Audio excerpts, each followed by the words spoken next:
Hey, good morning, everybody. It's 8:30. We're going to be back on the record. We have 7 board members present. We're going to dig back into public testimony here. And just a quick reminder, 10 o'clock would be the cutoff time to get your blue card in there. But Layla is going to hold on to the last of the cards, and she's going to give them a big shuffle before she puts the testifier list together. So it really doesn't matter if you wait till 10 o'clock to put them in or you put them in right now. You got just as good a chance of going last. So with that being said, we're going to call our next testifier, Tyler Pullum.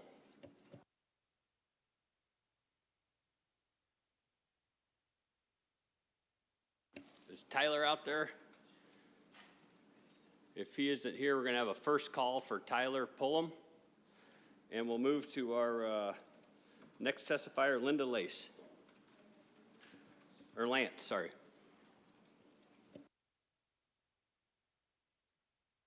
Welcome, Linda.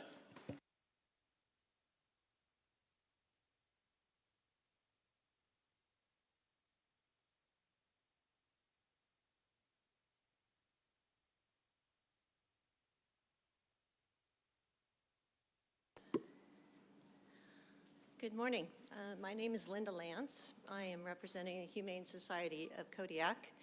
We submitted 2 proposals for this session of the Board of Game. Proposal number 243 and 244. So that's what I'm going to speak to today. First of all, I want to say that the Humane Society of Kodiak is an independent rescue organization and is not affiliated with any other national organizations.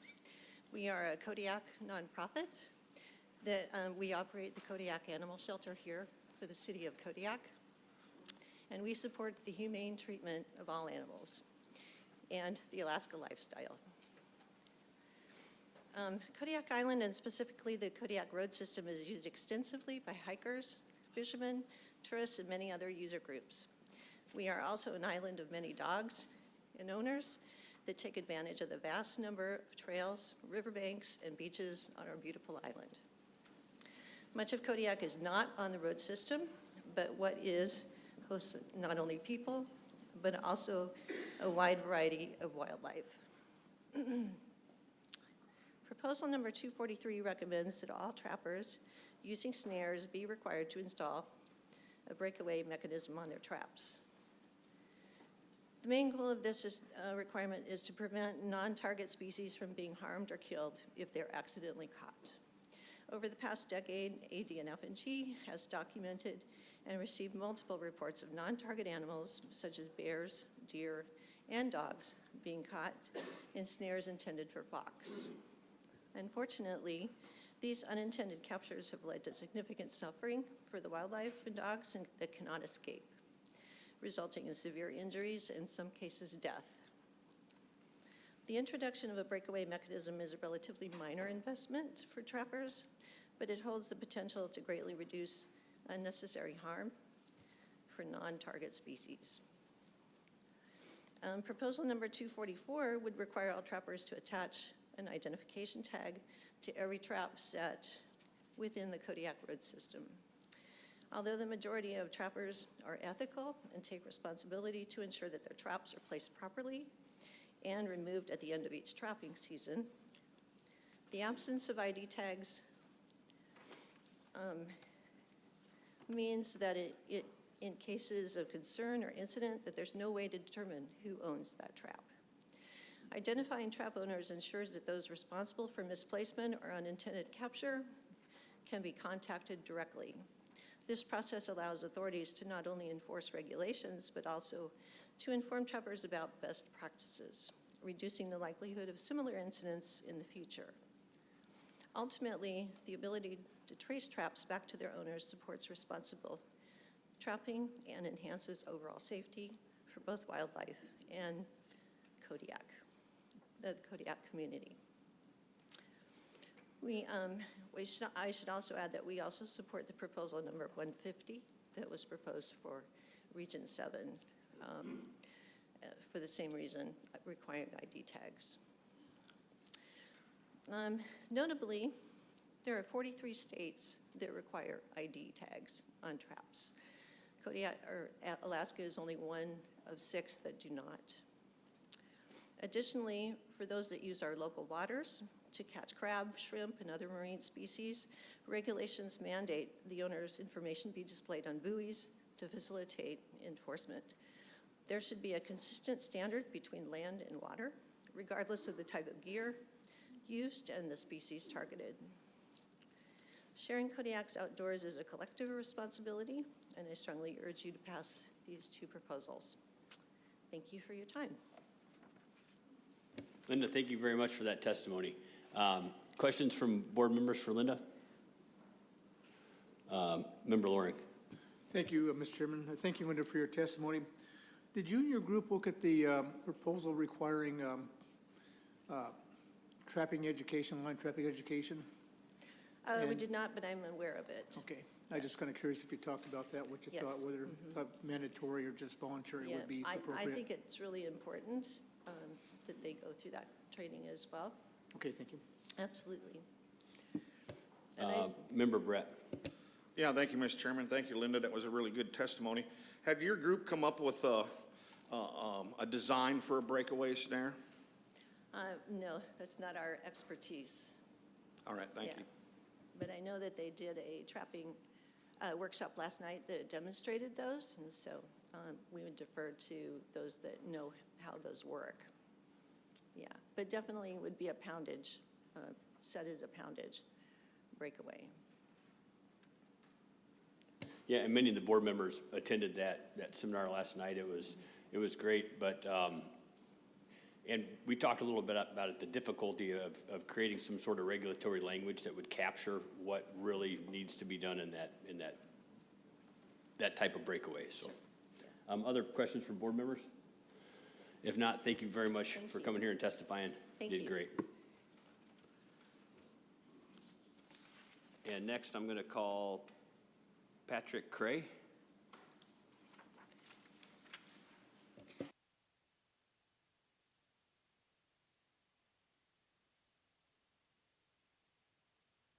Patrick Craig. Okay, we'll have a first call for Patrick. Next is Michael Druckcry. We got a first call for Michael.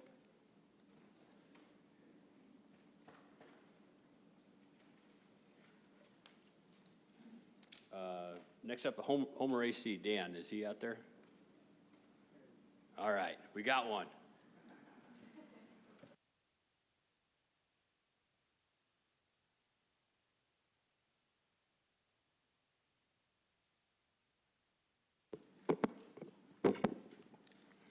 Good morning, board. Excuse me. My name is Dan Metke, and I am the Homer AC representative today for the meeting. I'll go through my testimony here for the AC, and then I'll probably come back later for my personal testimony, just to let you know. Before I start, I hope that when I was doing my research for getting ready for the meeting, I noticed our minutes weren't in on-time notes, so they were updated. So hopefully, if you have any questions, you can look at those. So for proposals that our board took up, we kind of, just to start off, we grouped the non-resident permit allocation proposals all together. And in general, we were in support of that 11-to-1. And so that's all of those allocation ones for non-resident permits. One thing we did talk about is possibly amending those to 15% instead of 10. So that way, if there was less than 10 permits available, there's still a non-resident could have a chance to have an allocation there. So for that. Next, I'd like to get into the Moose proposals, 89, 90, and 91. We oppose all of those changes for those three. 92, the Calgon Island. This was a Homer AC generated proposal. we felt like moving that season to a little bit later would provide for better meat care and ability to take care of it that earlier time of the year. The temperatures are a little higher and it's a little bit wetter, so that would align it with the rest of the general hunting season for 15. We did recognize in that discussion that the possibility of limiting residents of the island's opportunity, because there are a lot of set net sites there and people with cabins, and so that was one thing we talked about, but we still thought that it would be good to maybe bump that season back a little bit later. Moving on to antlerless moose reauthorization, 95 and 96. The Homer AC supports the reauthorization of both proposals. Currently, the moose populations down in our area, 15C, our habitats are looking really good, and from all the information we get from our biologists that our moose are doing really good, and we can safely harvest those cow populations in our area. Next, moving on to the non-motorized hunting in 15C. This was a big deal. Caribou Hills there has a lot of hunters. We have good moose populations. And so this turned into, we had 2 public meetings in the Homer area with like 40 to 50 people at each meeting to discuss the proposals and the options for the non-motorized and the controlled use area. I have kind of a summary, and maybe I'll put that into a RC for you guys to see. But taking that information back from our AC, we generally took what was stated and the consensus from those meetings and came up with 98 is the one that the AC adopted and voted on, and we did that unanimously. So out of all the options, 98 was the one that we thought would best represent the majority of the people utilizing that. And then also with those, 97, 101, 103, and 104, we strongly oppose that as a group for all of those as an AC for that. Next thing I'd like to talk about is sheep hunting, 105, 106, 107, and 108. Homer AC opposed all of these, and the only one that even had a little bit of consideration, and it was I think a 7-5 vote, was the 106, to the possibility of making the sheep hunting registration in our area there, so, or in units 7 and 15. Black bear, 134, the Homer AC unanimously opposed seeing any changes to our black bear hunting. I think biologically our numbers are good, and there's no reason to, we thought there was no reason to change that season. Brown bear, 135, 136. Our AC unanimously supports changing it to a calendar year to provide the opportunity in the fall bear hunt. When the quota's met there in the springtime, and it's unfortunate when the moose hunters were out in the field hunting, we're there not to have the possibility, if we happen into a nice bear, having the ability to harvest there. So as a group, we thought that having the opportunity to have a fall allocation was important.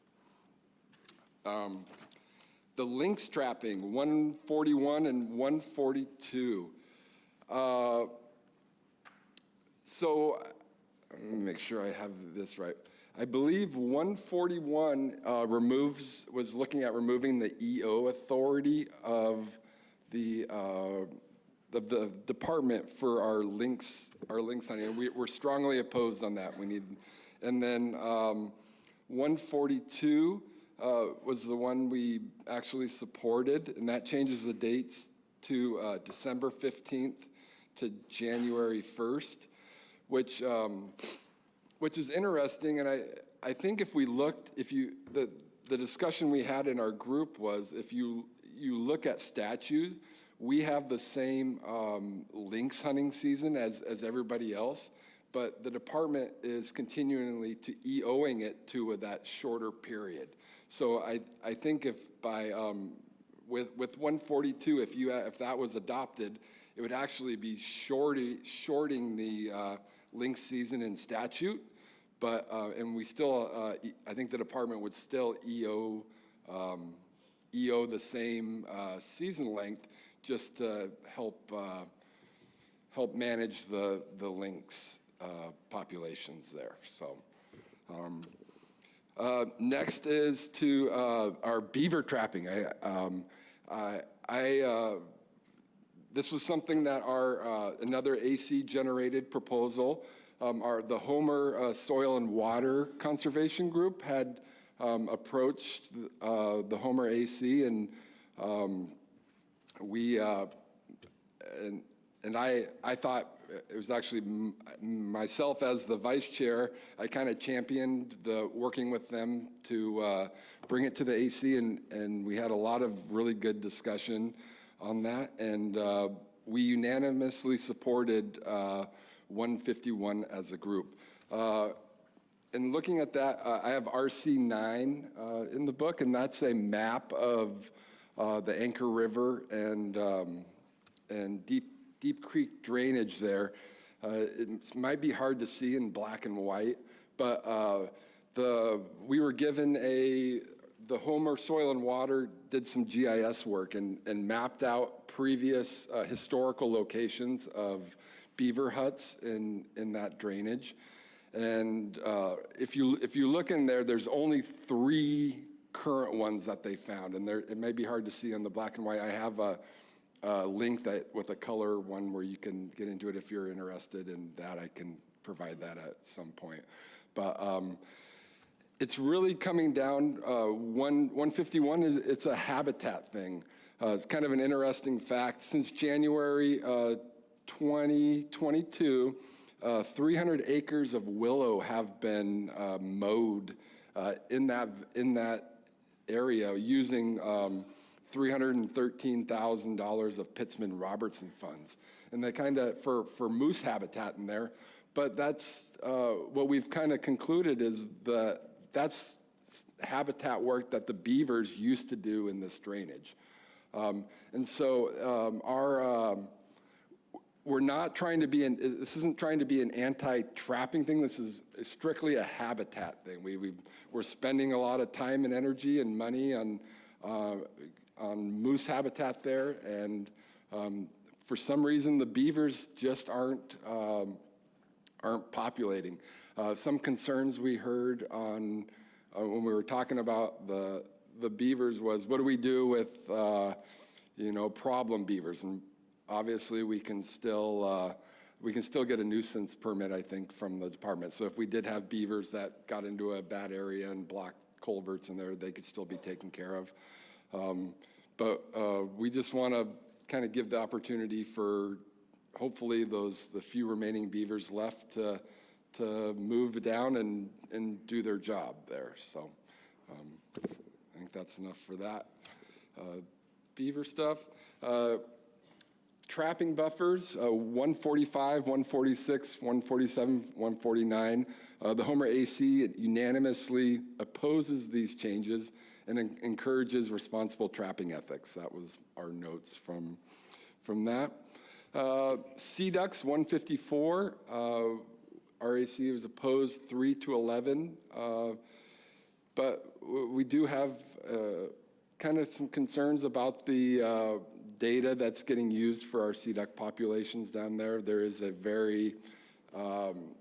there's a group in Homer that they love their birds, whether it's the cranes, the ducks, and they go out and do their own surveys, and sometimes that information gets used as like really good data, and there was just concern about how accurate that data was. The Kodiak deer ones, the 198, 200, we had a pretty good discussion within our group. We have a fairly diversified AC representation there. And as a group, we opposed 198 unanimously, shortening the non-resident season. And out of the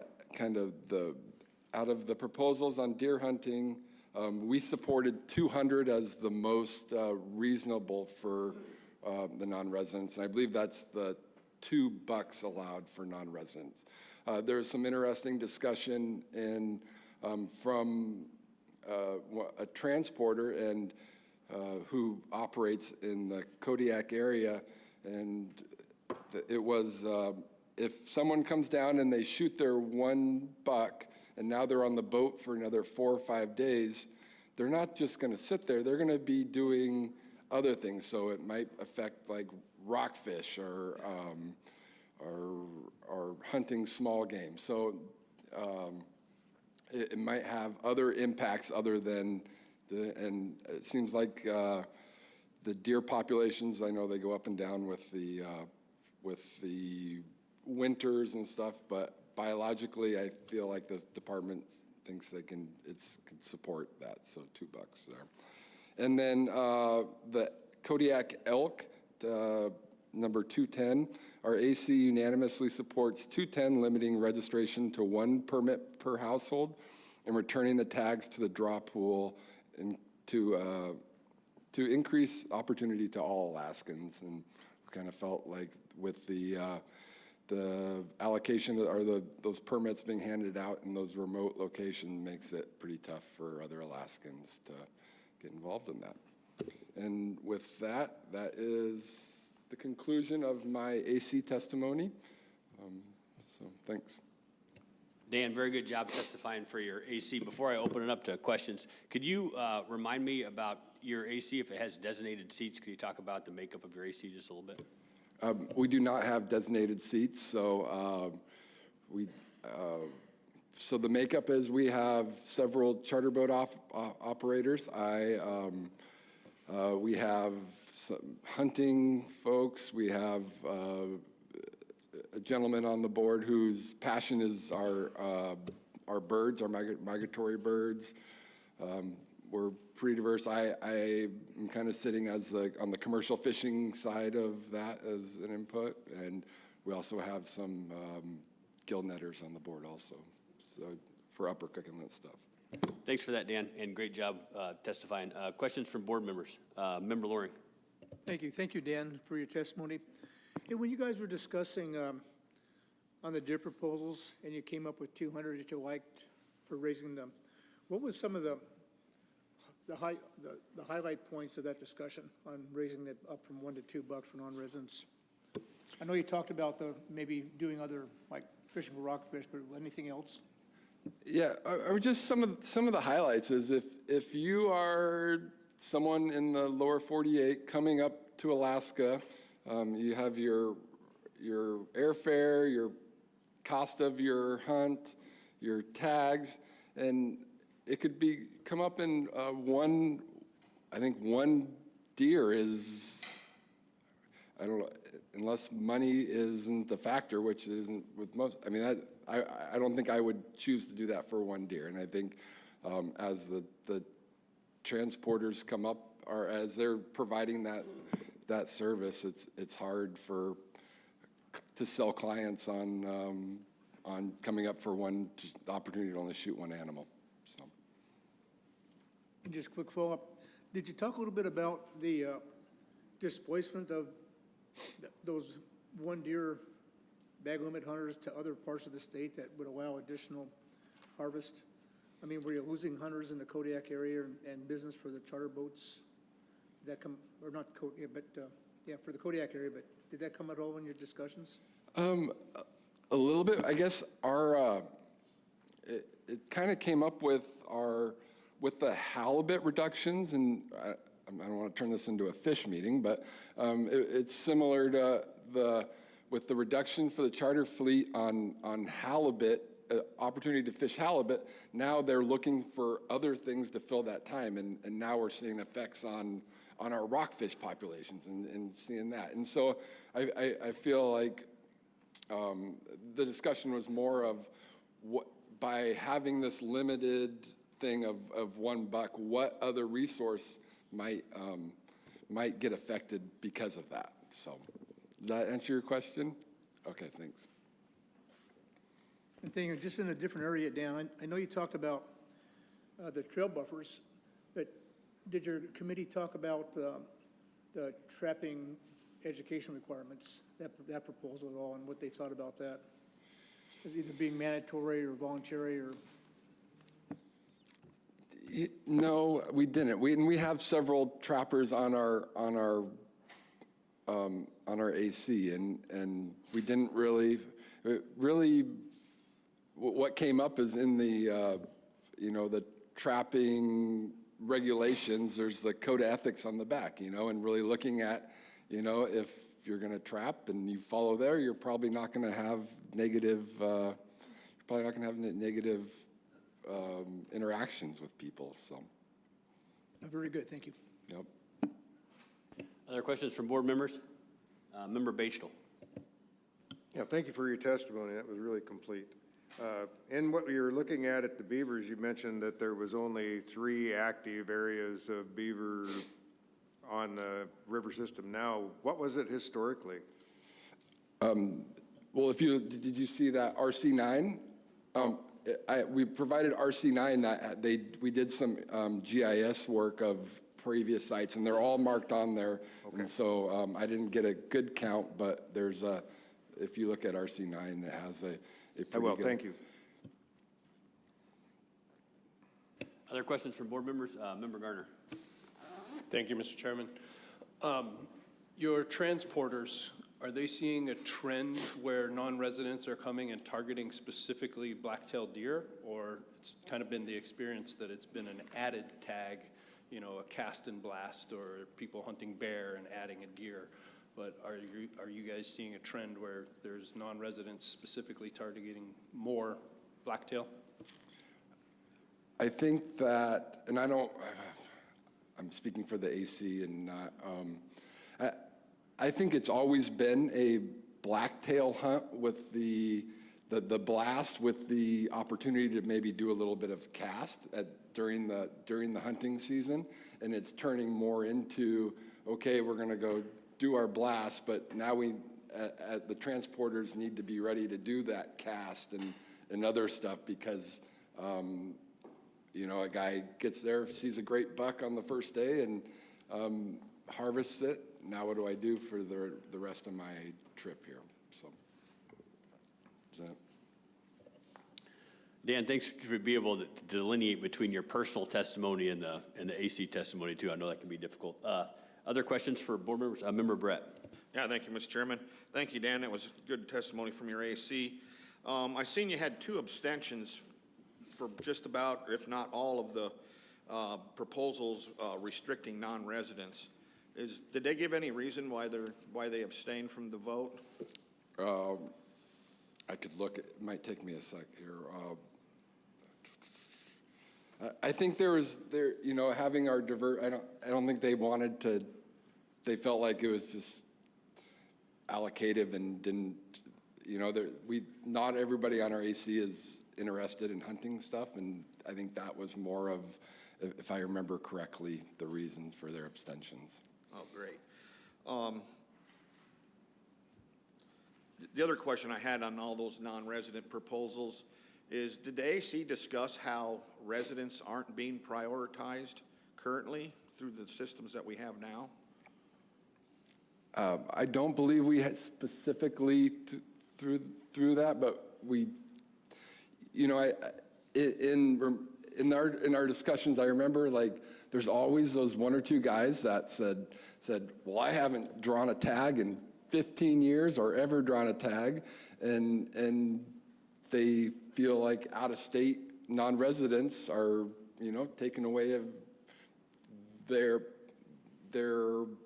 opportunity to possibly draw that tag, right? And so I think it's just more of that preference towards Alaskans in that. And we feel,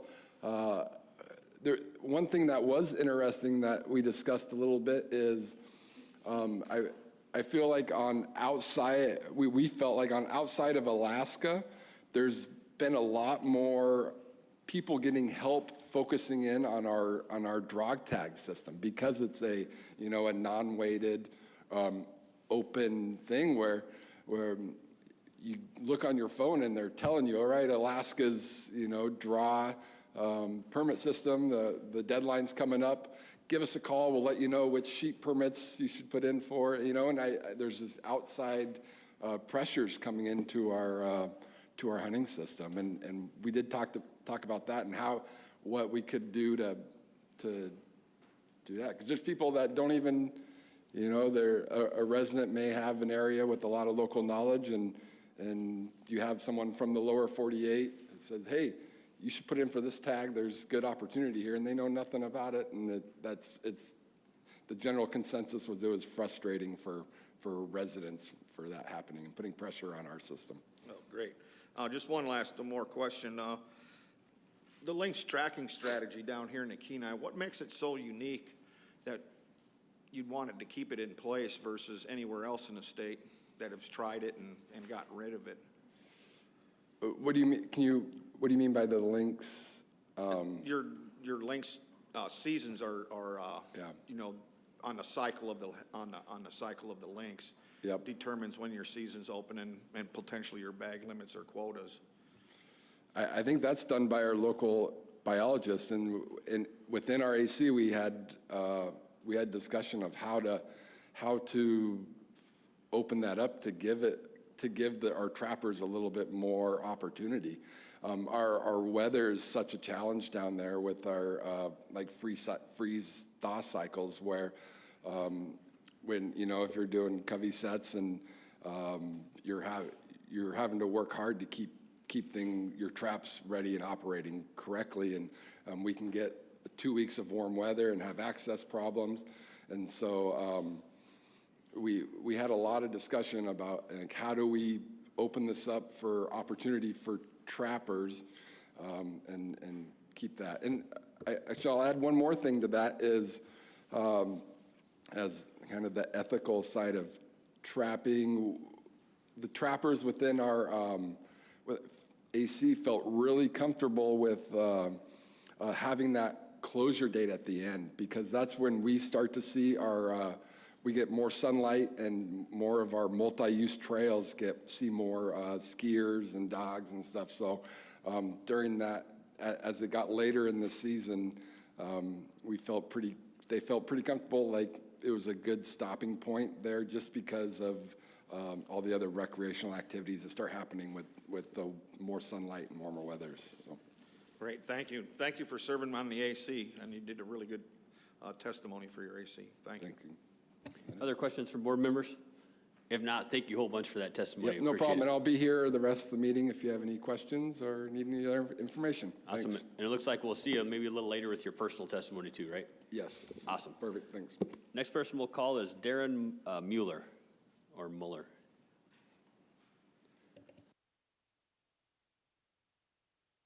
Hey, Darren, welcome.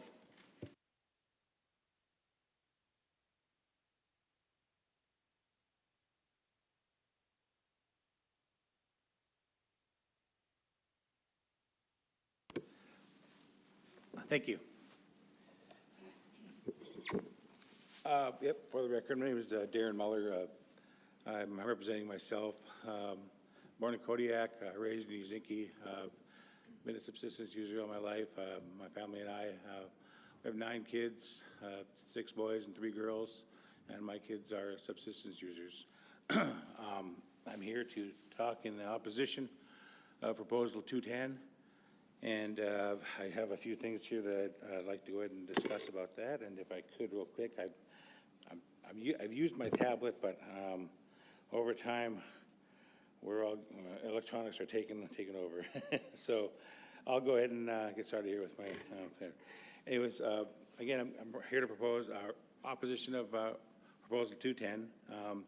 In that proposal, it suggested that the current allocation of permits for each community be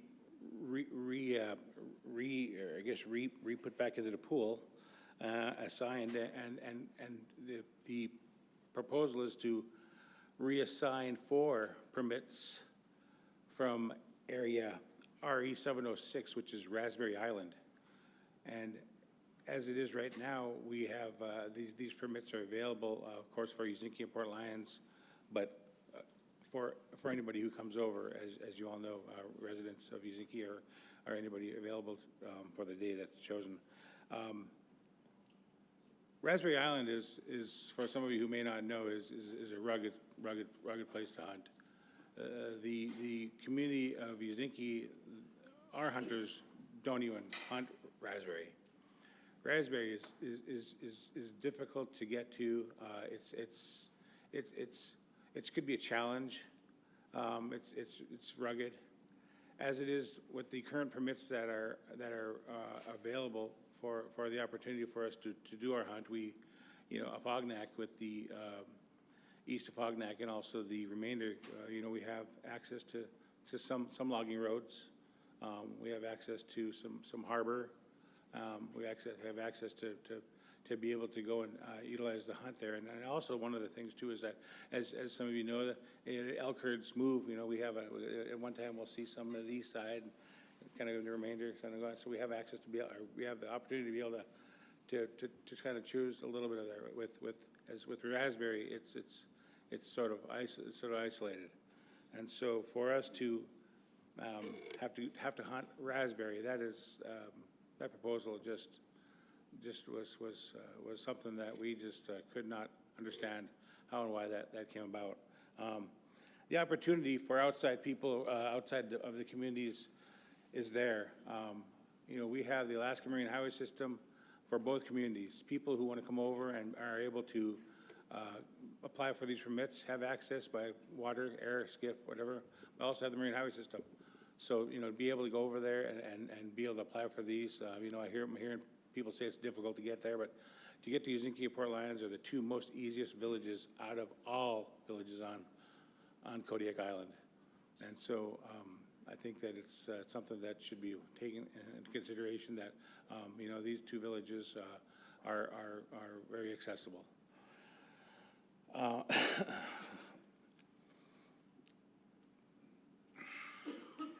I think one of the things that we all understand is that, many hunters have struggled with the draw permits, and that the draw permits has been something that we've seen struggles for a lot of people. I personally have seen struggles with some of my elders who've been in this program for many years trying to get a draw permit and aren't able to get it, and so they're discouraged. And so, as it is, they sort of quit applying. But with the availability of having these permits now, brings new life again. It's also bringing new life of, as you guys heard testimony yesterday, our subsistence. Our subsistence is strong in our communities. Rural communities rely on subsistence. You heard from testimony about our elders program, our senior elders program. That's huge for our community. Our community relies on this as far as health. We're not, having to go to Kodiak or outside to try to get, the meats from here is expensive. And, not to mention, we all know that, God forbid whatever they inject in the meats, but, elk is healthy. And so, we're very proud to be able to provide that elk for our community.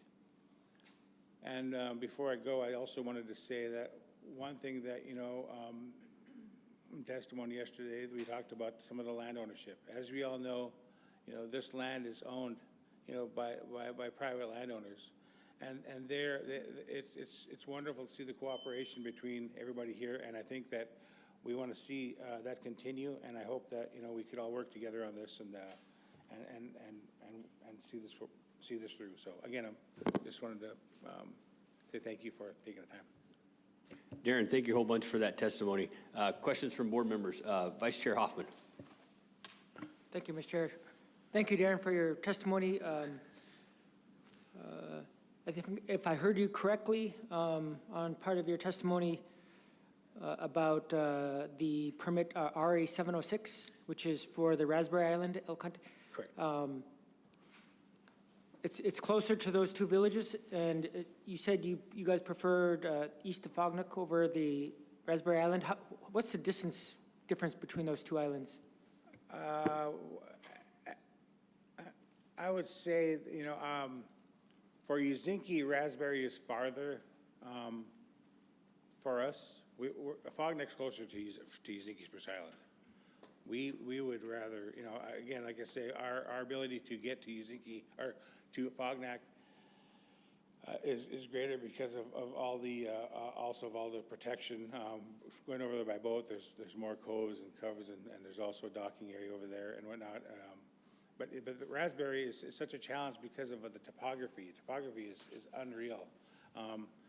If you talk to people who hunt, and I know there are people up here that have been on Raspberry, and Raspberry is somewhat of a challenge. There's areas where you could hunt, but again, like I say, to have the ability to have the east of Fognac and some of the remainder, it gives the ability to have an option to actually go over there and take that hunt, because weather plays a big factor in all of this, and Raspberry, and having to get over to Raspberry, could be a challenge at sometimes as well. Not to say that a Fognac isn't as challenging, but it all depends on the weather. Well, thank you for that. My final question is, so this registration hunt has been in place for 2 years now, and what is there, as far as participation in that, is there any big differences between the first year and second year? The first year was sort of new. A lot of people were sort of not really understanding how that worked and what the process was. The second year, it finally was able to open up a little bit more. It is still so new that there are still people still trying to understand how that process is working.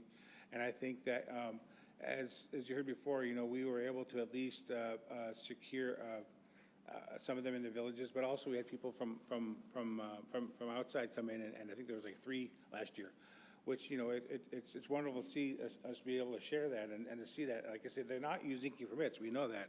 They're not Port Lions permits. These are just offered in the community, and to be able to have that ability to do that, but also have people come over and get the permits, we're open to that and fine with that. And so it's just, we appreciate the opportunity to be able to have that opportunity to have some of our locals have access to them right there. Member Brett. Yeah, thank you, Mr. Chairman. Thank you, Darren. That was really good testimony. What's your thoughts on limiting those permits to just 1 per household? So, I was going back and forth with this quite a bit, and, at one time or another, we were trying to figure out how this works, but I tell you, as a rural community, as a native community, as a community of sharing, with a father and son, or an uncle and a nephew, if you apply, if one or more applies, the percentage of sharing that meat is even greater, and it's shared even more amongst the community. It's shared, outside the community. We have relatives outside of Uzinki, elders outside of Uzinki. So not only is it shared amongst the people in Uzinki, but I think that, it gives us that strong, that better opportunity to share more meat to our relatives, to our elders, who are even, outside of Uzinki. So, I could see it. I can still see it staying as status quo, and I think that's kind of the thought process behind this. Okay, thank you. Thank you. Member Loring. Thank you, Darren. On some of the logistics on the hunts, you said Raspberry is a pretty tough hunt and the Fog is a little bit easier. Do most people that draw these permits, or these registration permits, they go over by boat, just like day hunts, or how does the hunt actually happen? And do any of them use any like commercial services, or still lodges in like Molina Bay and places like that? Are they using those at all, or just all kind of individual hunts, day hunts or 2-day hunts? Through the chair, I think that, actually I know this, is that when the private landowners over on a Fognac, a number of them who own also the logging roads, have private cabins. and some of those cabins are available to some of their shareholders. And it's, depending on your draw, where you're at, there's cabins strategically placed in certain areas. And so that ability to have a cabin close by gives you the opportunity to be able to stay over there and do that hunt. I think it doesn't always work out. There's only just a few cabins over there. For having, the amount of permits we have, of course, we try to rotate. But we pretty much only use our personal boats. We just go over there with our own personal boats. And, usually the main hub is Danger Bay, which has a docking facility. So we'll go up there, tie your boat up, and get up there and go from there. Thank you for reporting. Appreciate that. Thank you. Member Garner. Thank you, Mr. Chairman. Thank you for your testimony, Darren. You're the second person to testify now that existing hunters almost have given up on the pursuit to hunt these animals due to lack of opportunity and inability to obtain tags through the drawing system. And being that this is an early program, it's only the second year of the program, have you seen that pursuit of opportunity or rejuvenation in these individuals and in this community of wanting to participate in the program? Through the chair, Mr. Garner, yes, for sure. Like I mentioned earlier with the question, it is so new of a program. We are seeing now the ability to have people, whether they're from Uzinki or not, come in and say, wow, this is a program. And some of these are people who, yes, have been just so discouraged as part of, the draw system, not ever being in it. And some of our elders who have relatives now who are saying, wow, you know what, I couldn't do it, I couldn't draw, it's your turn. And so they're like, you know what, we're gonna do it, we're gonna try this. So it's so new right now, but I know people are getting into this. And so as we're going through 2 years of this, we're just really working now to try to get more people involved with this. And we are seeing it. We're seeing a younger generation now, coming back and saying, you know what, we want to go elk hunting. We want to be able to apply. We want to be able to try to get this elk and provide for our elders and our people. And so it's exciting. It's sort of something that we're seeing some of our youth also, be excited for. And so it's a good thing to have. Other questions from board members? If not, Darren, thank you very much for that testimony. Thanks for your loud and clear, and really appreciate it. Thank you. Thank you. And the next up, we'll call Garrett Gatter.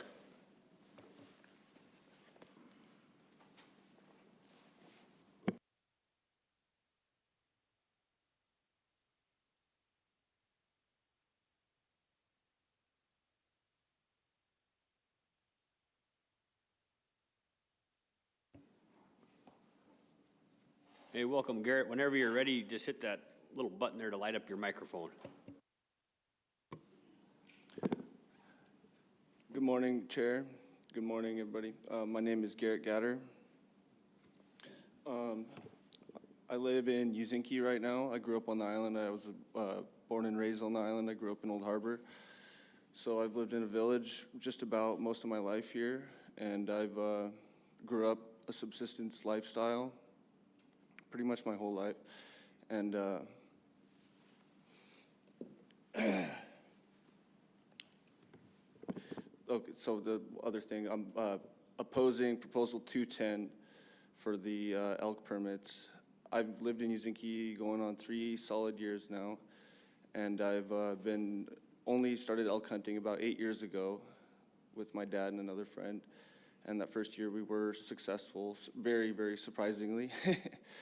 But since the permits came out 2 years ago, I was successful. I got a permit for the last 2 years, and I was successful for those 2 years, and I've helped many of other people go into harvest an elk, and I've helped friends and family, and I've even helped non-residents help their harvest an elk last year. And the changing of the permits to Area 206 on raspberry. I've never hunted raspberry. I've never had an interest in hunting raspberry. It is a very rough terrain. The distance from Kodiak to, not Kodiak, Uzinki to Afognak alone is 15 miles from the harbor. From the first cabin that Uzinki owns, and then the second cabin is 20 miles. From Uzinki to Raspberry is 30 miles, and if you can't always go around through Raspberry Straits, so the nearest other place you have to go around the island is 55 miles, and that's a really long distance for us being able to go, and being able to have the opportunity to get these elk tags. I'm really been hoping and looking forward to being able to continue harvesting an elk and trying to get a permit and influencing more people to come out here and people in our village. There's a lot of young people and there's a lot of elders in our village that makes up most of our village. And as Carrie and Darren were saying, the elk that we harvest is distributed throughout our elders in the village, and it really makes a big difference. And for the people who do go elk hunting and they don't always harvest one, I very I hand out elk to people all the time. I'm very happy to share my harvest with everybody. And I just really hope you guys can put into consideration for the future generations and the effort that me and the rest of the people in the village put in, rather than us having to go over to Raspberry and to places, like I said, we've never hunted before. I haven't known people to hunt over there before either. And I know it is a very difficult place, and there's not really a lot of places to camp or spend time over there.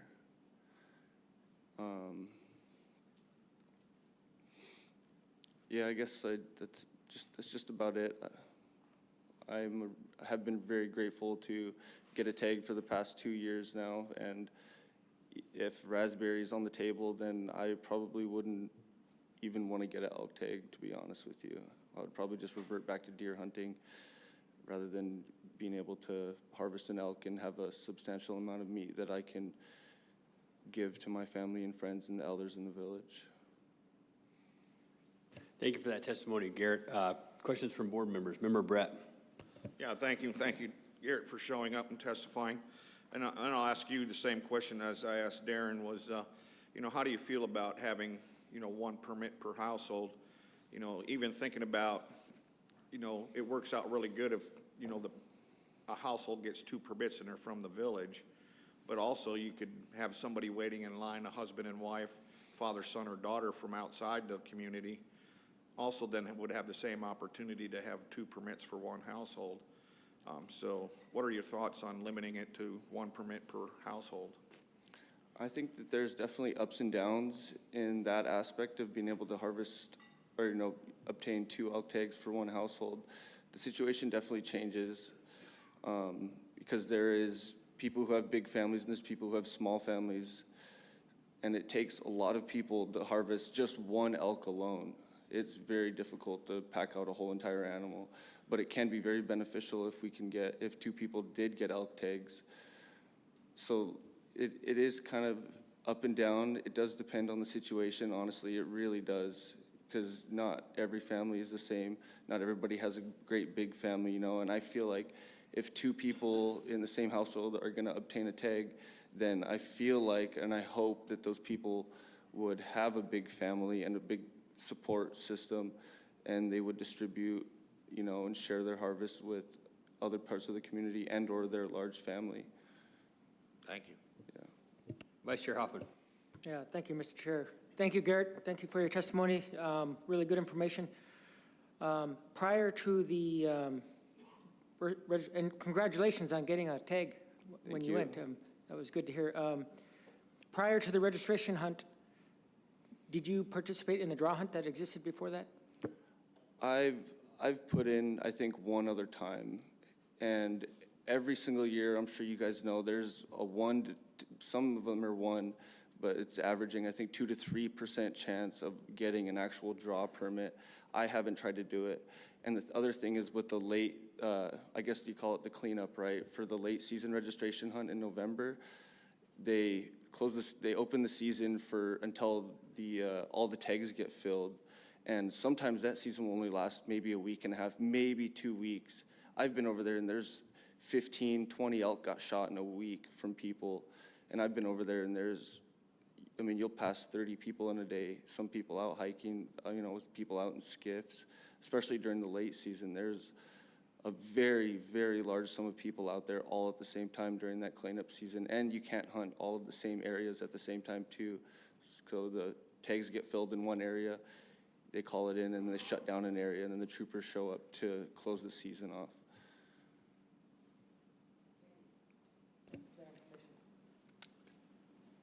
Other board members? If not, excuse me, if not, Garrett, thank you a whole bunch for that. That testimony was great. Thank you, guys. Thank you for having me. Thanks. The next one testifier will call is Duncan Fields.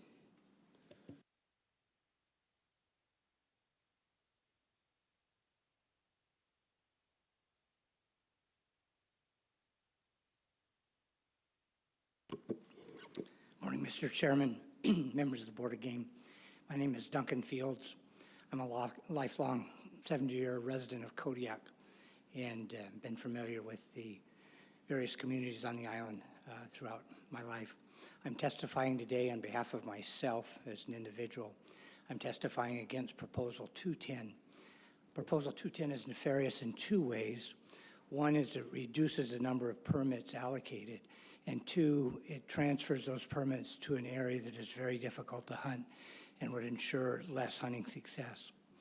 I think the primary reason, or the strongest reason, for the Board of Game to reject this proposal is because it's just been in place 2 years, and you don't have a data set or enough information to evaluate the efficacy or the benefits of this proposal, both to the communities of Uzinki and Port Lions, but also to the general population.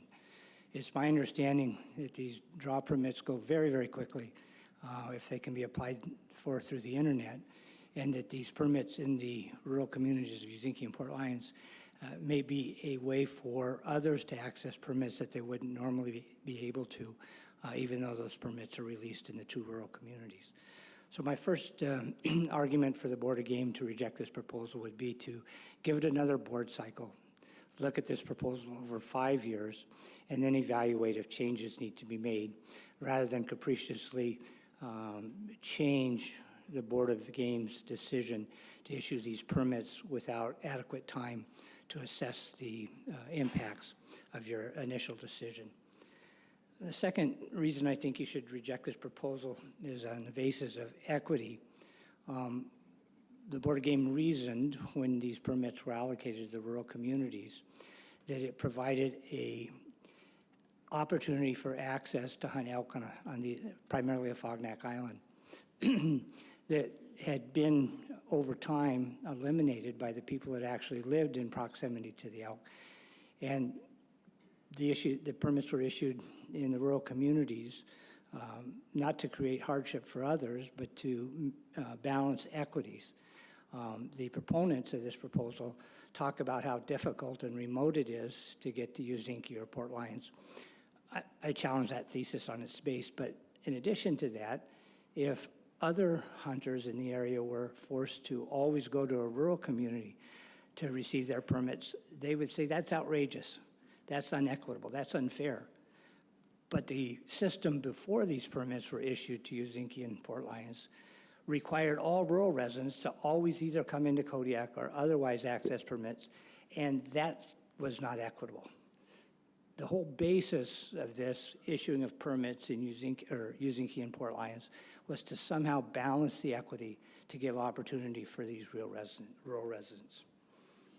The third reason to reject this proposal is an understanding of the dynamics here in Kodiak and land ownership. And this has been alluded to, but I'll be more specific. Most of Afognak Island is owned by ANCSA corporations. Many of the rural residents in Uzinki and Port Lions are shareholders of those corporations. Currently, non-shareholders access elk on Afognak Island with use permits issued by the ownership, the land ownership. if residents and shareholders of these corporations can't in some way access elk and hunt on Afognak Island, it's my view that the shareholders will then influence the corporations and extinguish all of these use permits that residents, non-residents, and non-shareholders obtain and enjoy access to on Afognak Island. Again, we have, as a larger Kodiak community, need to balance the equity, recognizing the partnership or the balance that's been developed over time on Afognak Island with use permits.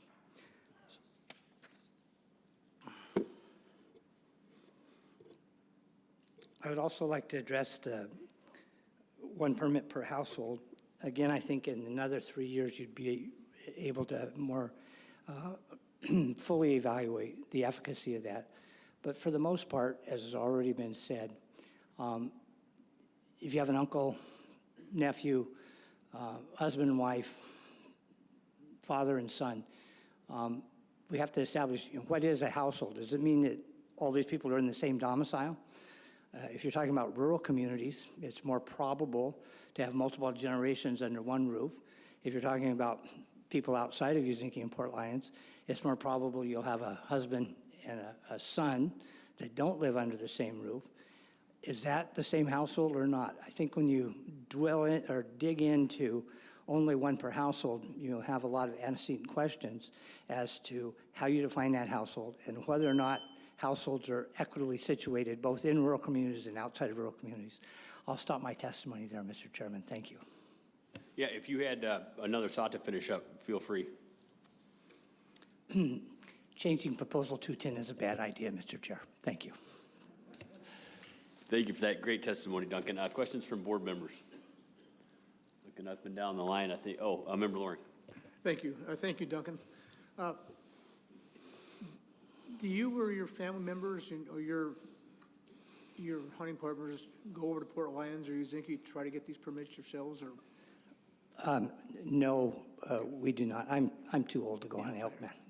And I think that needs to be amplified as well. Yeah. Elk hunting is not a hunt easily or capriciously undertaken. Tremendous amount of planning. It's a multiple day hunt. You're dealing with lots of difficult weather conditions. No, Mr. Chairman, I have not gotten one of these permits. Member Loring. Yeah, I was just kind of curious. I know that the Marine Highway goes into Port Lions, and I don't think it does Uzinki, does it? That's incorrect. The ferry also stops in Oh, it does? Uzinki. Okay. Yes. And then it's a short boat ride from Port Lions to Anton Larson Base. So I imagine some folks can get there that way too if That's the road's correct. open? Okay. That's, through the chair, that's correct. Some hunters would then trailer a boat to Anton Larson Bay and take the boat from Anton Larson Bay over to Port Lions or Uzinki. They're about equidistant from Anton Larson Bay. So really, it's not super hard for a non-Uzinki or Port Lions resident to go to those communities and stand in line for that permit? Exceedingly easy, actually. Okay, thank you very much. Any other questions from board members? Member Garner. Thank you, Mr. Fields. The proposal does, and you mentioned it a bit, it says that these tags can only be picked up in the extremely difficult and costly to access community of Port Lions and Uzinki. And we're a diverse board up here spread throughout Alaska, and a lot of us may not know the logistics there. Can you speak to the logistics of accessing registration tags and whether in the area having to access those tags in the city of Kodiak and the logistical access to the hunting grounds, which actually goes by Uzinki, right? So, of course, in Kodiak, weather is always a variable, as is in much of Alaska. And the preferred methodology of getting into Kodiak from either of the communities is your own boat, or also sometimes with the airplane. But both an airplane travel can be inhibited to come in and access tags. Also, at the same time, these permit tags available online, and that process is now virtually impossible to get a tag unless you're just right there within a minute or so when the online registration opens up, is my understanding. So It is often difficult for rural residents to come to Kodiak. We've had a number of instances where you have medical emergencies in either Port Lions or Uzinki, and you're unable to get into Kodiak. Even sometimes the Coast Guard's unable to get out to those communities, even though they're closely proximity to Kodiak. So again, moving these permits or the opportunity to access these permits to the rural communities balances some of the concerns rural residents have to access permits here in Kodiak, Mr. Chair. Any other questions for board members? If not, thank you very much for that testimony, Duncan. And we'll call up Michael from the Seldovia AC.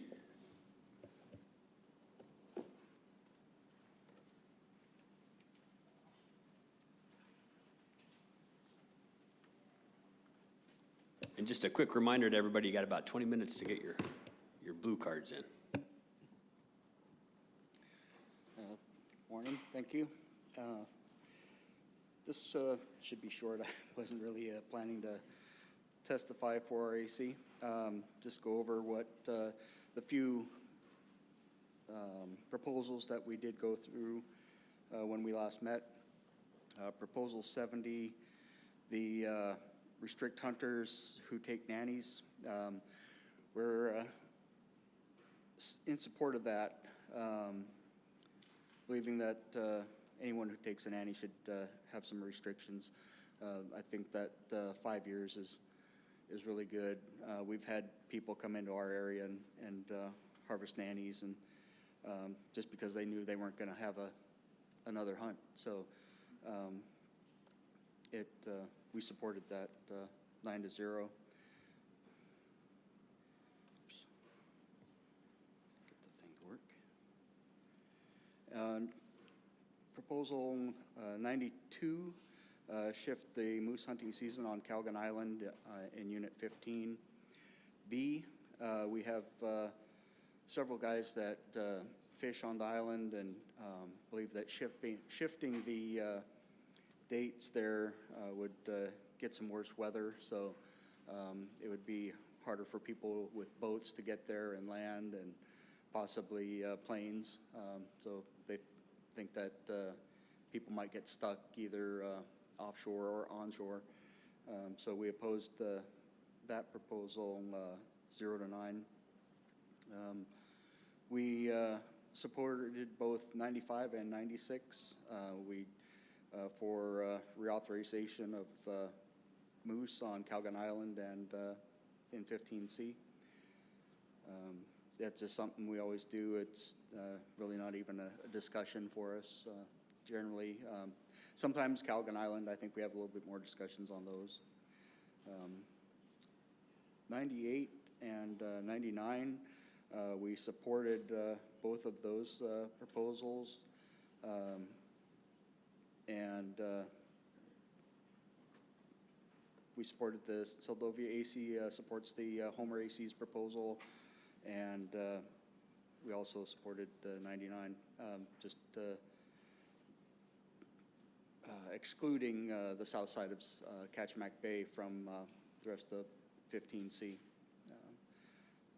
And that's kind of where we ended our evening. So, Hey, Michael, thanks for your testimony. I guess I'll start off with a quick question. I know Port Chatham is a long haul from you guys, but has anybody seen any deer, your AC?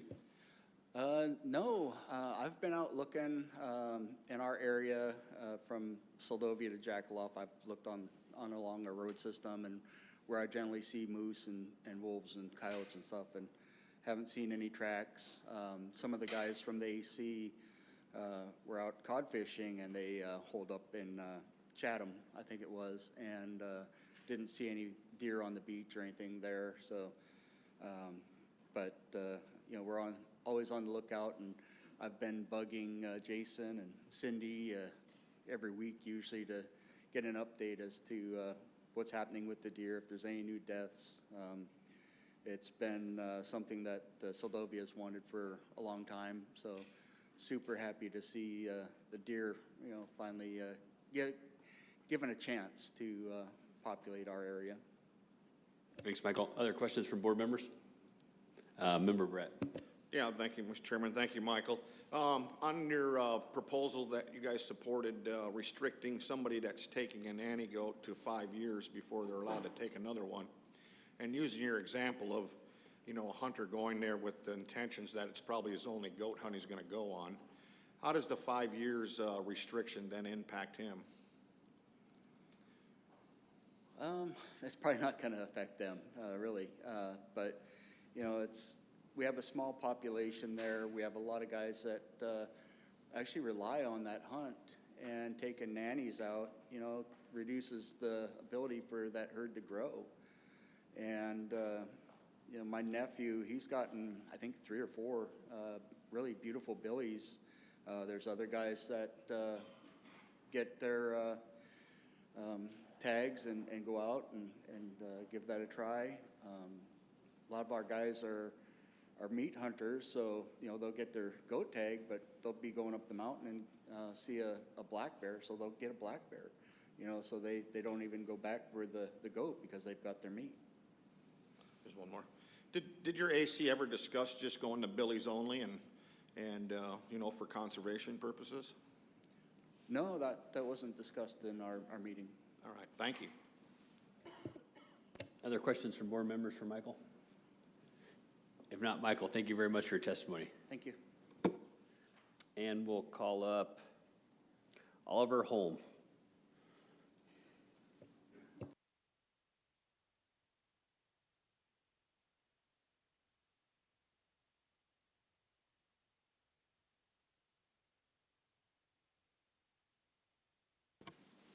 Board members, my name is Oliver Holm. I'm a Kodiak resident and have been hunting around the island for 63 years. I'm opposed to Proposal 206, the Saltery Road, a Wild Creek line change. It's an important access for residents without boats for later in the season deer hunting. And the land in question is state land, so you don't have to pay any landholder fees to punt there. ATVs can get you there if the pass isn't snowed in or the river isn't flooding at Saltery. It's approximately a 20-mile rough ride over there. It still takes some real hunting to get the deer there. You don't just sit on your four-wheeler or ATV and shoot deer. It's some steep country and brushy, and it's a good hunting area, though. My son hunts there nearly every year, and he doesn't always get a deer there, but he almost always sees deer and is hunting. And I used to hunt there quite a bit, but I'm a little old for that now. And there isn't a biological necessity to move the boundary line. The department didn't support moving the line, and if they thought there was a management reason to, because of the deer population, they could have put in a proposal, but they didn't. And I think a lot of Kodiak residents weren't really aware of this proposal that would lose their access to this area. So I support leaving the boundary line the way it is. I started elk hunting in the Kodiak area in 1965 and was first successful on a fogneck in 1966. Been involved with a lot of elk hunting on a fogneck and some on raspberry also. The registration hunt on raspberry cows, which is a meat hunt after the bull hunts are already conducted, the registration hunts originally were designed primarily to give opportunity to local people that didn't plan ahead but were just here. And when the harvest objectives weren't met during the drawing hunt, and so we could have registration, and it was later in the season, a little bit tougher hunting, but it gave some opportunity to those of us who lived here. In raspberry, there's no proposal specifically to change the cow thing, but the drawing part is for non-residents are guaranteed 10 permits, and so basically the cow drawing hunts are 100% non-resident. That's the only drawing hunt way to get a drawing hunt draw is to be a non-resident. The registration hunt seemed to be access potential for residents here, but it's all online. The website says that you could get permits in Kodiak Fish and Game Office, but that hasn't been true in the last 2 years. The first year, I think it was less than 3 minutes online, and this last year, the department said the drawing of the registration, instant drawing in September lasted for less than 1 minute. And so if you don't have a fast computer, a good internet connection, you're out of luck on hunting raspberry cows, which has been a meat hunt, and it's a lot of the habitat there where you're likely to hunt is state land, so you don't have to pay a landowner fee, and it's been an important hunt to people that I know of, although it's not easy because the herds are often been moved to pretty inaccessible areas by the time the cow season opens. So, anyway, that's all I have. Oliver, thank you very much for that testimony. Questions from board members? I guess I'll start off with a quick one here, Oliver. When we talk about you've hunted on the island for like the last 60 years, talk a little bit about the way people access the sultry area compared to 20 years ago when people had 353 wheelers compared to the new Can-Am 6-wheeler thing. I mean, is there a lot more, can people access further? Are there a lot more people, using motorized vehicles to access this country? Could you talk a little bit about that? Well, there's I know we moved from Whale Island into town in 1990, and I've had 4-wheelers and gone out there fairly regularly. The road has been deteriorating, and there's been some work done on it recently, but it's still a rough ride. People have the 4-wheelers, but side-by-sides, excuse me, that can get out there that allows one driver to get more than one person, but I don't see that that's a big change in the last 10 years or so. The trails go into the area across the river there, but you can get about roughly halfway to Wild Creek on a trail most of the time. If to get to Wild Creek, you'd have to go on the beach at low tide. And you can get at the base of Flat Top Mountain on the west side of Sultry Lake. And I've heard there's a trail access further back now on, I think that's on the north side of Sultry Lake. But most of that area, you've got to get off of there and hunt away from the trail.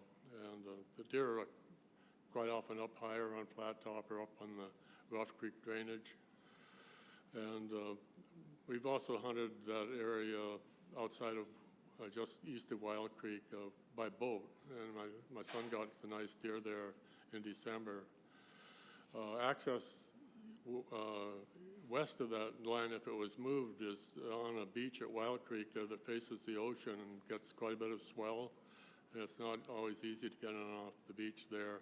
And Hidden Basin on the inside where you've got shelter freezes up in December fairly often whenever it gets cold. So all of a sudden, if the line removed, there would be pretty long periods late in the season where there was no access to the area just to the west. It would still be a 3-deer area outside the road system.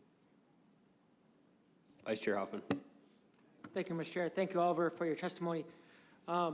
Just curious, I'm not from this area, but how far or how long does it take to get to this area with a 3-wheeler or side-by-side from Kodiak? The Sultry area? I think it's been about a little over an hour drive. I think it's about 20 miles to where the trails end there from the parking lot at Middle Bay. In 1964, my mother drove a 2-wheel drive Chevy sedan out there when we were seining at Salty Cove and living in a tent. The road was good enough back then if it wasn't raining, to get to Salty Cove, but it's deteriorated a lot since then. Yeah, thank you. And I think you said it earlier. So there, at one time, there was a road all the way there, but it's mostly gone now? Yeah, in 1964, there was a road, a drivable road all the way to the beach near Salty Cove, or in Salty Cove. But if it was raining, the sultry side of the pass, there were some pretty muddy areas, so it wasn't always passable if it was too wet. Other board members' questions? If not, Member Lurie. Thank you. Just to follow up on Member Hoppin's question, so do most people still drive out from Kodiak to Middle Bay with like a truck and a trailer and then unload their vehicles, their ATVs, and drive up over the pass and go into Salty Cove? Is that still pretty much how they're getting in there? Or they're not driving their, or are they driving their side-by-sides on the highway all the way out? Yeah, my hearing is not very good.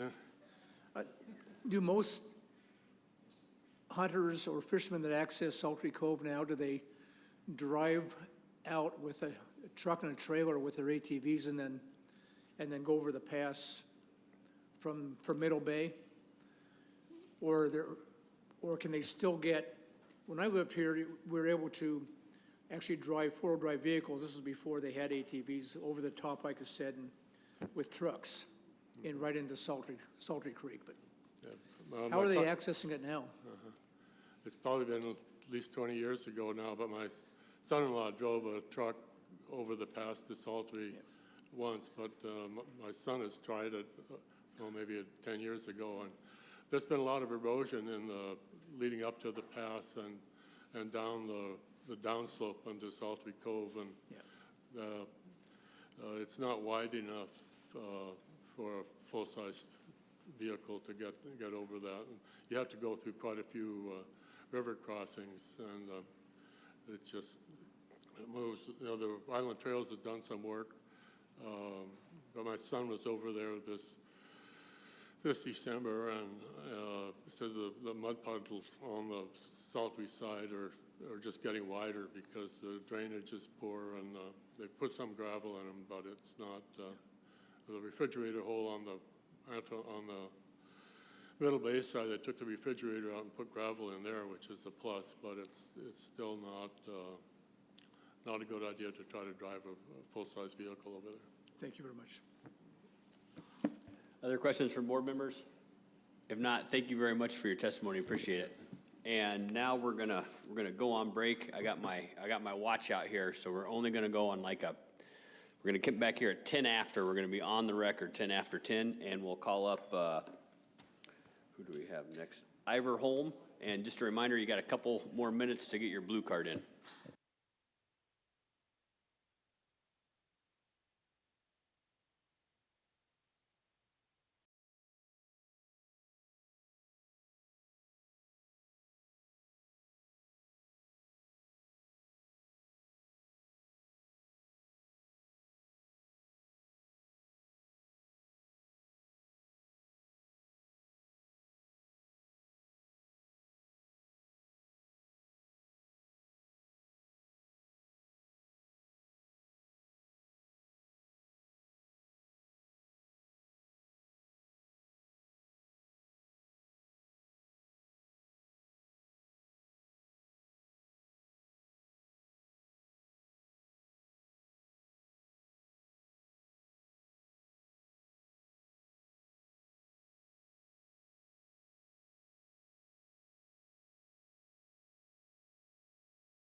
It's 10 after.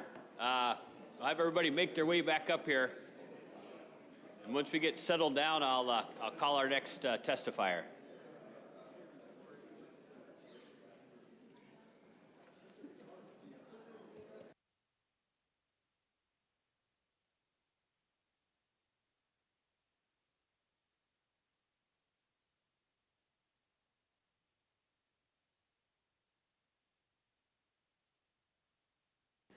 All right, I'm going to call Ivor home. I believe that he's not out in the audience right now, so we'll have a first call for Ivor.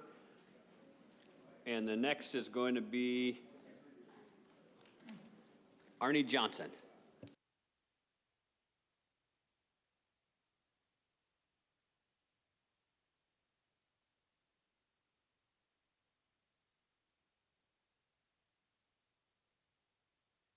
Hey, welcome. Sit down there and then hit that middle button so your mic lights up and state your name for the record.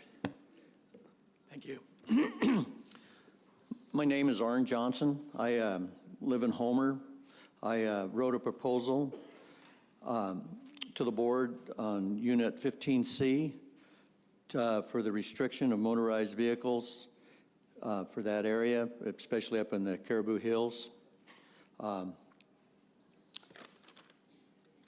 My family moved to Anchor Point when I was 10 years old in 1967, and I've been up in the hills hunting and for basically that since then. So in the last 59 years, you can see I've seen a lot of change in the type of vehicles that we have up there and the amount of usage that we have.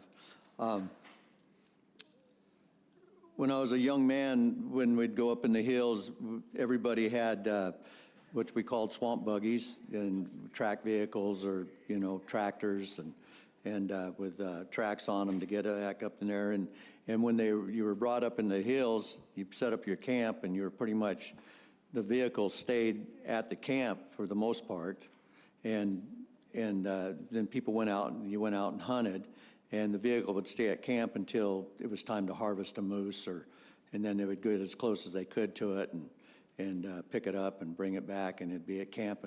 But nowadays, with the changes of type of vehicles they have, especially the four-wheelers and six-wheelers, and they're just going up in the hills a lot. And then the amount of people that we have also hunting up there now versus what we used to. So there's a couple of reasons that I wrote that proposal, and one is the environment. The Caribou Hills is the headwaters to a number of salmon streams on the Kenai Peninsula, and we're afraid that if we cause too much damage to the environment, that we'd eventually be restricted to take any vehicles up there if we're not careful and restrict ourselves. You see the vehicles coming in there today, and as they come through, especially the wetter spots along there with the muskegs and stuff, they start spreading out the trails, because as the area gets too swampy, they have to move over to another area and get that, so the trails just get wider and wider and more damage to the environment. And then as they're driving up on the trails, which they do continually, they start going off the trails and up into the grasslands and the trees and stuff for the hunts.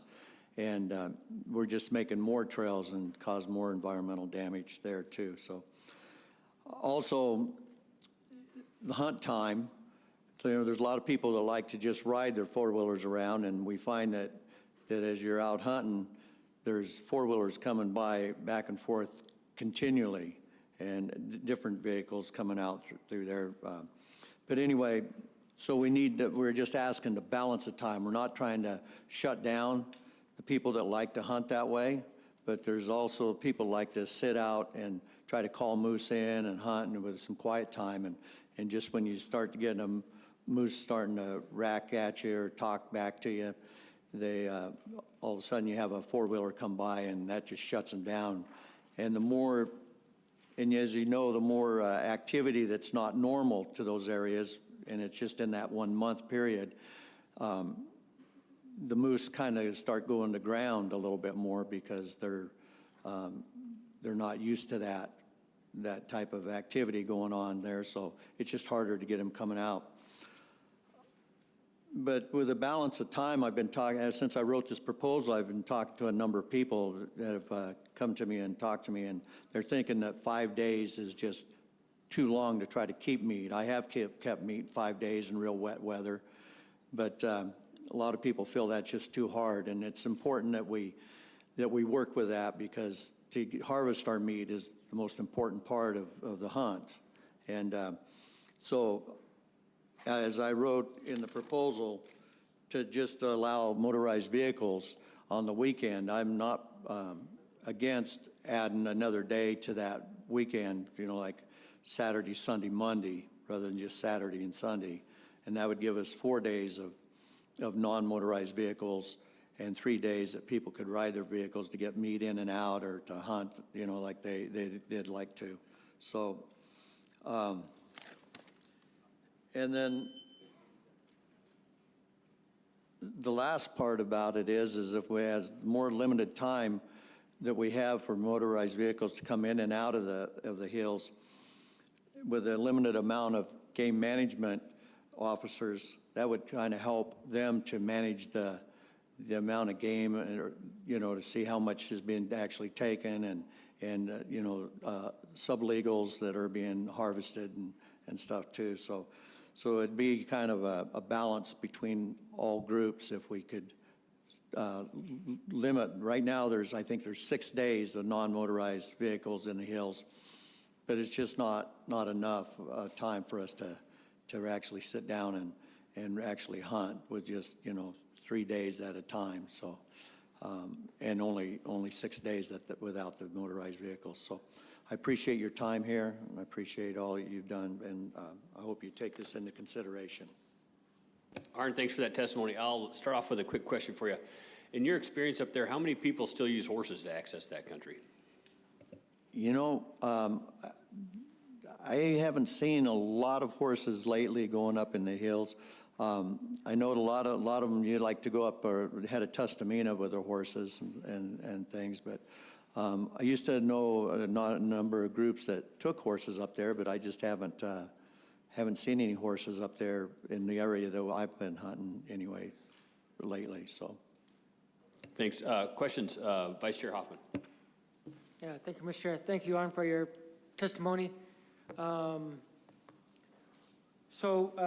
Your proposal as written to kind of shift the motorized vehicles to certain days, do you have any concerns about it, everyone going all at the same time and that causing other problems? No, there's a lot of different areas to get in. There are some choke points up in the hills. You come in and out, you know, and mostly where you're beginning to access to the hills. But I don't see any problem with people, you know, coming out, especially even if there was a line of groups of people coming in and out, you know, because there's places to get around everybody and move in and out, so, for the hills, so. Other questions from board members? If not, Arn, thank you very much for your testimony. Thank you. And we'll call up Dennis Zarda from Copper River, Prince William Sound, AC.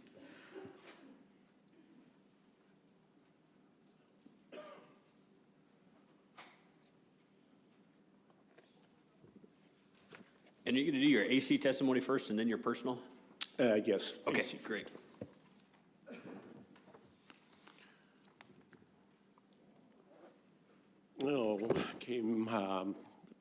Mr. Chair and members of the board, my name is Dennis Sadra, and I am the co-chair of the Copper River Prince William Sound Advisory Committee. We met on November 6th and discussed pretty much just the proposals that affected our unit, Unit 6. We didn't go into the Kodiak stuff and very little stuff on the Kenai Peninsula, so I'll just kind of keep with that. On ACR 3, we were 11 in support of removing conflicting and redundant methods and means for taking beavers during trapping seasons across the state. Getting into Proposal 70 to restrict hunters who take nannies in Unit 6 and all of that. We were 10 in favor and 2 abstained. They basically said, you know, this has been a regulation in Unit 6 for quite some time, but, you know, you can shoot a nanny in Unit 6 and then jump over and shoot one next year in Unit 7, and we felt that this would make it the same across the whole South Central area. On 71, 72, and 73, we took no action because we just did not have the information. 74, count a wounded bear against a hunter's bag limit region-wide. We were 11 in support and just feels that this is a good policy. 75, to require an online trapping education course. We were 12 in opposition, mainly just because of the burden that it puts on the department and then possibly a deterrent for young people getting into the trapping. Moving on to our area, Unit 6 in Proposal 76, reduce the non-resident bag limit to 1 deer. In Unit 6, we were unanimously opposed to that. Basically, information from Fish and Game said that on average, there's only 7 second non-resident deer taken per year. And the other part of that is that, you know, those 7 deer are $300 a piece that goes to the department plus the Pittman-Roberts money. So the reduction to 1 did not justify that. 77 was to change the non-resident goat hunts from registration hunts to drawing hunts. There was 1 in support and 10 in opposition to that. The reasoning was that there's plenty of goats still available, and especially to Alaska residents, there's units that the guides can't hunt that have that there's plenty of goats, and they don't close that even at the end of the season. 78, we took no action on. That's the archery registration hunt. 79, shorten the non-resident hunting season for moose in 6A. We were 12 in opposition for that, but we've got some more information, and I wish we would have had this information at our meeting. I think that vote might have been different. No action on creating a new hunt in Unit 60 on the Richardson Highway. Proposal 81 to reauthorize the antlerless moose hunt in Unit 6C. That was a housekeeping thing, and we were unanimously in support of that. Let's see, number 82, shorten the spring season for black bear. We presented this. This was our proposal, and so, of course, we were unanimously in support. In Proposal 83, to increase the resident bag limit to 2 bears, we were unanimously opposed. And then Proposal 84, to shorten the black bear season. Basically, our proposal said shorten the season in the spring. Proposal 84 said shorten the season in the fall. Because of our stance on the spring hunt, we were in opposition to Proposal 84 to shorten it in the fall. And then Proposal 85, which was to restrict hunters from shooting big game from a boat in Unit 6 without a permit. It says, although the proposal seems to be focused on deer, you know, we hunt moose extensively out of our boats, whether they're skiffs or airboats or whatever, or canoes. This proposal doesn't specify, it just says boat. So it's pretty poorly written, and because of that, we were unanimously opposed. And that is the extent of my AC testimony. Hey, Dennis, thank you very much for that, that testimony. Questions for Dennis from board members? Vice Chair Hoffman. Yeah, thank you, Mr. Chair. Thank you, Dennis. Yeah, that was pretty straightforward. Thank you for your testimony. Did you say your AC took action on Proposal 77 for the, to change the non-resident goat hunt in 6 Delta? Yes, we did. We were 1 in support, 10 opposed, and 1 abstained. And I abstained because I'm a registered guide hunting those areas, and I didn't want to inject my personal opinion on that. Okay, I appreciate that, because that wasn't, somehow that didn't get entered in the, our AC page, so. Oh, and I need to apologize. So the AC, the notes you guys have is not complete. That somehow our secretary of our AC submitted the wrong stuff, and so what you're looking at there is not the correct ones, and I'll make sure that these right ones get in there. Because yeah, like I said, a lot of them didn't have, it's all handwritten and everything. I apologize, and I meant to clarify that at the beginning. Member Garner. Thank you, Mr. Chairman. Thank you for your testimony. Proposal 79 shortened the non-resident hunting season for moose in Unit 6A. Your AC unanimously opposed, but you had mentioned that you wish you had additional information that may have swayed the AC's position. Can you elaborate on that additional information? Yeah, yes, I would, and I spoke with Mr. Loring about this a little bit yesterday. This unit is a harvest ticket unit. Access out of Cordova is just terrible. It's a long ways, weather's bad. We have very limited charter services. You would not ever access this area with boats, and so it's like, you know, who's going to mess around with shooting moose in November? But it has been brought to my attention that there is an ever-increasing transporter activity down there, and there's a 4,000-foot runway in Cape Yakataga, so these guys can bring their clients in with caravans or whatever they want, the big planes that are kind of impervious to the weather, and basically set up shop in a cabin, a transporter's cabin that's providing them that, and go and do their moose hunt. And if this were to extend, especially into the month of November, those moose pull all out of the hills, and they're very accessible close to the beach to kill. So it could be, you know, a bloodbath. And non-residents these days are paying transporters a lot of money just for the transportation services to get them out there. So like I said, if our AC would have known that and understood what this was about, I'm sure we would have voted differently. Member Loring. Thank you. And Mr. Chairman, I want to ask if it's appropriate with the board here. The Cordova AC had a meeting just recently that I listened to dealing with the federal restriction on non-qualified subsistence users hunting, taking deer, and I wonder if it'd be okay if you would explain to us. I think it's pretty pertinent on what you talked about and how you decided to handle that issue. Are you comfortable with that? Okay, for sure. Okay, and I sit on the Southcentral RAC, the advisory council to the Federal Subsistence Board as well. So I see both the state side and the Fed side. This proposal came before our RAC from a native village of Eyak, which is one of the native corporations there in Cordova, to require the deer hunting on Hawkins and Hingenbrook Island, which are the two main islands that the residents hunt, but turn that into a federal subsistence hunt that would mean only federally qualified residents of Cordova, Tititlik, and Chiniga could hunt those islands.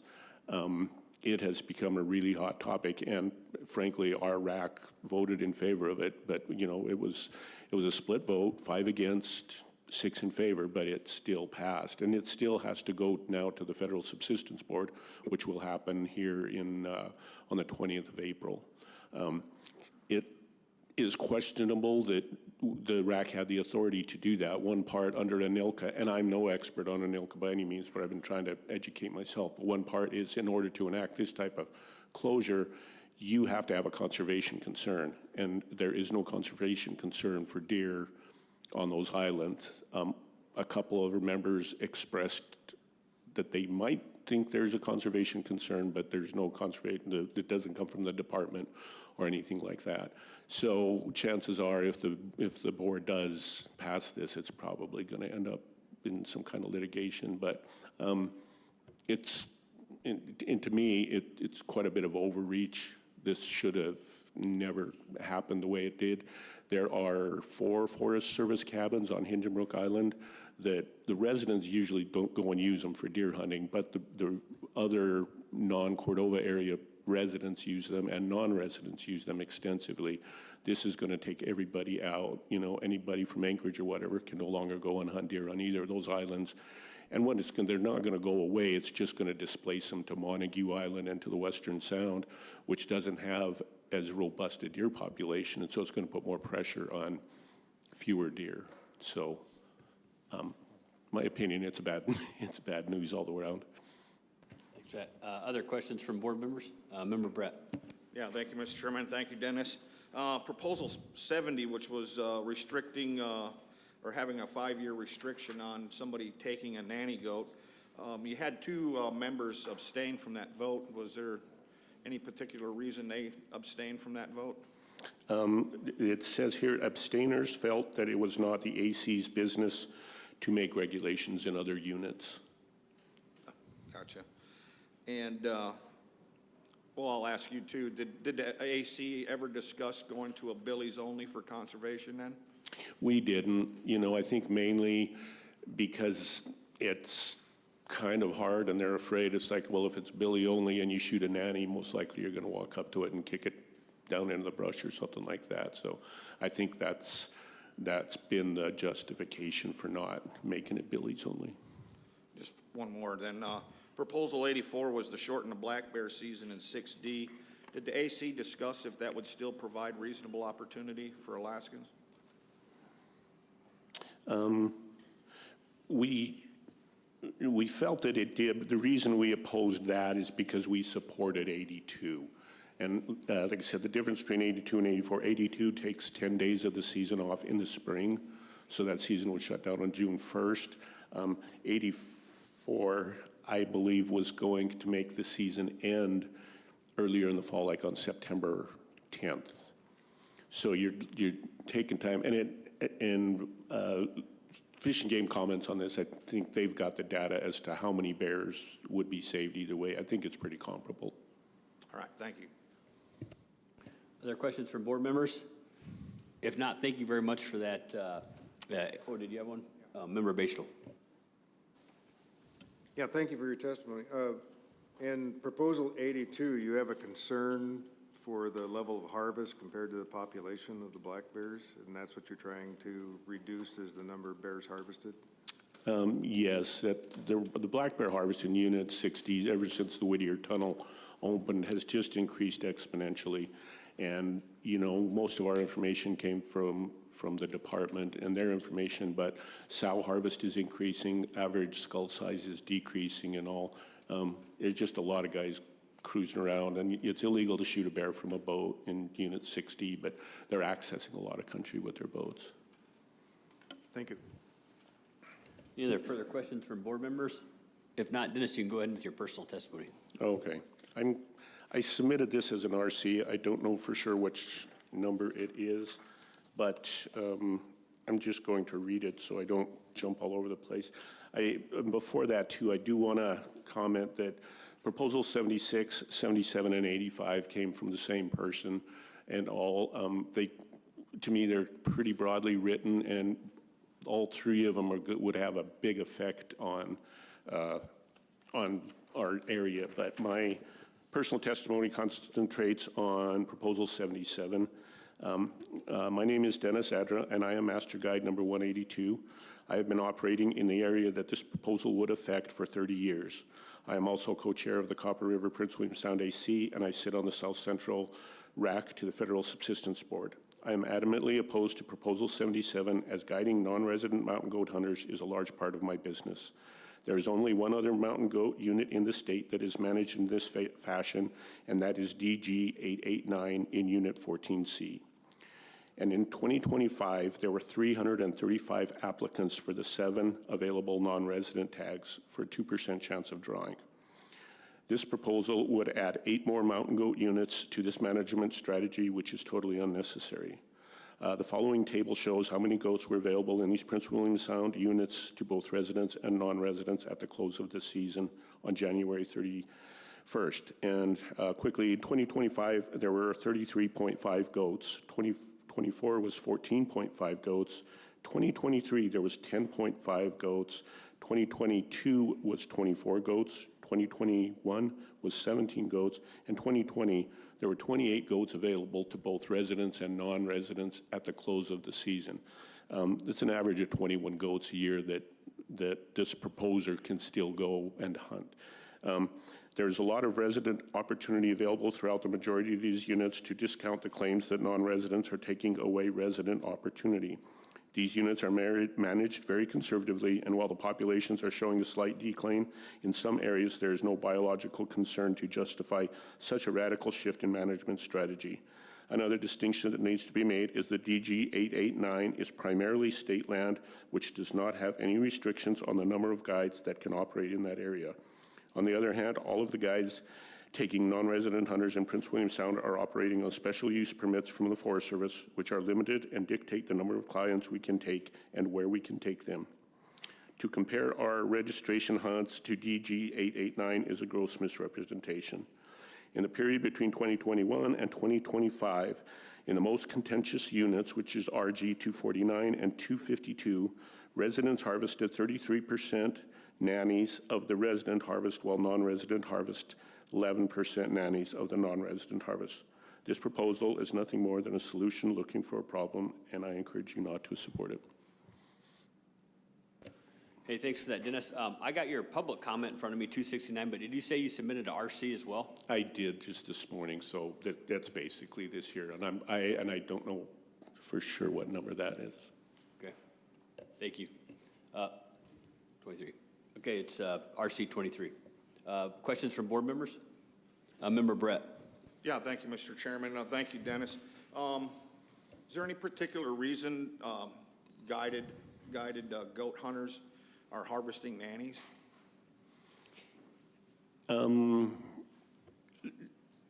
It's usually just a mistake. You know, we try, but 3 years ago, we had the guy told him, shoot the one on the right, and he shot the one on the left, and it was a nanny. And so that kind of stuff happens, but it just is like the worst thing to do is to kill a nanny, and we try really hard not to. And I think that's reflected in the, in the harvest percentages, but it does happen. Yeah, so 11%, do you know what kind of number that is? Nannies? 11, man. I don't have my. That's all right if you don't have it. I mean, I can figure it out. Yeah, it's usually the total. We're around 90 goats in all of those units. So I would say 11% is 1 in 10. Yeah. 1 in 9. All right. Thank you. Thank you for testifying. Sure. Other questions from board members? Looking up and down the line. Dennis, I don't think we have any. Thank you very much for your testimony. Thank you. And we'll call Greg Ginnen up next.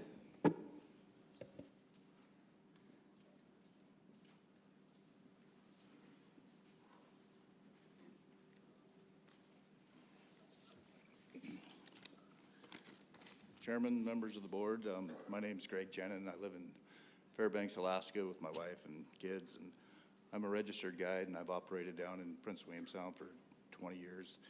And I appreciate the opportunity to be able to go over this with you guys. I'm here in opposition to Prop 77, and I'd like to do a little comment on Prop 82 as well, if that's okay.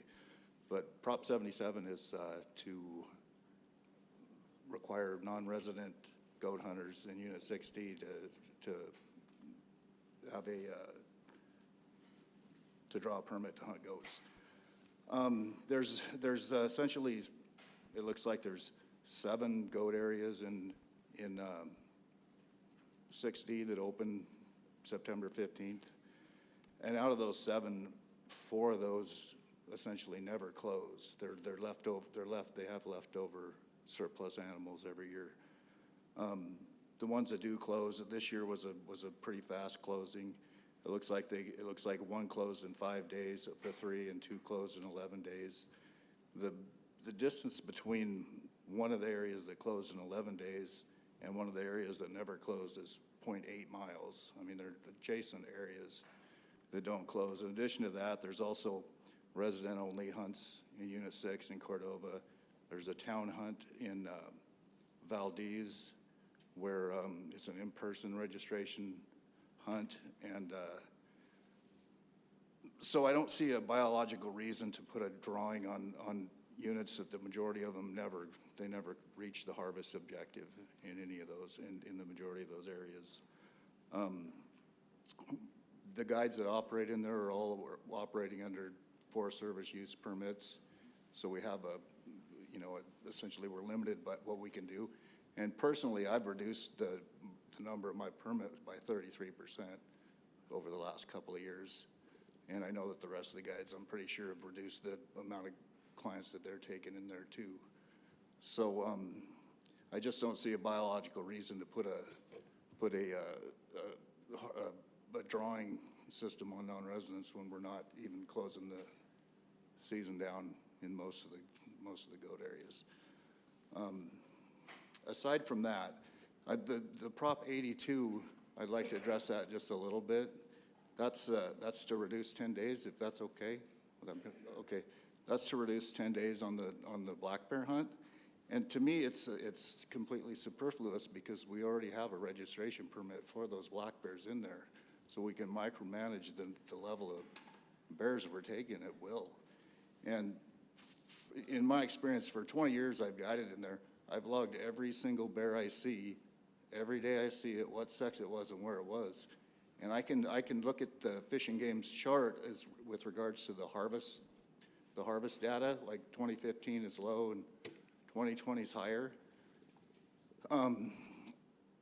When I count the bears and add up what I see and where I see them, it's essentially the low years is geographically where I've been. It's the reason they're low, it's because of where the bears are. It's not necessarily because there's a lot less bears in 2015 than in 2010 or 2020. It's because they're in a different place.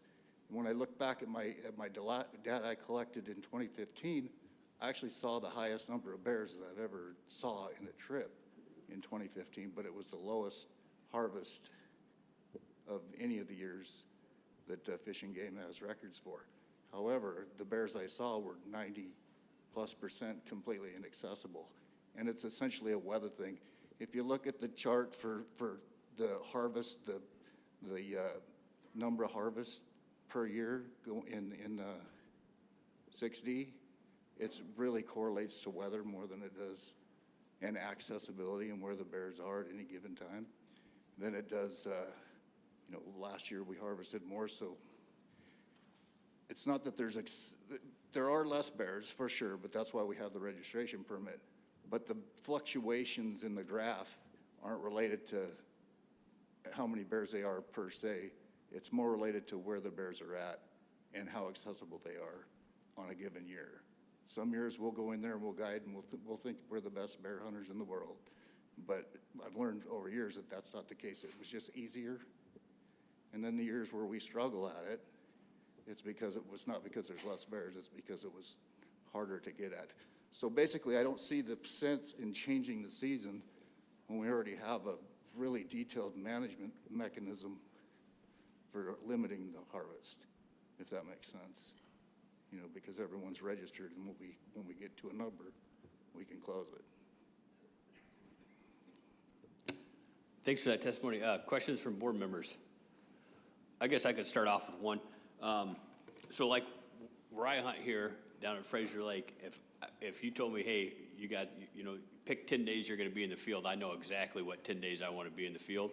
So what you're saying is shortening this season by 10 days isn't necessarily per se better hunting. It's an accessibility issue for the bears. Is that correct? Well, year by year, it's an accessibility thing. This past season, the blueberries had exploded in May, so the bears were non-existent. They were all in the woods. It was much harder no one saw any. But I knew right away. I knew something was wrong, and I figured it out within a couple of days what was going on. Basically, in my opinion, it's condition dependent. Food sources and fish, mainly in the fall. When there's a lot of fish in the fall, you're going to take a lot of bears in that fall season. When there's no fish, you're essentially hunting Bigfoot. You're not going to see anything. If the harvest is greater at the end of the season, this won't change anything. It'll still be greater at the end of the season because most people like to hunt black bears that you go from the last day of the season and move forward, and that's your trip. So essentially, we're gonna move that last day of the season back and then go forward, and then that's your trip. So right now, I would say, in my opinion, and I spend hundreds of days a year out there, by far the biggest effort is that Memorial Weekend. So what you're gonna do is you're gonna take those people that harvest them at the end of the season, June 1st to the 10th, and you're gonna move them back to, say, May 20th to the 30th. You're gonna get more congestion on that Memorial Weekend. And the harvest that looks higher at the end of the season is still gonna be higher at the end of the season. It's just gonna be sooner. I don't think that this is a way to manage that. The bears, especially not when we have a system that already can do this. Thanks for that explanation. Other questions? Member Loring. Thank you. Hey, thank you, Greg, for your testimony. Really appreciate it. Let me know if I understand you correctly. So on the goats, you feel that the current system, the current registration system is working just fine, and the department has a good handle on what's going on, and if they need to close an area down, they'll do it right away, and so you're really comfortable with what you... Absolutely. So that's what We you have feel. had with the Forest Service and with the state biologists, we've had a mountain goat working group that we do in the winter online. And we've had this conversation before, and that's why the guides that operate under the Forest Service permit have voluntarily lowered in the select areas, have voluntarily reduced their harvest already. So everyone involved is here to solve the problem. But I just don't see it as a problem per se to non-residents because by far the majority of the areas never close, and there's access that non-residents can't even register for already. So it's a solution to a problem that's not there, essentially. Thank you very much. Appreciate that. Member Brett. Yeah, thank you, Mr. Chairman. Thank you, Greg. You answered part of my question. So your reasoning for reducing your clientele by 33% for goat hunting is a resource issue? That's a big topic that could take a lot of digging into. Essentially, the state came to us and said that they were having trouble getting the registration shut down while people were in the field. So I formally did 3 trips for goats. I just took one completely out so that it wasn't operating when it was getting close like that. I just wouldn't be there. And I think that's essentially what, I know Dennis operates in the same area as I do. I think that's essentially what we were trying to do so that we wouldn't be in the field and wouldn't have as much of a likelihood to run into or out when it closes. However, everyone knows how many I have. Before I leave for a trip, I send an email and say, this is who I have and where I'm going and when I'm coming back. So we're in the system, but I've just shortened the amount of time that I operate by a third just to kind of alleviate that overage. And this year we actually shut down in Unit 249, and we still had 4 goats surplus when the dust settled. So I think we're doing a good job at keeping that under wraps. There's some other things with regards to that, but as far as putting it on a drawing, I don't see the sense in that in any way. Just one follow-up, Mr. Chair. I'm curious, does your working group look at, the health and the population of the goats in that area and discuss, going to billies only so you can increase a population and not have these shorter seasons in some of the other units? I wouldn't have an issue with going to billies only, but I think there'd be a lot of pushback just because of the fact that 99% of the goats are fairly easy to tell, and some of them are not. Some of them just aren't like you can look at the goat identification quiz that Fish and Game is doing now in there, and those are mostly right, but once in a while one is just wrong. It's kind of like judging a bear. It's easier than judging a bear, but it's similar to judging a bear. So I could see where some people would be really nervous about doing that because it could be an honest mistake, not just not caring and trying to, I don't want to climb this hill any farther kind of thing, but it could be an honest mistake, and then liable. Personally, I won't. I could tell stories about it, but honestly, I've had goats that I said, no, we're not, that's not what we want. And bears as well. Literally the next day I'll go, I was crazy yesterday. It's because I'm over cautious, you know, because we will wind up taking the same animal the next day or a couple days later, and it was not a female. It's just the way it looked at the time. I'm more likely to do that than I am to talk myself into thinking a female or a female is a male. I'll talk myself the other way. But that's a pretty big liability for somebody that's not experienced. You know, and even though they're doing their due diligence, I could see there is going to be a percentage of people that were in good faith, made a bad decision, you know, essentially an accident. So, but I do like the idea of limiting, if you do happen to shoot a female, limit it. And I don't see any good reason why we couldn't limit goats take them out of every year even. Make it every other year, or like brown bears, every 4th year or something. But the goat identification test we have to take in 6D now is a good thing, and everything that's in there is pretty matter-of-factly. Like, when you take that test online, it's not really a test, it's more a class. They're teaching you what to look for, and it's good information. And that's a new thing, and I think that will help in people that are inexperienced actually knowing what they're looking at. Okay, thank you. Thank you for that explanation. Any other questions from board members? Member Batesville. Yeah, thank you. In reference to proposal 82 in this registration hunt, has the upper limit of that registration hunt been reached? It has, and they elected not to close it.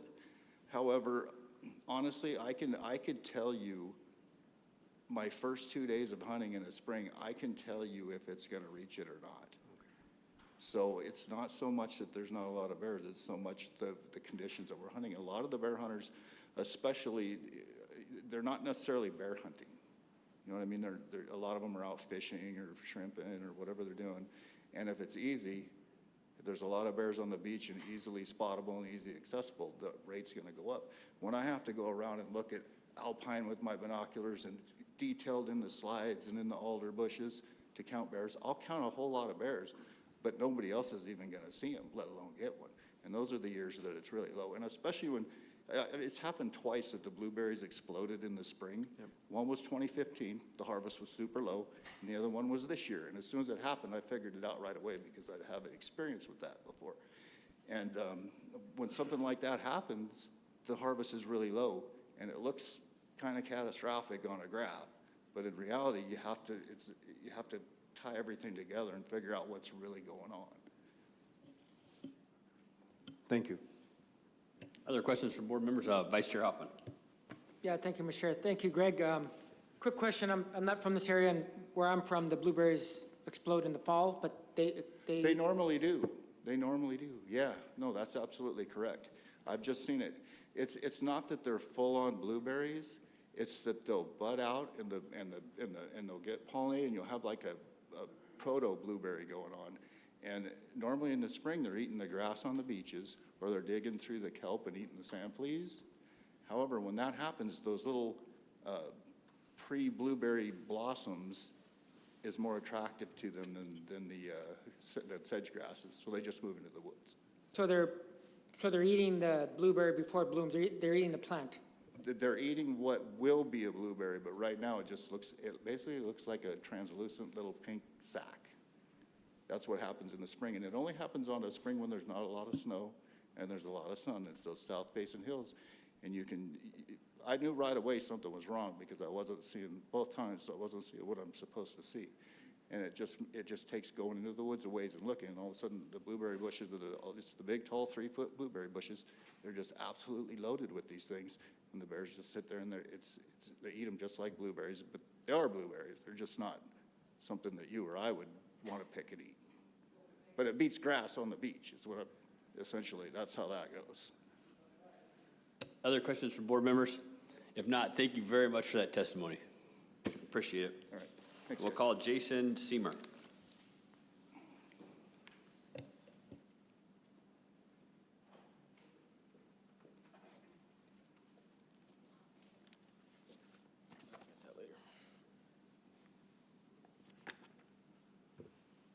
Morning, Chair, members of the board. I'm Jason Simler. I'm a registered guide and outfitter and owner of Alaska Expedition Lodge in Unit 6 and Unit 9. Today, I want to speak about in support of my proposal, which is number 79, to adjust the non-resident moose hunting season in Unit 6A by closing it on October 31st instead of November 30. This proposal is rooted in 3 key principles: biological timing, fair allocation, and maintaining hunt quality. First, from a biological standpoint, this change aligns more closely with the natural timing of the moose rut. By the end of October, the primary breeding period has largely concluded. Bulls entering November are often physically depleted from the rut and increasingly vulnerable, especially as weather conditions begin to concentrate animals into more accessible areas. Reducing harvest pressure during this post-rut period is a reasonable precautionary management step. Second, this proposal addresses allocation. Unit 6A currently offers one of the longest and least restrictive non-resident moose hunting opportunities in the state of Alaska. This adjustment does not eliminate opportunity, it simply brings it more in line with balanced framework that prioritizes resident hunters while still preserving a meaningful and high-quality non-resident experience. And finally, this is about maintaining the long-term quality of the hunt. Late season pressure can impact bull age structure, hunter success distribution, and overall experience in the field. By focusing harvesting within the core of the season, we help sustain a better hunt for all users over time. I believe this is a modest, practical, and enforceable change. It requires no new regulatory complexity, and it maintains a full and viable season for non-resident hunters during the most productive time frame. So thank you, and I appreciate your consideration. Jason, thanks a bunch for that testimony. Questions from board members? I guess I have a question to start off with. We had an AC representative earlier talking about a 4,000-foot strip. Are you familiar with that strip? I mean, yeah, lay it on me. Absolutely. Where's it at? What's it like? So what's happened down there, we've been operating down there since 2019. And to familiarize yourself, if you're not familiar with this area, and this part of 6A, I'm on the Sayou River. Okay, so Cape Yakataga is 10 miles east of us. There's a lot of mining going on there.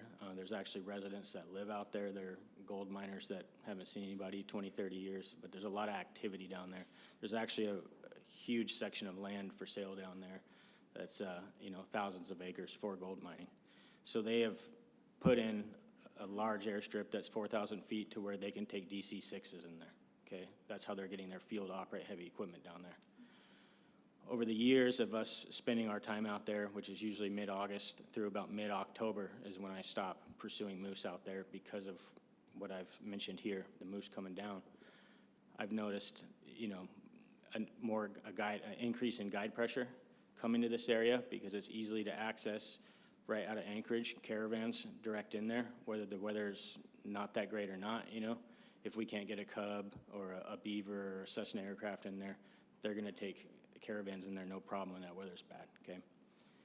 So with that 4,000-foot runway, guys have built cabins down there, or they're just setting up, big tents, And what they can do is they can have these caravans bringing in non-residents, and they can do their transporting stuff all right out of there. This runway is located, 100 yards from the beach. That beach is a massive highway east and west of that location. So for them to go east and west down the beach and get to prime moose habitat when they're already post-rut, you're talking about shooting moose within a couple hundred yards of the beach. So like Mr. Zadra mentioned earlier, it's potential for a very large harvest number in a short amount of time for a very fragile moose herd. Vice Chair Hoffman. Thank you, Mr. Chair. Thank you for your testimony. Shortening the season by 30, it's rare to see a season open from September 1 all the way to November 30, but it's even rare to see it last through the end of October, from my experience. Was there any discussion on what if you just left the hunt open just for the month of September? How would that affect you?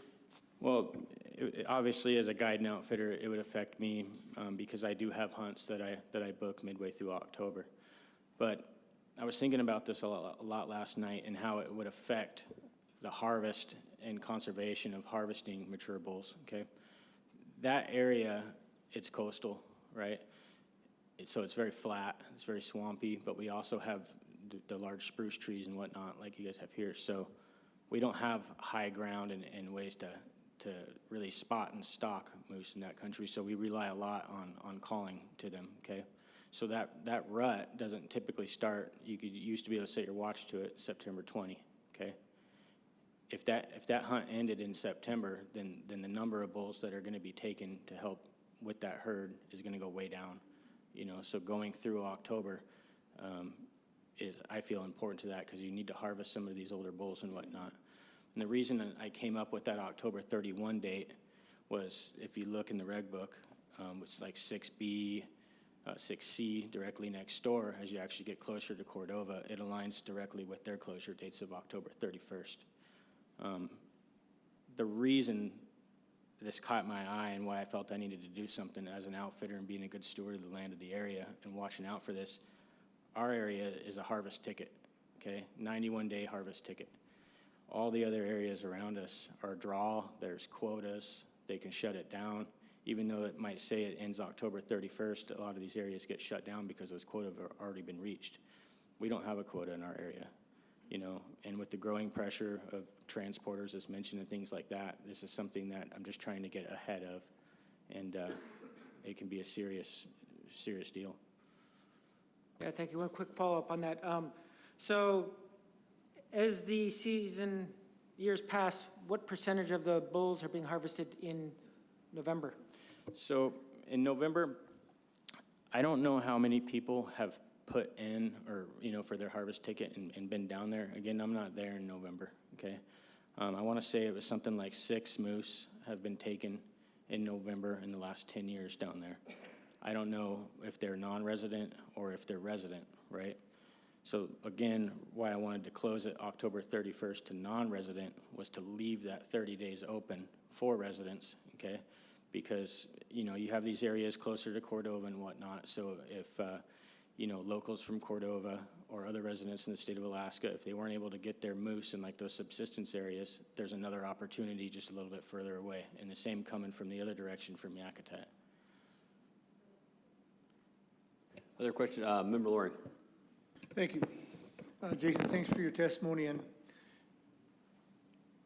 when I was living down there, I remember that between Controller Bay and seems like down to the Sayou, there were some really nice trophy moose, a lot of them. Is that still the case, or there's still good populations of 70? I saw a couple 80-inch moose that Sam Peaches killed. It's still the same thing? Yeah, we don't throw that 80 around, right? But yeah, there's still great moose down there.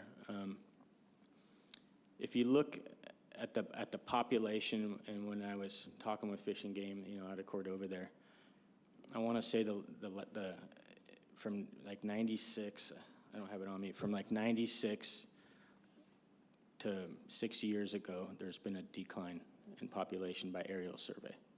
Okay, and that was back west of us from Cape Suckling to Palm Point. So I don't have the population from Cape Suckling east, right? So I'm kind of basing it off of that and then what I see from living in the area that fall, you know. But I know just as me as an outfitter, from the beginning of when I started there to now, we definitely have a lower percentage of harvest, so.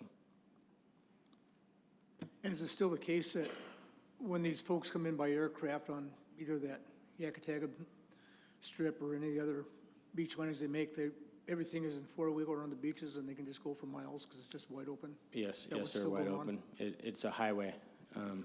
For instance, on an ATV, moving from the Sayou River, we take people that are tired of catching 100 silver salmon a day, we take them up to the Seal River, which is Vitus Lake, and the Bering Glacier. It's roughly 20 miles away, and we can be there in under half an hour on ATVs just driving down the beach. So, Member Brett. Yeah, thank you, Mr. Chairman. So you said that your primary motive or method of, harvesting moose is by calling them because it's very flat land and you don't have the elevation to do any spot and stalking. So would that be the same in November for the people that would use that big airstrip? No, sir, it wouldn't. So the only elevation that we can gain there is climbing trees. We climb these trees to the top, and a lot of time I put either a guide and a packer or two guides with the client. So there's a guy in the tree and a guy on the ground, and they're staring at each other, right? That's how they communicate. In November, what happens, earlier September and even in August, you fly up to the base of the mountains or even halfway up the hills. That's where you're going to find your bulls, right, when they're still in velvet. As it increases towards September and they start staging for rut and coming, they start moving closer to the beach, okay? Come November, as the winter sets in and it's starting to drive them down, which is by our lodge, which sits less than a mile from the beach, that's where their wintering grounds are. That's where they're getting away from the rivers. They're getting closer to the beach. It's more mild for them, less snow. There's lots of vegetation there for them to eat. But what happens is it congregates moose into big numbers, right? So it makes it very, very easily accessible from the beach. So they're just more visible? They're more visible. Okay. They're depleted, right, because it's post-rut. So they've gotten into their bigger numbers where you can literally just see them from the beach. Like when we shut our lodge down in mid-October, it's already started. You've already starting to see that. When we're putting boards on the windows to shut it down, we can look off the back deck and see mid-60-inch bulls already laying out there. Is there a November rut like there is in the interior? I couldn't tell you that because, again, I don't stay there in November. I've kind of done my part to stay behind how I feel. And when I start seeing massive numbers of moose close to the house, I feel like it's time for me to shut it down. Like they've made it from the hills, they've made it through the rut, they've made it through us as outfitters, and that's when I leave them alone. All right, So, thank you. Thank you for your testimony. Other questions from board members? If not, Member Batesville. Yeah, so what happened in 24, 25, I'm looking at the moose harvest chronology for 6A remainder that you put in your proposal there, with the number of harvests being like 4 moose or something like that. Was that environmental or was that effort or?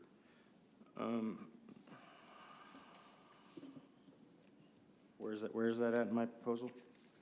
Figure 2.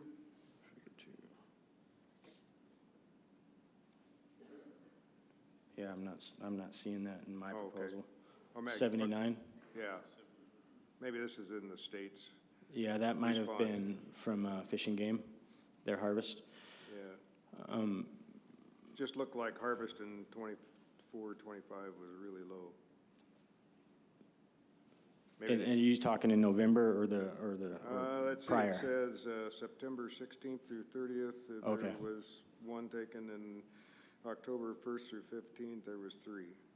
Right, and I guess that's the numbers that she has. Those aren't my numbers. That could be just from any outfitter or resident or DIY non-resident in that area. So I do remember whether it was 24 or 25, I could go back through my records and look, but we did have a low year, so. Thank you. Mm-hmm. Any other questions from board members? Member Mueller. Thank you, Mr. Chair, and thank you for your information that you provided for us. I did want to ask, I have notes here that states that the population is below the objective, and the objective was 600 to 800 moose in that area. With the season and how you operate the business and pulling out of that area the middle of October, can you share with us how many moose hunters that you've had each year on average since you started in 2019? Yep, so we do it pretty unique down there, and this is going to kind of help you understand like the access and why we do it this way. I'm a pilot. I've got Cessna airplanes. I've got Super Cubs. I've never once dropped one moose hunter with a Super Cub down there at that lodge. So what we offer is unique again. We offer a lodge-based moose hunt, okay? So where an outdoorsman, a hunter, can come back and stay at our lodge every night, right? So I only do 2 hunters every 10 days, right? Because I also have a lodge in Unit 9, we have an alternating brown bear season down there, right? So like this year, even ending year, I'll be in Unit 9 this May. So it enables me to stay longer down in Unit 6 this year during moose. So I'll stay through around mid-October. So for 6 weeks, that tells you I roughly do around 12 moose hunts. On an odd ending year, I'll do a total of 6 moose hunts. So to get the lodge shut down by the end of September, to make it down for the October bear season in the peninsula. So by doing it that way, I feel that we're honestly doing our part not to overstimulate and overuse the natural resource. Thank you, Jason. I appreciate that, and thank you for your conservation concerns and sharing with others. Any other questions for board members? If not, Jason, thanks so much for that testimony. Thank you, guys. And next up is Neelan Taylor.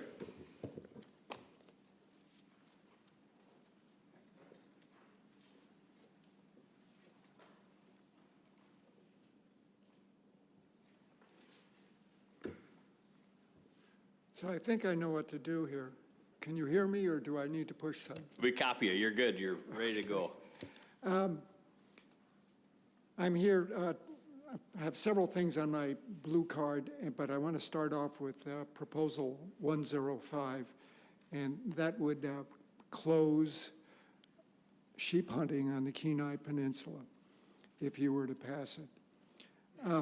10 days ago, Judge Danny Crosby issued a decision that is important to sheep on the Kenai Peninsula. I'll be blunt here. The department lost that case. There's some loose ends still out there, but at any rate, it's an IM case, and I don't want to get into IM, but it has important information for sheep on the Kenai. What Judge Crosby found was that the common use clause of our Constitution applies to non-consumptive users. I am here for non-consumptive users, and I am a non-consumptive user.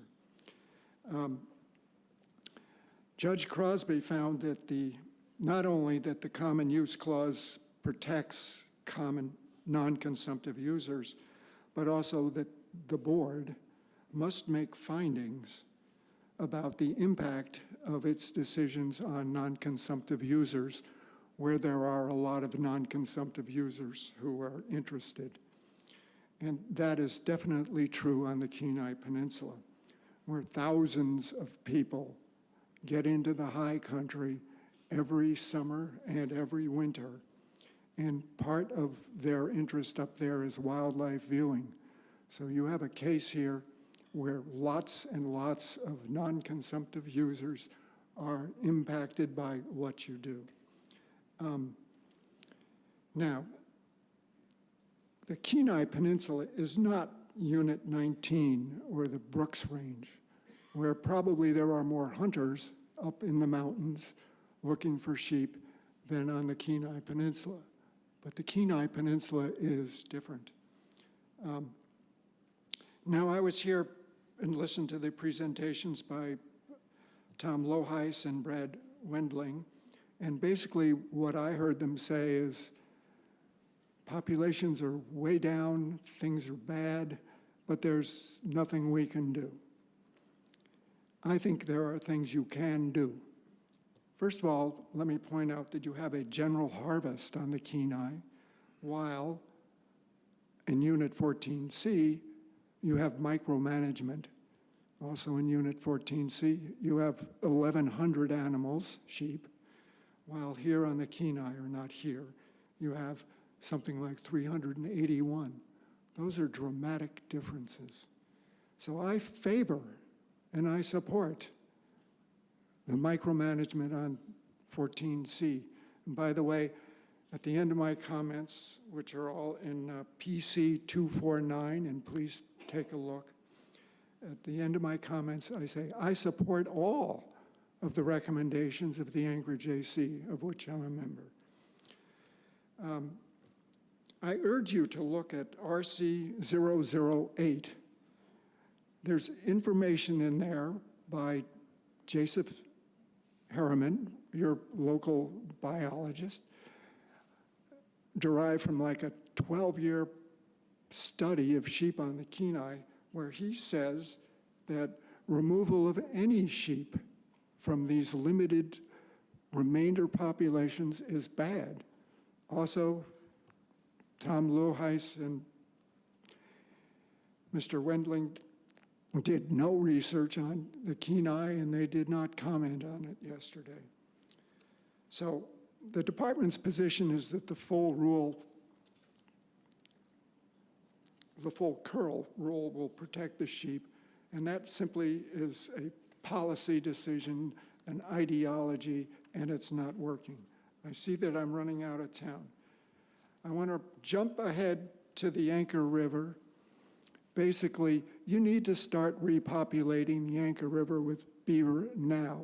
Allowing trapping for another 3 years, just because maybe it's going to be hard to change it, postpones repopulating the Anchor River with beaver. So I'm not in favor of that compromise. Finally, I'm strongly in favor of the buffers proposed by the Cooper Landing Safe Trails Group.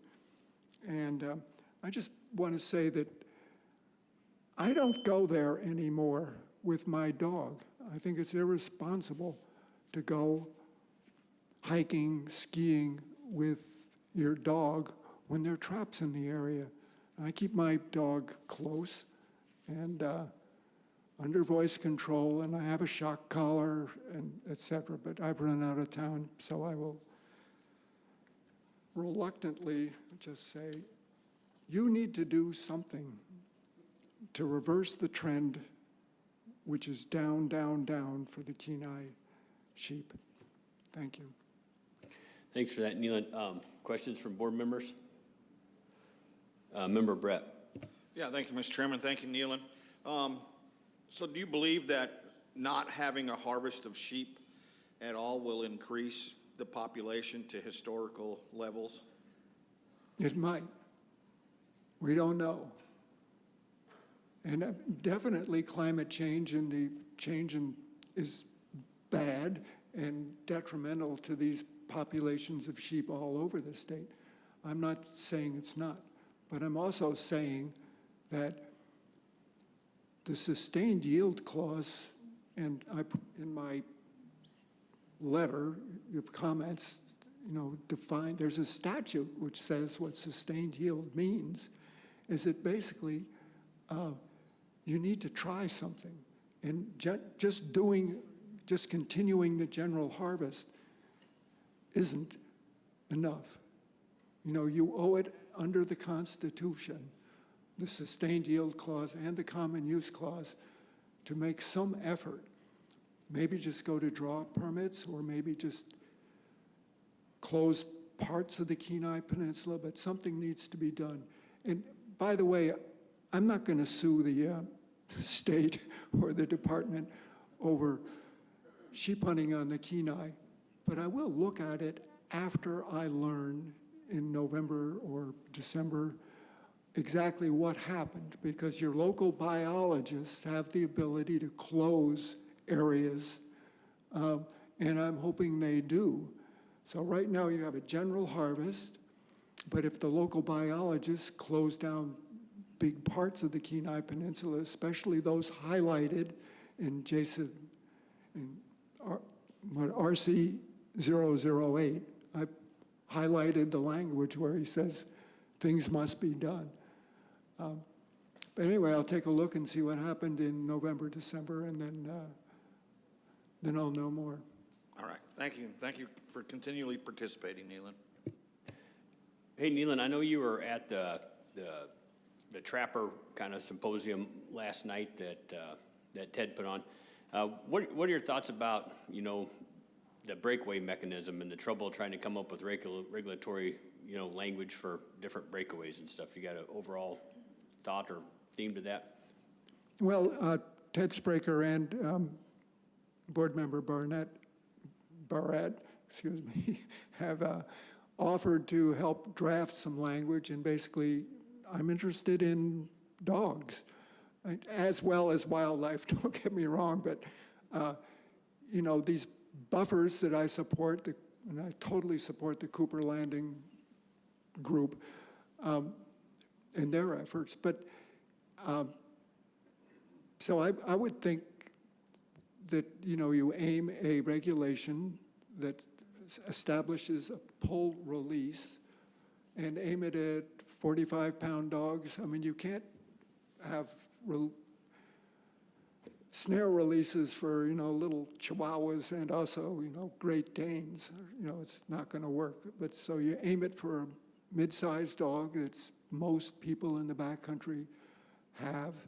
And let me just also say the idea that you're going to have a leash law for all of Alaska's wildlands is ridiculous. And I think you all have dogs you take out in the wildlands and you don't have them on leash. So that's not an answer.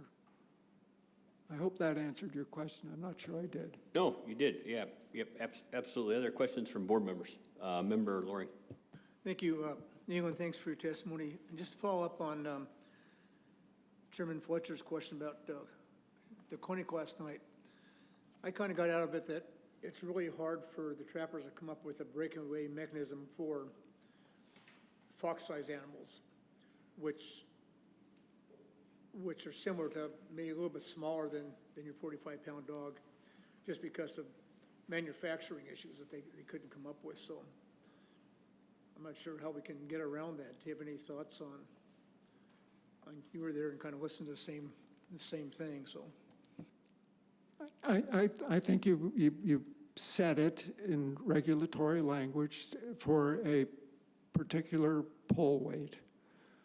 And I think, you set that for, a mid-sized dog. And my dog's 45 pounds, so that's part of where I'm coming from. But, take a look at, what the typical dog weight is. And so I'm not sure I know how that would work for foxes, but I think what I heard last night is the fox is not going to get trapped if the opening is, at any rate, I'm not sure, okay? Director Scott. Thank you, Mr. Chairman. Thanks, Neelan. It's great to see you again. I always look forward to running into you at these. I've asked several people, and I'm not sure if you've lived down in the Homer area, but it sounds like you've spent some time. Any idea why beavers have not recolonized the Anchor River? Any theories?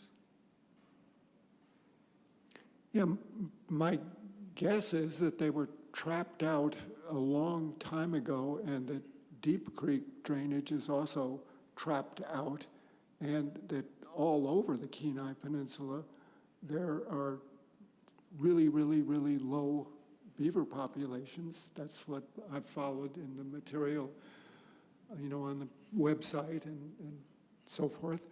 And basically, it's just a long way from any beaver. That's the Anchor River. And my proposal was just for the Anchor River. And, once again, my view is, my hope is that you transplant some beaver in there and then do like with the deer that are being transplanted or have been translated from Kodiak up to the southern Kenai Peninsula, and basically, but don't go out and hunt them or remove them, give them a chance to come back, and that they will come back, because many years ago there was very, very high populations of beaver in the Anchor drainage. Great, thanks. Yeah, we have a request for muskrats too, so it might be muskrats then beavers. But we'll get back to you. Other questions from board members? If not, Neelan, thank you very much for your testimony. Thank you. And I'll next call Andy Christofferson.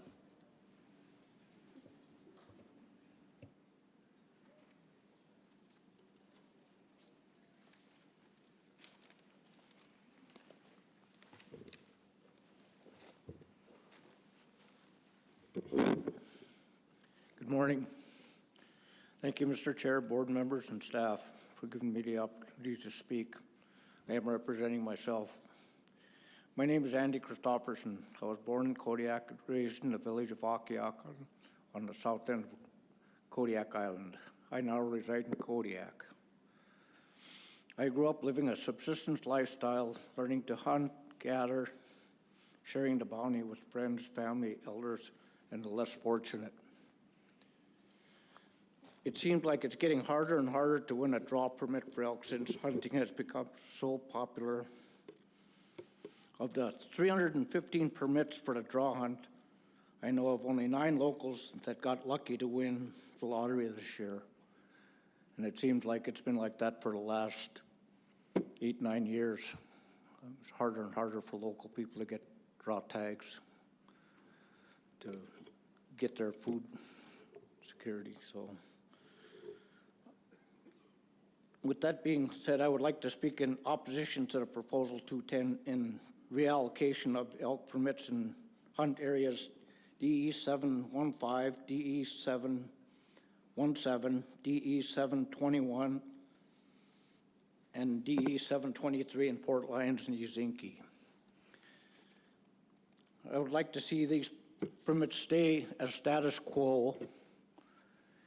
If we keep this as status quo, our residents of Kodiak Island have a good chance of obtaining one of those permits. If we're going to take permits away, it should be from non-residents, not Alaska residents. I believe that we should try to keep it for the state of Alaska, to all the residents of the state of Alaska.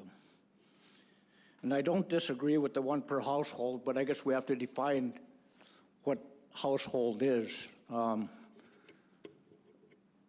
My brother and I live in the same household, but he has a different name. His name is Farsovich, mine's Christopherson, so if we both applied for a permit, we'd have 2 different names, so how would you define that? So that's one of the drawbacks, I guess. But I don't have a problem with that part of the,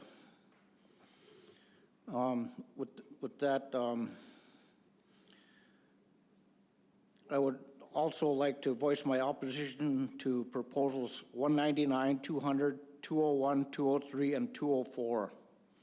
I think that if we have an overabundance of deer, Alaska residents should have an increase of harvest tickets, not non-resident hunters.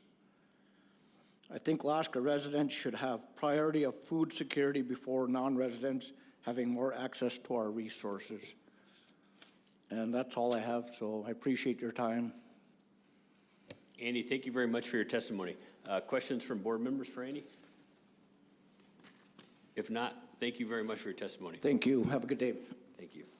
And next, we'll call up Jason Bunch.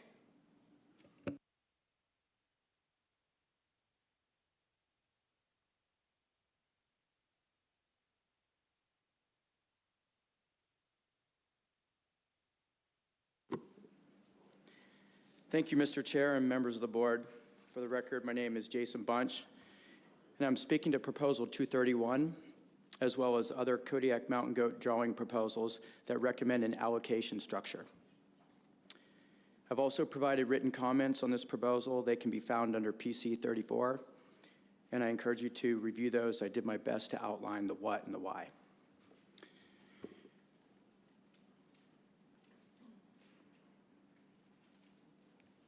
My comments to Proposal 231, which is, again, an allocation structure for Kodiak mountain goats, is to ask your support for the proposal that the Kodiak AC recommended in their comments. And that proposal, the outline of that proposal is that there would be an allocation up to 20%. No, an allocation at 20, established at 20%. And that the number of applications that a guide could apply into the draw be the same number as the number of permits available. And this is done for our Kodiak brown bears. I was going to write this proposal 3 years ago, but as some of you know, I was the chairman of the Big Game Commercial Services Board at the time. I was up to my eyeballs in the guide concession program, and I was scared to write this proposal. I was scared because, one, it was coming from the chairman of the Guide Licensing Board to allocate, for an allocation. It's always a little bit risky. But I needed people to trust that I wasn't unhinged, that I had Alaska's best interest in mind, and was looking to achieve balance across the board. So instead of repeating my written comments, I'd like to walk you through a scenario that has occurred multiple times, including again this year. This trend is real. Right now, these tags are issued through the statewide draw with no non-resident allocation. On paper, that seems fair. We have plenty of goats. But in practice, it creates a situation that can be heavily influenced by commercial interests, especially booking agents. Booking agents, often operating from outside Alaska and with no direct connection to these local areas, are becoming increasingly active and aggressive. You've already heard testimony throughout the last couple of years regarding the marketing of non-resident transported hunts, and we are now seeing a similar pressure beginning to develop within the Kodiak mountain goat draw system.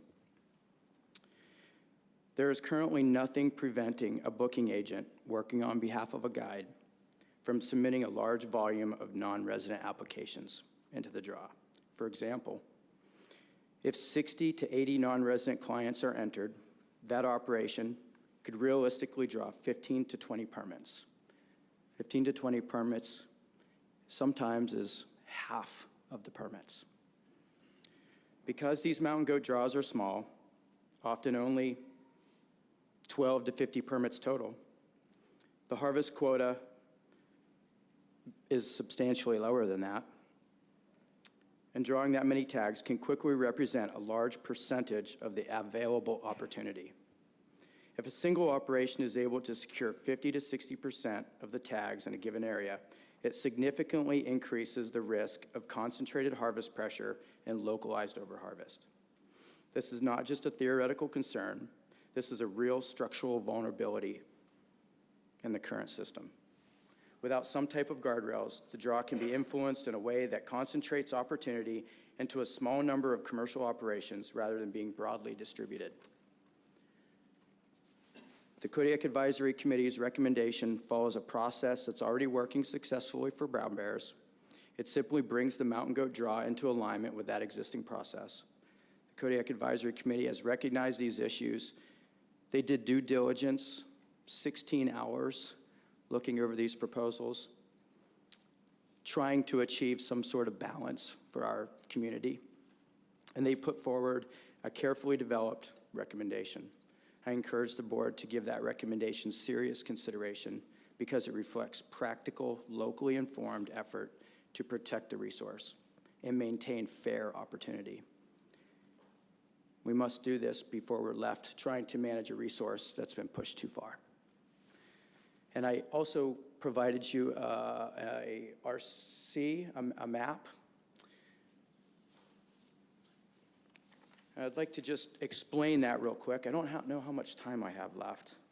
I tried to do that quick enough. You're coming down, but explain the map. And what RC is it? Okay, so the map shows you that all the permits, the map, can I continue, Mr. Chair, or no? Oh, absolutely. The map shows you all the draw areas, and 480 in the map is the registration area. So we'll start with 474.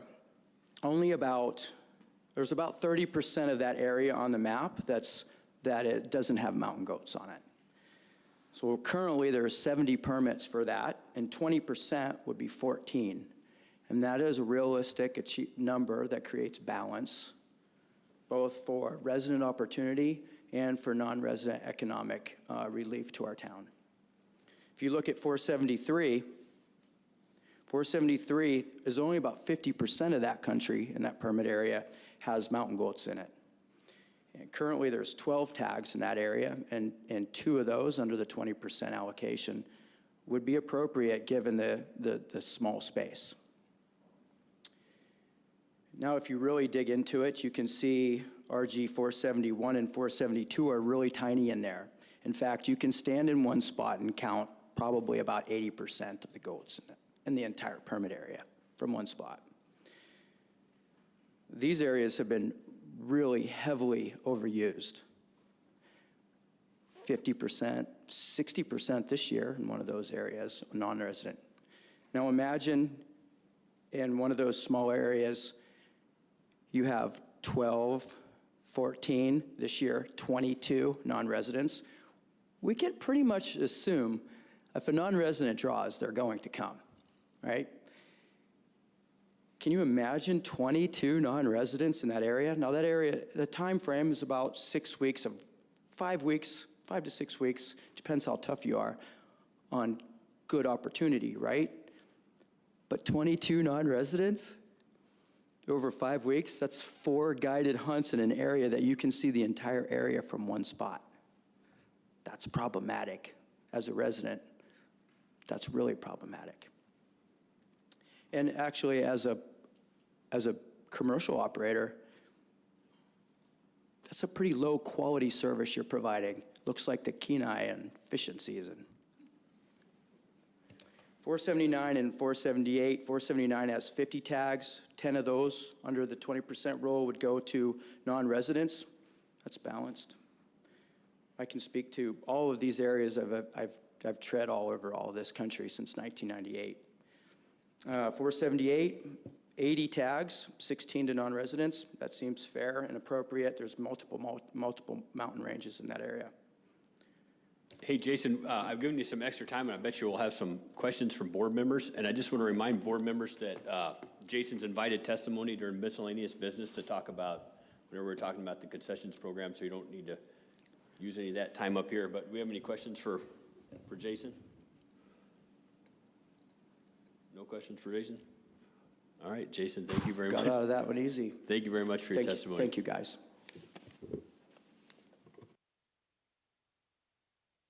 Lorraine Temple, next.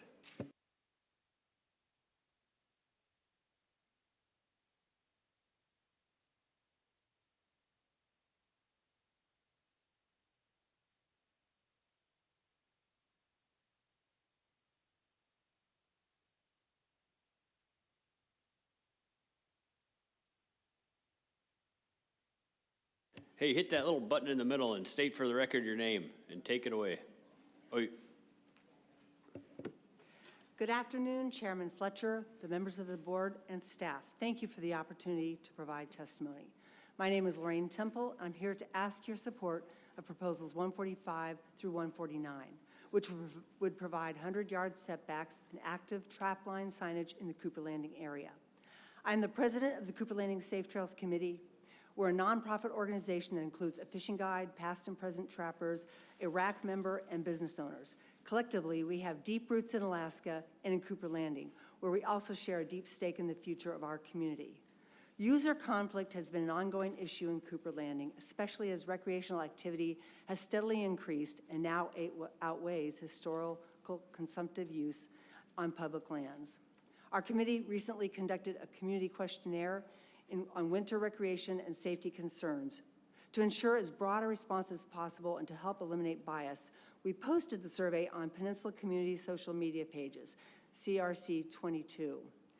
The results mirror surveys conducted in 2015 and 2020. This year, 223 people responded, including 150 who identified as residents of Cooper Landing. Of those residents, 83.5% supported safety setbacks and signage. Additionally, 60% of respondents reported altering where they recreate in winter to avoid where they think there might be a trap. We feel this is why dog encounters have decreased. People just don't go where they used to. This points out that current conditions affect how people use public lands. We often hear this is a social issue, not a fish and game issue. Yet when trappers talk about their rights, this must also be a social issue if the logic is followed. Thus, if Fish and Game is managing lands for trapping, surely they must also, according to the Alaska Constitution, manage for other users who ought to be able to safely recreate on public land without fear of an ill-placed trap. The setback areas proposed were carefully selected. See our maps, professionally made, RC 15. Based on winter recreation use, proximity to residences, community input, and potential conflicts with search and rescue operations. The Summit Lake Recreation Area is prone to having search and rescue teams deployed due to avalanche danger, and we've heard grave concerns from rescuers about the safety of their dogs. These 100-yard setbacks don't prohibit trapping. Even in Anchorage and the Kenai National Wildlife Refuge, trapping continues just with setbacks. Clearly, the proposals would not allow private property or federally managed, would not apply to private property or federally managed subsistence trapping. Signage is the most widely supported step towards sharing the land. Many trappers in Alaska voluntarily marked their lines, and when one trapper was asked about his concerns of tampering, he responded, "I'd rather have that than catch somebody's dog." Our proposals are supported by the Cooper Landing Advisory Planning Commission, the U.S. Forest Service, and 777 residents and visitors who have signed our petitions, CRC petition page 16, plus the many submitted public comments. In an ideal world, trappers would all follow the Trappers Code of Ethics. Voluntary guidelines are not enforceable, whereas regulations would establish clearly defined expectations that all users understand. Even when enforcement resources are limited, regulations still guide behavior. According to the ADF&G 2024 Trappers Report for Region 2, 1,707 trapping permits were issued in a region with a population of nearly 370,000 people. Even assuming every permit holder actively traps, which the report indicates is not the case, this represents less than 0.5% of the regional population that traps. Yet the lack of regulations seem to favor the trappers. Cooper Landing is changing. Families are younger. Vacation rentals have increased by roughly 200% over the last decade. New businesses have opened, and new developments are in the works. All of these factors point to continued growth in winter recreation. Times are changing. Notably, support for these proposals is not limited to recreational users. Several trappers who completed our questionnaire, as well as individuals who signed our petition, stated that they trap, and yet they still support reasonable setbacks. I remember a trapper who testified last round 3 years ago who said he wanted to trap till the day he dies and therefore knows there needs to be regulations. We support dog owners being responsible for keeping their dogs under control, whether by voice, e-collar, or leash. Our committee has hosted trapping education and release seminars, and we will continue to do so. In addition, we remind the public that tampering with traps is illegal, unethical, and punishable with a fine. Trap setbacks are not unprecedented in Alaska. 12 municipalities already implement setback regulations. Can I just finish one more minute here? Yeah, please finish up. Demonstrating that trapping can continue successfully alongside other, Juneau has a quarter-mile setback, Yakutat has 500-yard setbacks, and homes have, from homes, and 150 from some yards. 100 yards seems like a very reasonable ask. These proposals represent thoughtful, limited measures designed to reduce conflicts in the most heavily used recreation areas while maintaining trapping opportunities across the landscape. Our goal is simple: to help ensure that trappers, residents, visitors, pets, and search and rescue teams can continue to share our public lands safely and respectfully. Thankful for your time and thoughtful consideration in those extra minutes. Thank you for that. Questions from board members? Member Loring. Thank you. I just want to say that very good presentation and covered a lot of areas, and appreciate the information. I have no specific question. Thank you very much.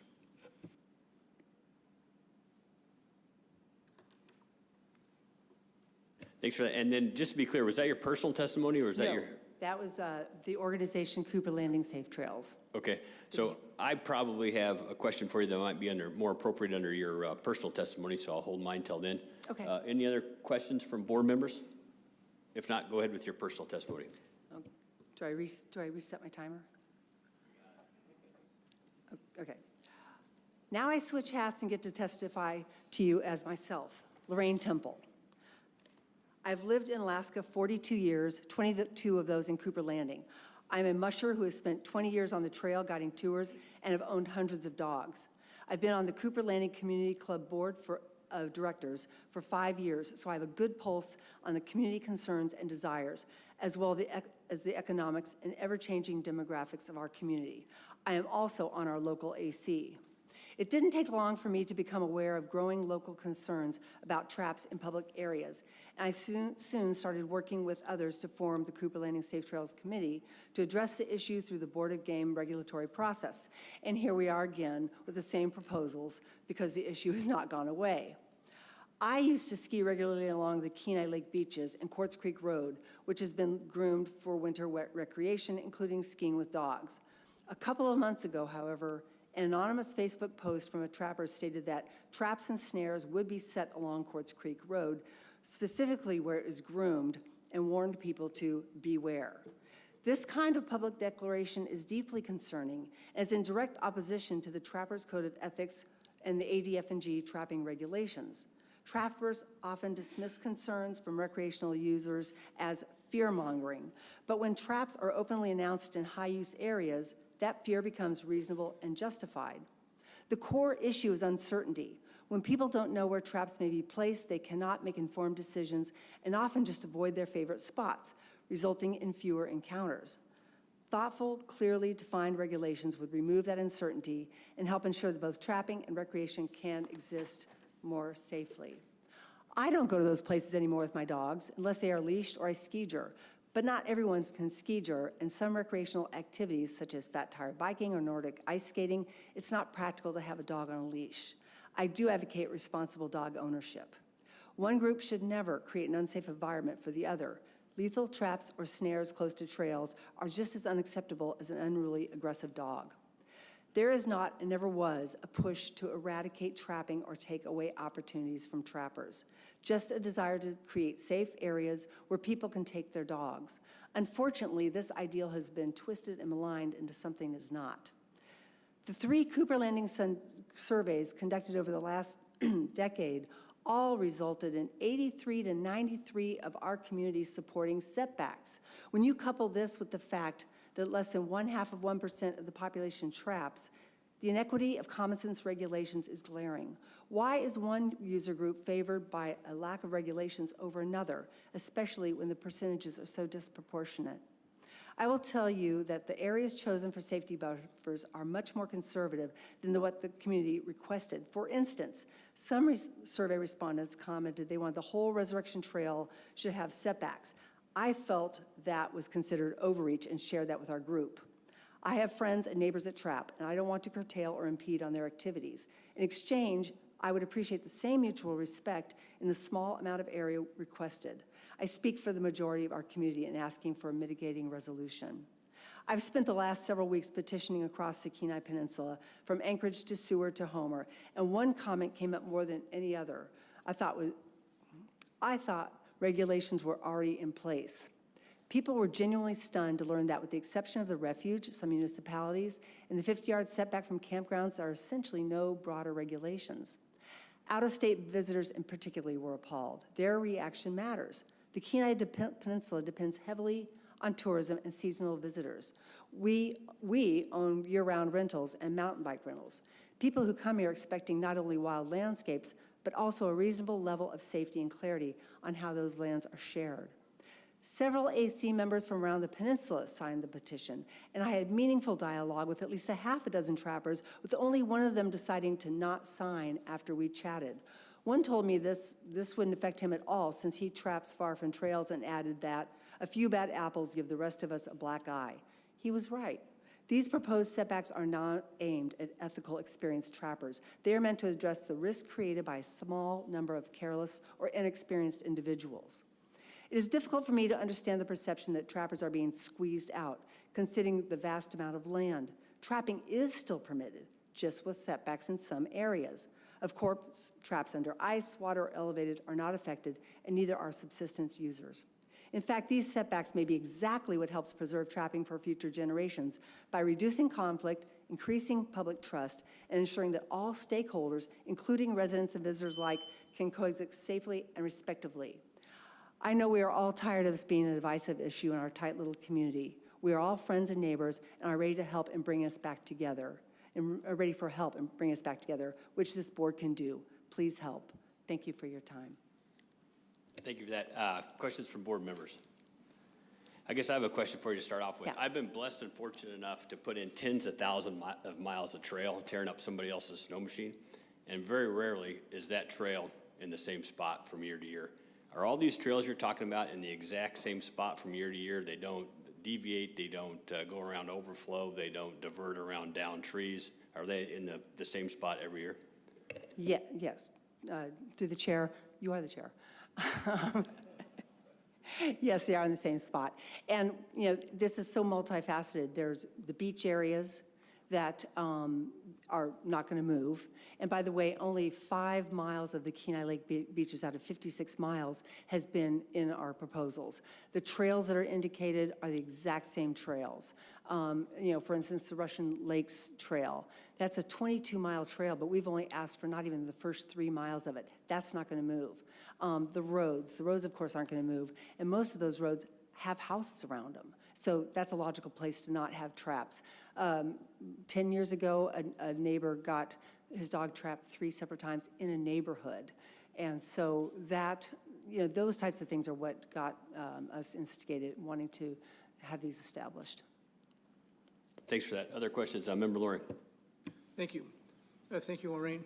Can you tell me how Cooper Landing's set up? Is it a city, a second-class city? I mean, what's the status of the Cooper Landing area? Thank you for that question. Cooper Landing is part of the municipality of the Kenai Peninsula Borough. I would say our primary governing group is the Cooper Landing Community Club, which I've been the president of, and now I'm the vice president. We cannot establish our own regulations, which is unfortunate. I do believe if we had that opportunity, this wouldn't be an issue today with this large amount of our community wanting setbacks. Thank you, that helps, appreciate it. Other questions from board members? If not, thank you very much for your testimony. Thank you. And at this time, we're going to break for lunch. We'll be back here at 10 after 1 with Matt Moore.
Hey, everybody, welcome back after lunch. If I could have everybody kind of make their way back up here to the table. And we're going to call our next testifier, which is Matt Moore. And no, oh, yeah. We have to go Tyler Poland. She's doing such a good job up here. Her second day on the job. We're going to do a second call for Tyler Poland. Sorry, is Tyler Poland here? Nope. All right, we're going to do a second call for Patrick Cray. Oh, okay. Sorry, Matt. Pat Cray's coming up here. Sorry, man. Oh, Cree. Hey, whenever you get settled in there, just hit that little middle button there to light up your microphone and state your name for the record and take it away. Thank you. My name is Patrick Creek. I came to Kodiak Island in 1985, and like everything else invasive, I'm still here. Okay, I wanted to talk about trapping. I've been trapping for about 55 years, so I'm just going to touch those subjects here, because I think I got a little bit to say about it. First is number 241, which is mink year-round. Conservation is wise use. You do not trap mink year-round. It's a valuable pelt, nonetheless. You should have your ermine and your mink season concurrent, because I caught my first mink in an ermine set here in Kodiak, so that's where they're going to cohabitate the same type of sets. If you've got problems with mink, you can use excluders. You have chickens or rabbits, hatchery, there's excluders out there. You need to up your game and wire, contact other hatcheries on the mainland, see what they're doing. If you've got a specific problem, you possibly could go to Fish and Game and get a permit to remove that problem. Okay, the other one, number 242, the extending an otter. They want to extend otter to April 15th. I'm against it. I trap otters. I'd like to see otter extended to February 28th from January 31st. The pelts are good. The ice is good that you're walking on. And you're going to catch beavers with otters. Where I stopped trapping beavers because I know I'm going to catch otters in my beaver sets. That ends January 31st. It'd be good to trap more beavers on the island of Kodiak because they are impeding a bunch of salmon streams, I know, in some areas. So the removal by KEA wants their beavers removed from the rivers over there. I won't trap over there after January 31st because I know I'm going to catch otters. But to have the otter season go into March or in April 15th, the fur's no good. And I definitely don't want to be in the woods in April when bear season's going on, trapping otters or beaver, because there's bear hunters. I do not want to interfere with their hunt in these drainages. It's very important that they can glass these drainages, these beaver ponds. I don't want to be in there. Okay. Number 244, this has to deal with tags. The state of Alaska does not require tags. I came from the state of Pennsylvania that required tags. I love Alaska, it doesn't require.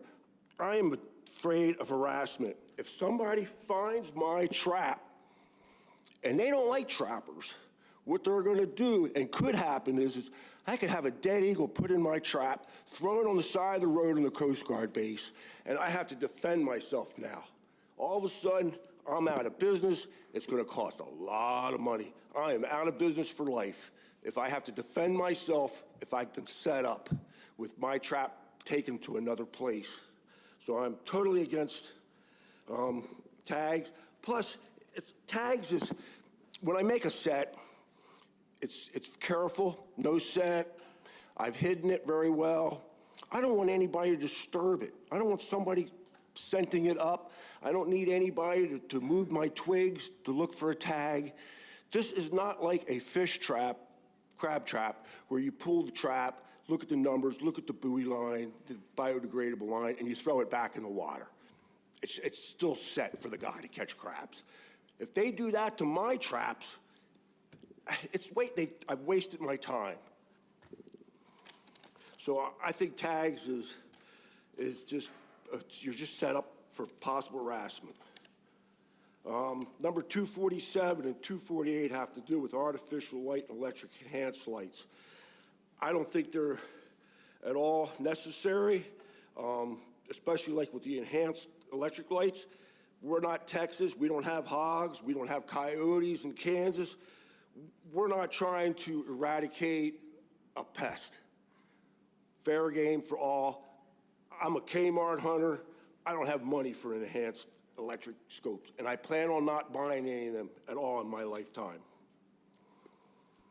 The other one would be,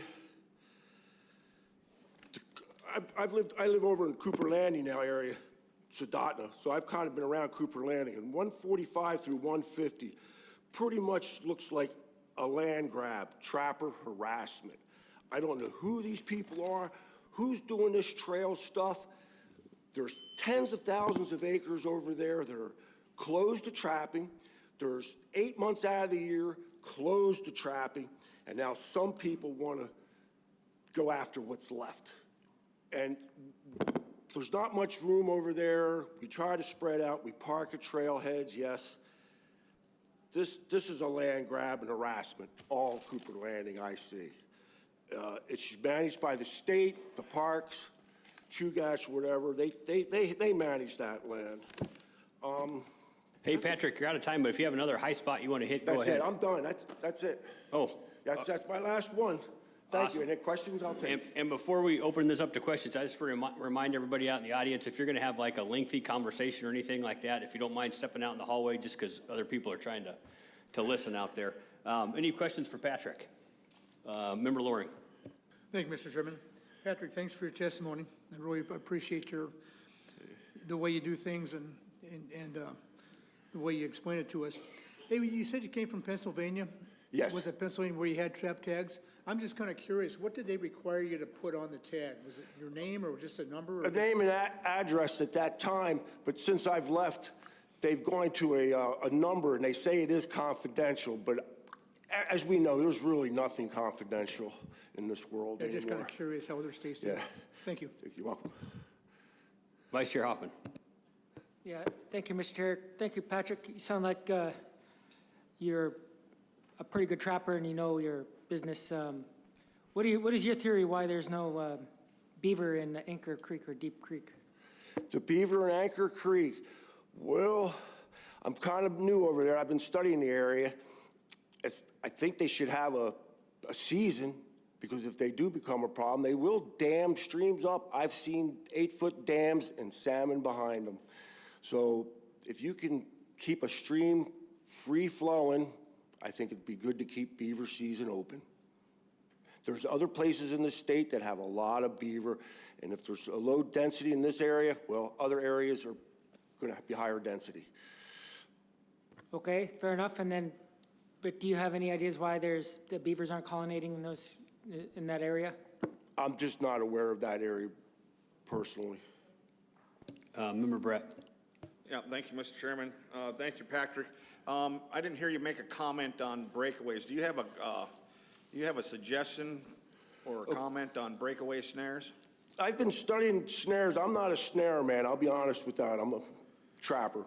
The breakaways, there's nothing documented or standardized when it comes to breakaways. It's something that I've always understood that interior trappers did so that they had a moose in their wolf snare, that they didn't have to deal with it. So the poundage that it would break away, the size of snare, that's all going to change, all those variables. So I think it's just to oppose it.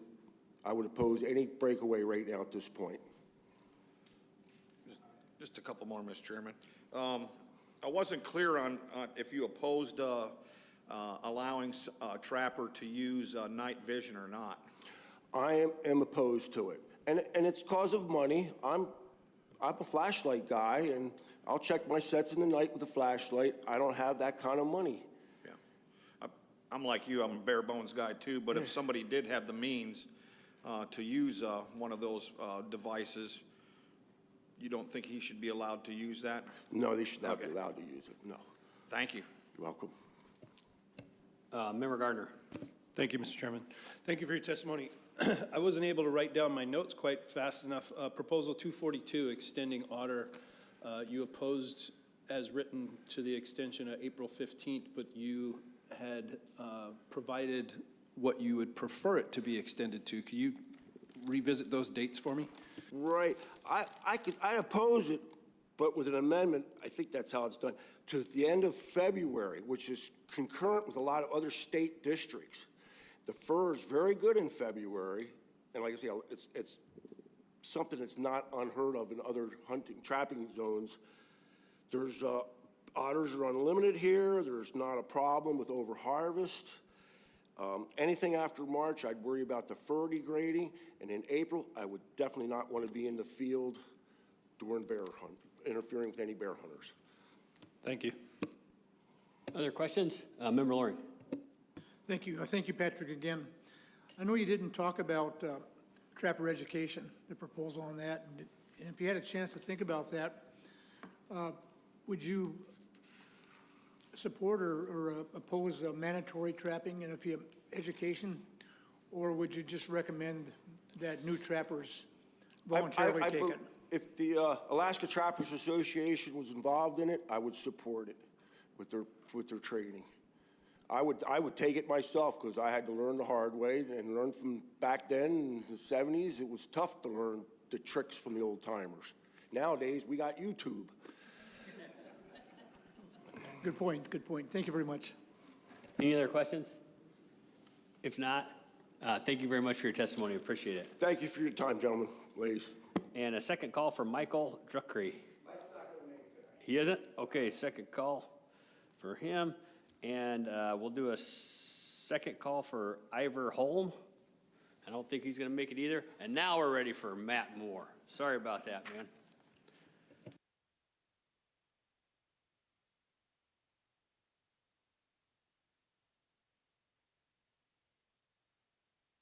And then, Matt, if you don't mind stating if you're going to do the AC first or your self-testimony first. I'll do the AC first. Copy that. That's all right.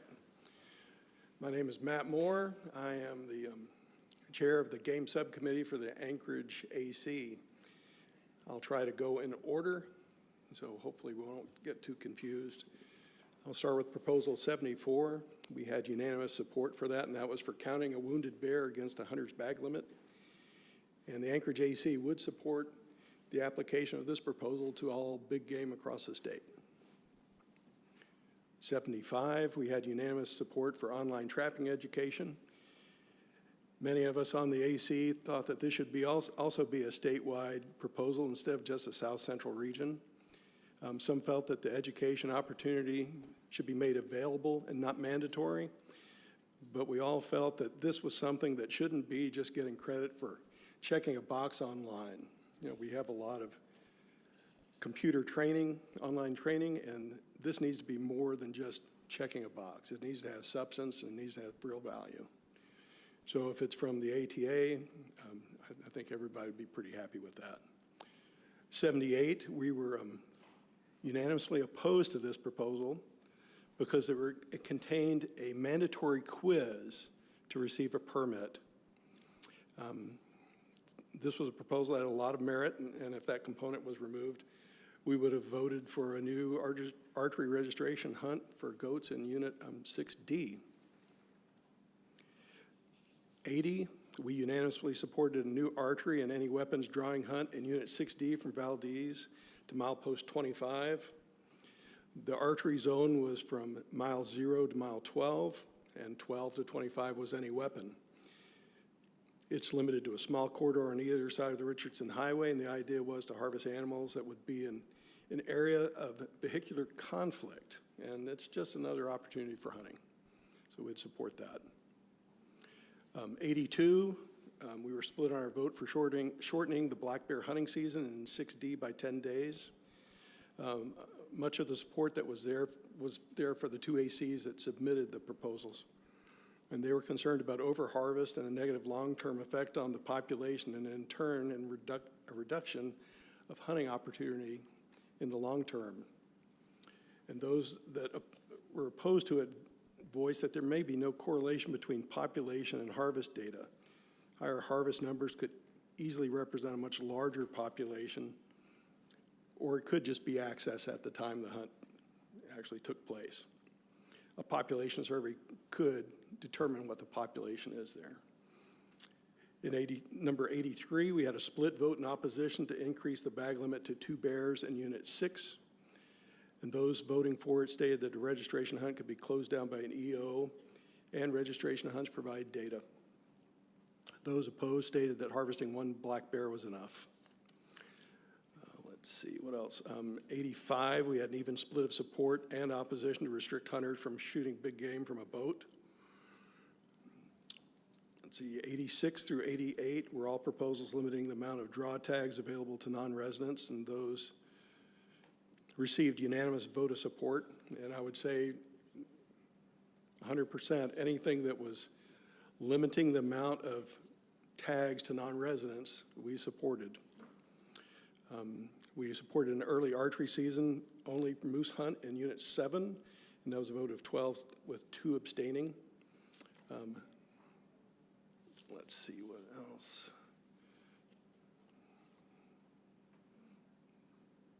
(105), this one was a little tough.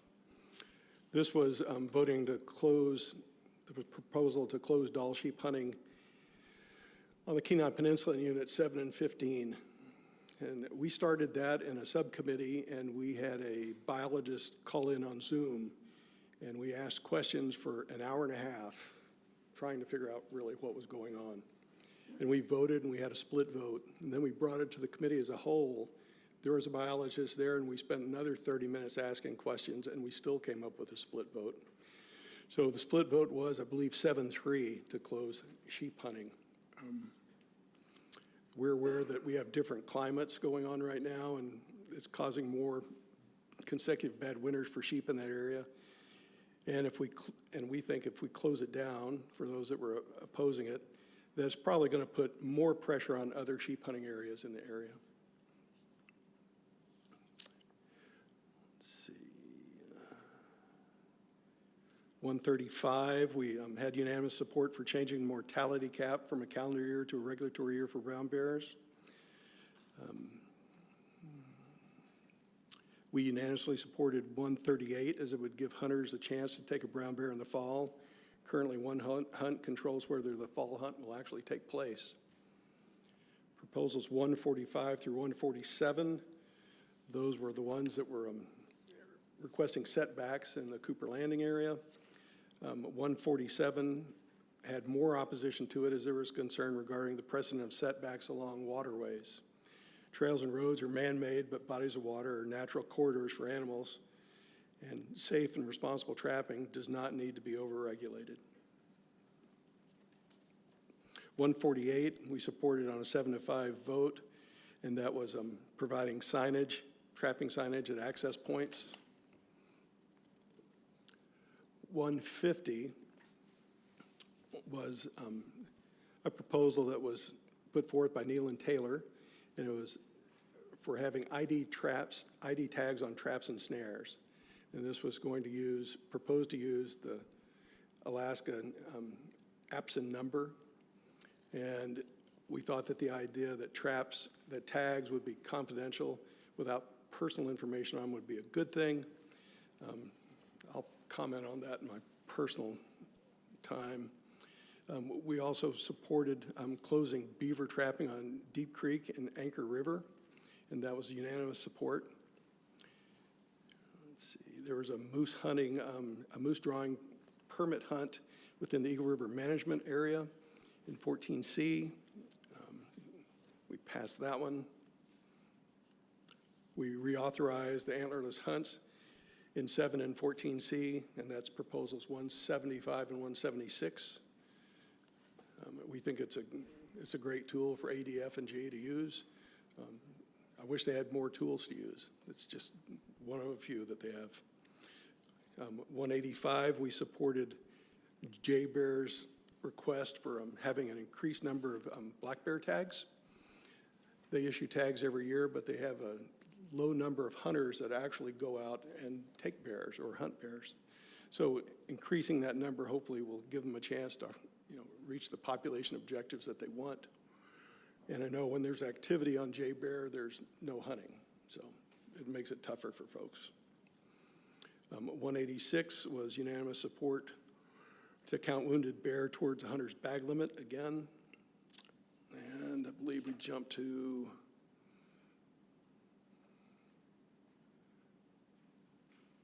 197, and that, again, that was another one, unanimous support for absent IDs on traps. We had unanimous support on 198 to shorten the non-resident hunting season for deer in Unit 8 remainder. 199, we support the increase of the non-resident bag limit for deer in Unit 8 remainder and would set the bag limit at 2 deer. The unintended consequences are that there will be hunting other species or not coming at all. This gives a hunter a chance to get 1 deer and then be more selective with deer number 2.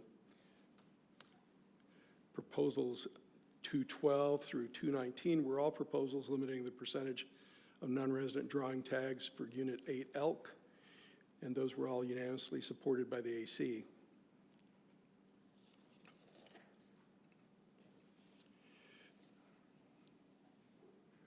Proposal 234, we unanimously opposed.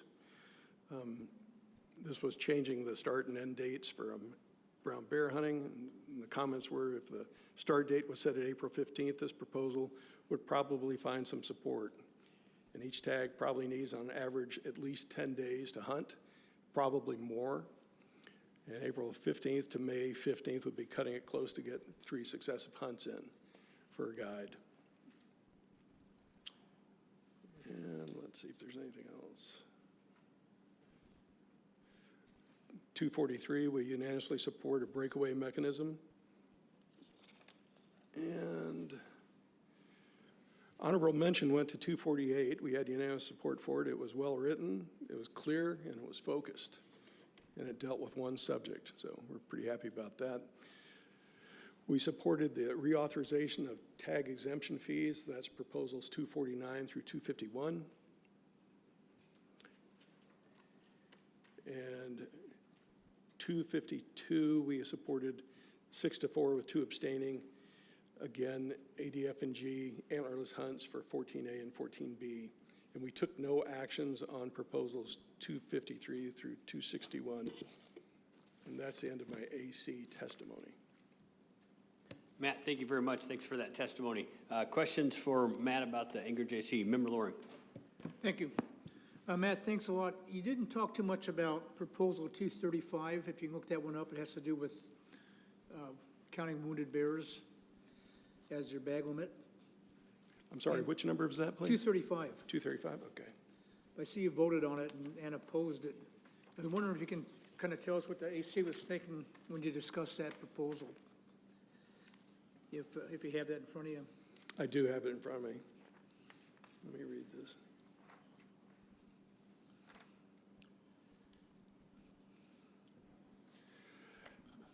So what I'm reading from our notes is we were opposed to it and said that they understand the concern about double injuring a bear in the same calendar year.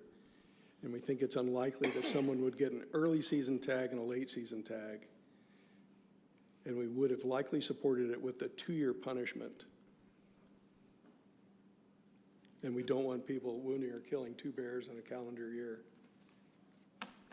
Okay, thank you. Yeah. Other questions for Matt about Anchorage AC testimony? If not, I think you can go right into your, Member Brett. Yeah, thank you, Mr. Chairman. On proposal 172, which was to include wounded moose to count towards your bag limit, and within that proposal, it said wounded moose present a safety risk to military missions and other recreation. And I'm wondering if we were to pass this, that it would count towards your bag limit, how that wounded moose wouldn't have the same effect that it has within this proposal, meaning it has the same safety risks, if it was counted or not. And I was wondering if you guys discussed that. Through the chair, I believe we did. Typically, when you're on jay bear property, if you're hunting, I believe if you wounded a bear and you contacted or or moose in this case, and you contacted them and let them know, they would probably dispatch it. Okay, maybe I misread that. Secondly, did the AC discuss what type of breakaway snare they would desire that they're supporting? No, but that seems to be a favorite question for everybody now. Listening to Ted talk last night, I don't think that you can say there's one size that fits all. So the best that you might be able to do is just mandate that there is a breakaway mechanism or something that be demonstrated as a breakaway mechanism that you put on your trap and try your best.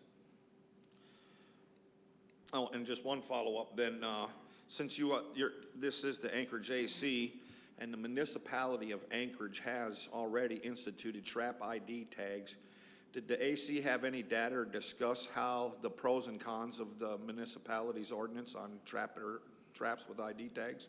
No, we didn't, but what we did do is we did say that that was something that was done by that community, and that was something that that community wanted, so they should be able to have some say in it, and that was where we left it. All right, thank you.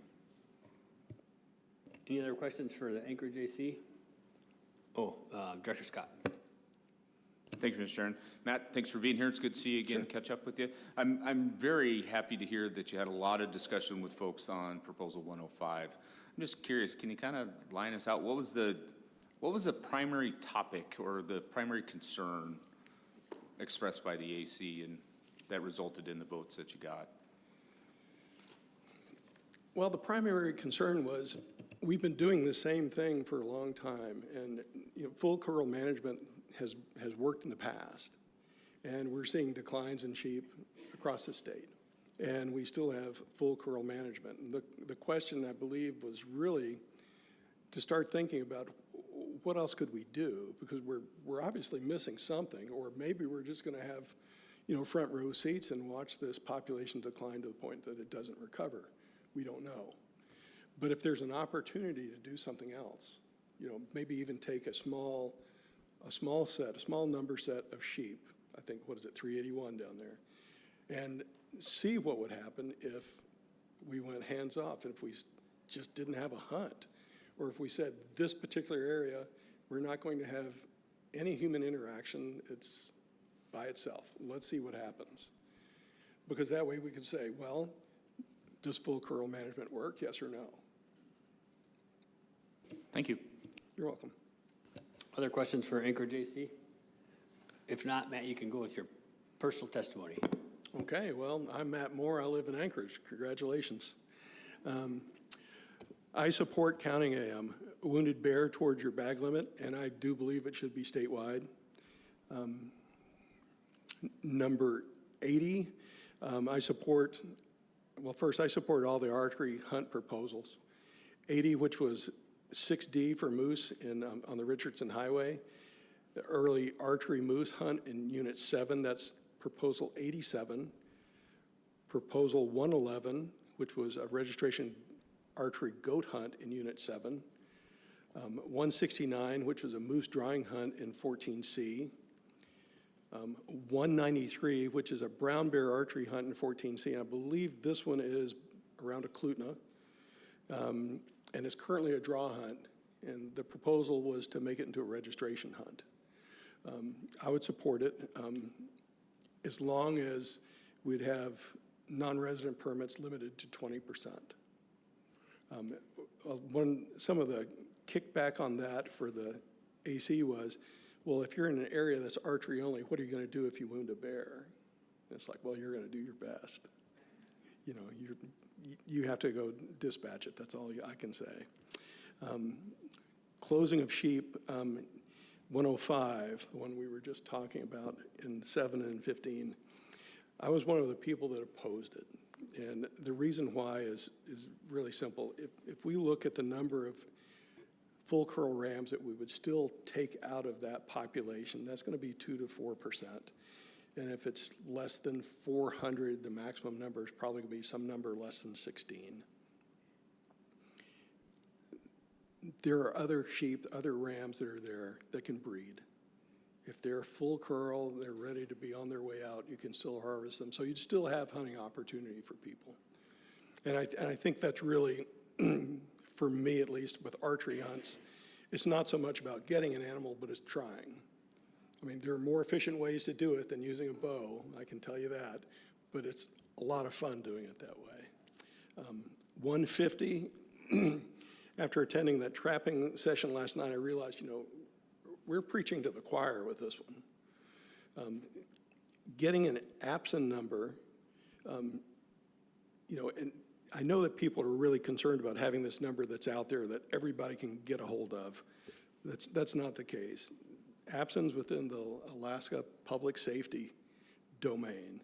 You have to be fingerprinted, you have to have a background check, and it's not like everybody can get in it. So you're gonna be someone that's involved in law enforcement to be able to access that. So I think that part of it is something not to worry about. But that being said, I would rather see it be a choice. You can either put your contact information somewhere on your trap line or your trap, or you can use an APSN number, either way. I mean, if you have no problems putting your name and your phone number out there, do that. The idea is, to be able to identify a trap, not to make more of a burden for trappers and not to ostracize you because you're trapping. I support J-Bear increasing the black bear drawing permits and their proposal to count wounded bear towards their bag limit. And 196, I strongly oppose it because it would be more restrictive than statewide bear bedding regulations, and it's too broad. That one, the way it's written right now, it's like it would actually prohibit you from hunting into an area that pushes into 14A. So it's too much. That's it. Matt, thank you very much for that testimony. Questions from board members? I got one for you, a quick one for you here. Sure. I don't want to put you on the spot, but you mentioned in there not getting the animal, but it's trying when you're talking about archery hunt. Yeah. If you're a hunter and you enjoy hunting, but you do not take an animal, in your opinion, are you a non-consumptive user or a consumptive user? I was a non-consumptive user that year and pretty embarrassed about it, but try harder next year. Thanks for that. Other questions for Matt? If not, thank you very much for testimony, Matt. You're welcome. And we're going to deviate from the list here really quick. We got some extenuating circumstances, travel circumstances from a guardsman, so I'm going to call it Mike Harris.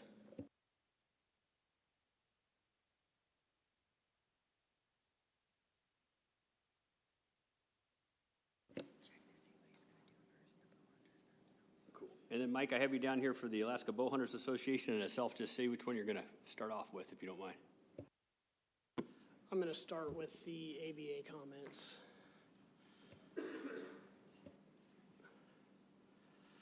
All right, good afternoon. Thank you, board, for allowing me to jump in here with my flight schedule. My name is Mike Harris. I'm here representing the Alaskan Bow Hunters Association.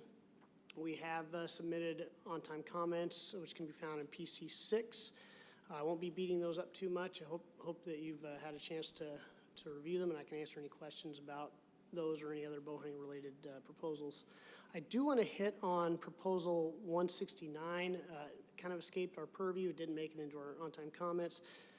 I'd be inclined to say that we'd probably support it. I did want to mention, though, when looking at the department comments, the department is neutral, but they seem to shed a light on a park regulation that may affect it, where weapons are not allowed to be discharged in Chugach State Park. And I went ahead and looked at that park regulation, 11 AAC 12.190, and subsection C, it says a certified bow hunter may discharge a bow and arrow in a state park in an area otherwise closed to the discharge of weapons for the purpose of lawful hunting, except that person may not discharge a bow and arrow within 300 feet of a developed facility. So I just wanted the board to be aware of that when making deliberations, based on the department comments that I saw. I didn't see that mentioned. So what I want to stress is there seems to be misconceptions I've seen when in board deliberations and public comment and department comments for the last several years regarding bow hunting and archery seasons. I hear, oh, bow hunters already have that opportunity in the general season, so why do they need something else? And it's like a user group versus user group issue, and that's just not the case. I look at it as there's hunters, and many hunters take advantage of the general season. They may hunt with a bow for almost the whole season and then switch to a rifle when they haven't taken anything. And the department doesn't have data on that because they, in the hunt reports, if you only list the weapon if you have been successful. So that number is just out there. We have hunters that take advantage of an early or a late bow hunting season because it's added opportunity. And then they hunt with a rifle during the general season. So it's an opportunity that all hunters can take advantage of. And the reason that we can have those added opportunities is because the low consumptive issue of it. There's, a lot less taken with a bow. I would like the board to consider using bow hunting, as other states do, as a management tool. When we're looking at closing seasons or going to draw permits or limiting, limiting the length of the season. We have proposals here, reduce bag limits for deer, shorten bear seasons in Unit 6, close the sheep season on the Kenai. There's all these proposals, and I'm not saying, the ABA is advocating for amending these, but I would say we would if the only other option is to close it or limit it further. Why not look at using a lower consumptive method? And there's also muzzleloaders and shotguns that can be used, but I'm here advocating for bow hunting, so that's what I'm going to talk about. But I really strongly urge the board, when looking at these things, don't forget to look at a lower consumptive method in lieu of closing something or shortening it or going to draw permits. That's what I really want to drive home here. And then as far as adding opportunity, early seasons, late seasons, that's added opportunity, as Matt Moore said, not necessarily to kill something, but to have the opportunity to try and be out there and enjoy it. If I would do things a lot differently if I needed to kill something every year, and I usually don't. But I have more days out there enjoying the process. And that's all I have for the ABA. I take any questions. Any questions from board members on Matt? Member Brett. Yeah, thank you, Mr. Chairman. Thank you, Mike. Thank you for committing yourself again to another meeting. Good to see you. When it comes to having goat archery only hunts, and pretty much all our goat hunts are based on a point system, and we encourage, in air quotes, not to take nannies. But in the archery community, when you do a lot of work and get up where their goats are, and all you seem to be able to come in with a range is a nanny goat, it seems to me that archer hunters would probably be less selective on trying to take a billy only versus, taking a nanny of opportunity. Do you have any thoughts on that? I do. I can speak kind of personally from my perspective. I hunt with a longbow. I rarely get a shot at anything. And yes, if it were me, I would love the opportunity to take a nanny if it took me that, if it was that hard to get an opportunity. I know a lot of other bow hunters that are not that way, maybe not as, desperate as I am, I guess. But I would say you'd see both. I would say if there's a regulation in place where it's billy only, it's just like anybody else. They're going to abide by it as much as possible. But if the opportunity is there, myself personally, I would take advantage of it. But there's a lot that would also not. So I'd say it's probably 50-50. All right, thank you. Thank you for continuing to participate. Member Loring. Thank you, Mr. Chairman. Thank you, Mike, for your testimony. So, I can understand that adding additional opportunity, in a general season hunt, either early or late, would be great. But then, tell me your thoughts on if you have a population that's already restricted to drawing permits and then asking for your own special archery drawing permit after that. Can you kind of rectify that between those two types of opportunity? So, What I'm saying? I know there's at least one proposal I know of that I actually wrote that covers that. I guess I could tell you why I wrote it, if that helps. I hunt in that area. I've hunted in that area. I see a ton of bears. There's 15 permits given out. Most years, only one bear are taken.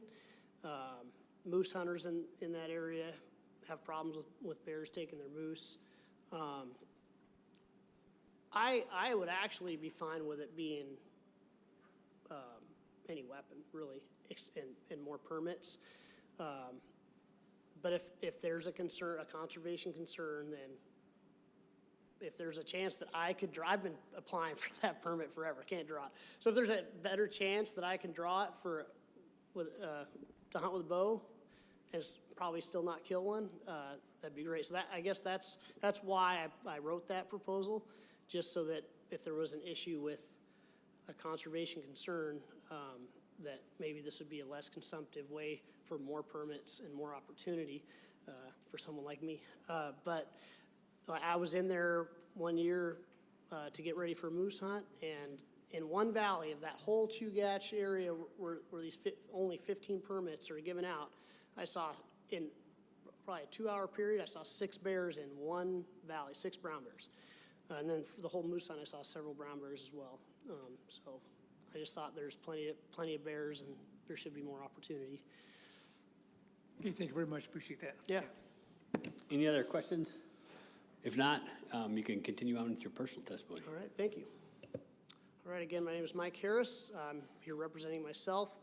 I first want to go over some technology. There's several proposals involving a lot of this different stuff, so I'll just go down the list. We have infrared, artificial light, thermal, related proposals. I'm opposed to any of that being allowed. I think that we are getting away from fair chase. We need to keep a challenge in some things. Everything's going to the easy button, and I don't think it's going to do us any favors to allow any of that. I know some of it's already legal, but I'm in favor of anything taking it away, not in favor of anything giving it to us. Same thing with transmitting trail cameras. Yes, it may help trappers be able to have a visual on their sets, but again, there's something to be said for doing things the way we've always done them, a little bit the hard way, and I see it opening the door for those things to be abused later, and I'm just not for it. Same with loosening any restrictions on motorized use and controlled use areas and so on. I don't think we need any more of that. And the same with any same-day airborne. People have their reasons they want to do it, but I think we need to stay away from it. So shooting big game from boats in Unit 6 or anywhere for that matter. I used to hunt Unit 6 for deer. I'd go out there and I'd hunt for 8 days and not kill anything because, my handicaps I put on myself. I'd get back to the harbor and I would see 2 guys with a boat full of 10 deer that they shot from their boat. Most of these guys shop at Costco in Anchorage, so they don't necessarily need the meat, but they're out there getting their deer, and I think it just takes away from everyone else who actually wants to go out and get after it. And they don't need that many deer. In fact, I don't even think they need that high of a bag limit out there. But so I'm for limiting shooting big game from boats in those coastal areas. Some other states allow a lot of this stuff, and I just don't think it fits here. Caligan Island, I'd like to keep the current season for my personal hunting schedule, but I don't see a problem with adding the 5 days. I just wouldn't like to see that shortened front end of the season. If other people don't want to go deal with the bugs and the nasty stuff, that's great. I can go suffer myself and not deal with the crowd. I just don't think they need to shorten that front end of the season.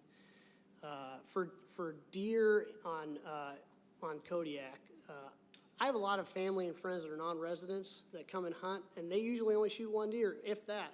But they like that opportunity to hunt for a bigger buck, throughout that hunt. Most of the time, they don't take one. In fact, 2 times I've had non-resident friends kill 2 deer. The rest of the time, it's all been just one. The department was opposed to that when it went into effect. There wasn't a conservation concern. There's proposals now. I authored one to make it 2 bucks. I think that would be just fine.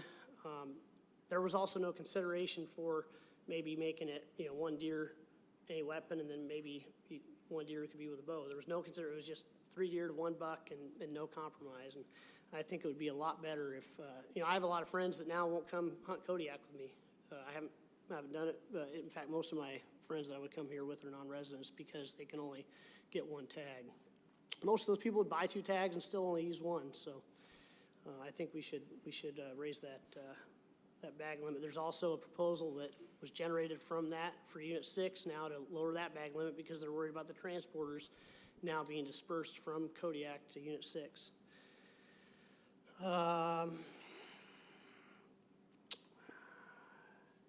So I have a little bit to say about trap restrictions and when it comes to dogs and things like that. I hear a lot of blanket statements from trappers about leash laws. Well, am I going to be prohibited from, I have 7 hunting dogs and I hunt those dogs, and am I going to be prohibited from hunting during the trapping season because, of these blanket leash law, I know that there's nothing proposed there, but just that's what we hear. That's what we keep hearing. I think the problem is in pet owners, the culture. They basically want to have spoiled kids. If you got a few more thoughts, you can. Okay, I'll finish it up here. I'll wrap it up. People need to be more responsible with their dogs.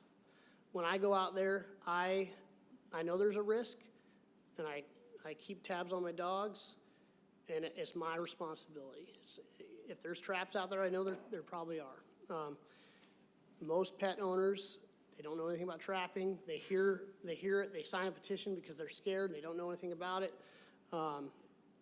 But what I will say about when the trappers talk about, like, we need strong, leash laws, we need to, there's a whole community of hunting dog people out there that they don't know much about trapping, and they're not the pet owners, but they're these hunting dog people. When we start hearing stuff like that, you might be alienating and creating anti-trappers. I don't know what the answer is, but I know it's not, just restrict all the dogs.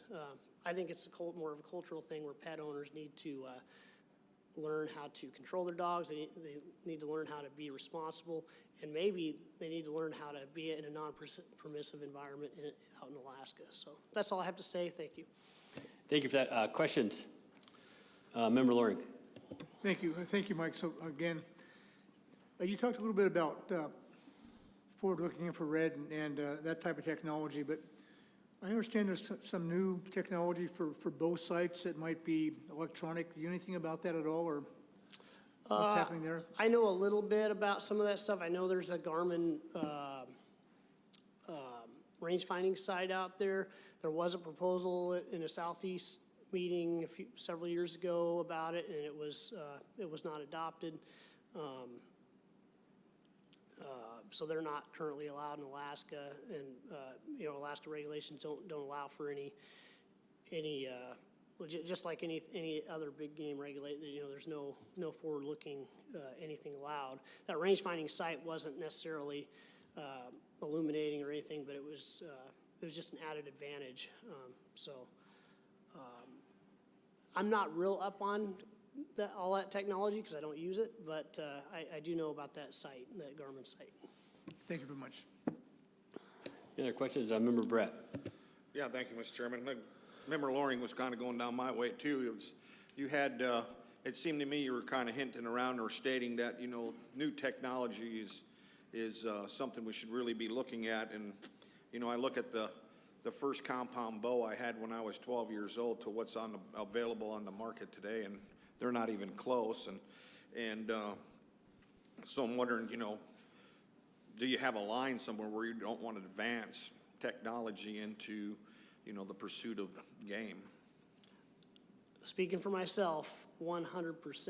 Like, we are a very consumptive culture. You know, there's the industry pushing things, and then we see these fancy things and we want to use them. It makes us more efficient. But at what point is that efficiency going to start limiting us? Like a lot of the western states, even the archery seasons are going to draw now because people are being too effective. I think if we take that line too far and we're too effective, we're basically we're going past, you know, the intent of, like, say bow hunting, or there's a lot of other things where technology falls into it. But I believe that there is a line, and I think in a lot of ways we've already crossed it, and we really need to be aware of that. And when we're looking at any technology advancements and any proposals for regulations here.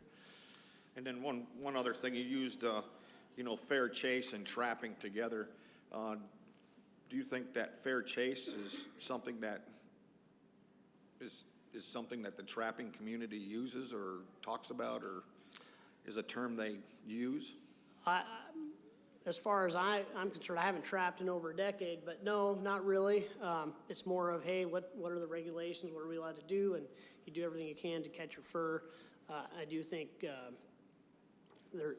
there's still a line that, and it might not even be might not even be related to trapping. But say we allow things like thermals, infrareds in a trapping season, and really what we're talking about here is we're not. You know, we're talking about trapping regulations, but we're not talking about trapping. We're talking about hunting under trapping regulations, you know, shooting coyotes, foxes with firearms, you know, calling them in, shooting them with firearms under trapping regulations of trapping season. So what then is to prevent us from starting to overlap into all of our other stuff? I don't think it really has anything to do with the actual setting traps and snares. It's more of hunting under trapping regulations. Oh, thank you. Any other questions for Mike? If not, thank you very much for your testimony. Appreciate it. Thank you so much. And we'll call up Jesse Ginlin.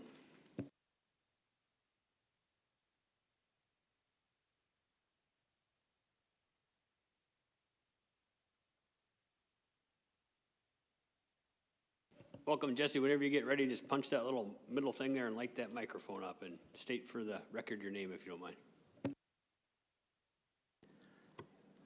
My name is Jesse Julien, and speaking on the otters, 242.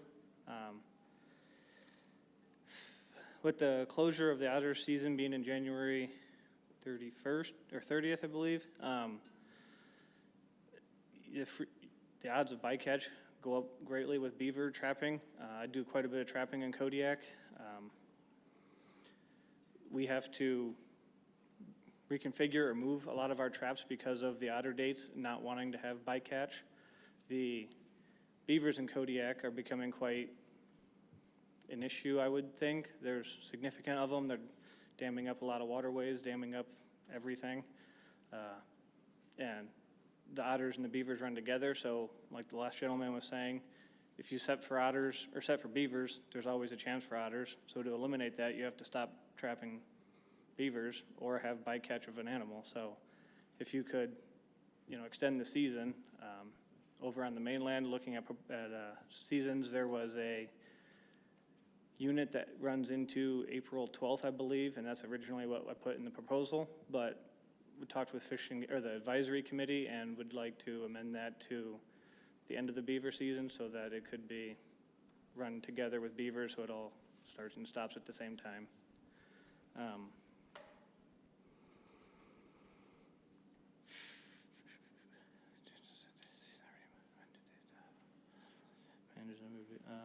On the infrared, it's not something that I personally use, but I feel that somebody that has the ability to afford it and would like to use it, I don't feel that you should be taking that away from people. Like, again, I wouldn't mind using it, but I don't think that just because people don't like it, it shouldn't be offered. If it's allowed elsewhere in the state, the other one was on the trapping tags. Like the last gentleman said, you know, if you have to put a number, an ID number, or your name on the tags, on the traps, I run a lot of beaver traps around here, and if you found one, you'd pretty much destroy that area for getting it. By the time you dig it in, make it well worth the beaver. If somebody took that trap and set it somewhere else, how are you to know if I did something illegal or somebody took my trap and did something illegal? So I feel that where we're at in this time, especially in Kodiak, I don't know much about the mainland. I don't see where tags are really beneficial for this area. And on the deer proposals, 206, 5, and 8, I've lived in Kodiak since 1996. I've been in sultry drainage pretty much my entire life. I have a friend that has a cabin out there I stay with. I'm probably out there more than anybody on this island, I would imagine. I heard a gentleman earlier talking about traffic out there, and the trail is the best I've ever seen it. Island Trails put a bunch of money into it, fixed it up, widened it out. This summer I was out there, and a brand new Ford Bronco and a Ford F-350 Platinum Dually passed me on the trail. And then I got trail cameras all over out there just to see wildlife and things. And I've seen more vehicles out there this last summer than I've seen in my entire life going to sultry. I've started on 3-wheelers, and I've driven everything with a tire out there since then. I feel that something needs to be changed out there. I'm not sure that the line is 100% the answer, but something needs to definitely be changed in the area. So that's what I got. Jesse, thanks a bunch for that testimony. Questions from board members? Member Loring. Thank you. Just, I'm kind of curious. Thank you for your testimony, Jesse. Are most of your beaver sets, are they submerged, or do you put some in dams that are on top of the water? I would say I have probably 95% submerged and just a couple on dams. Hey, Jesse, and I think the board support maybe has your last name misspelled. Could you, for the record, spell your last name, please? Juhlin. We did have it misspelled.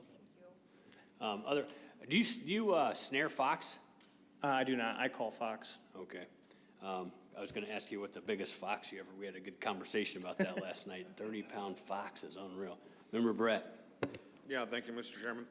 So when you're beaver trapping and you're catching otters on the side or accidentally, what set is it? Is it the underwater set, or, you know, the 330 conibear set in the dam or above water? All of the above. I've personally caught beavers and otters in beaver entrances to their house. A beaver in one side and an otter in the other side, commingling. I asked this question to a couple other testifiers, and they were unaware of anybody locally using like forward-looking night vision and stuff like that. And you said you predator called. Do you know of anybody that uses those? Do you use one? I was given one as a present. I have looked through it, but I have yet to use it in the field.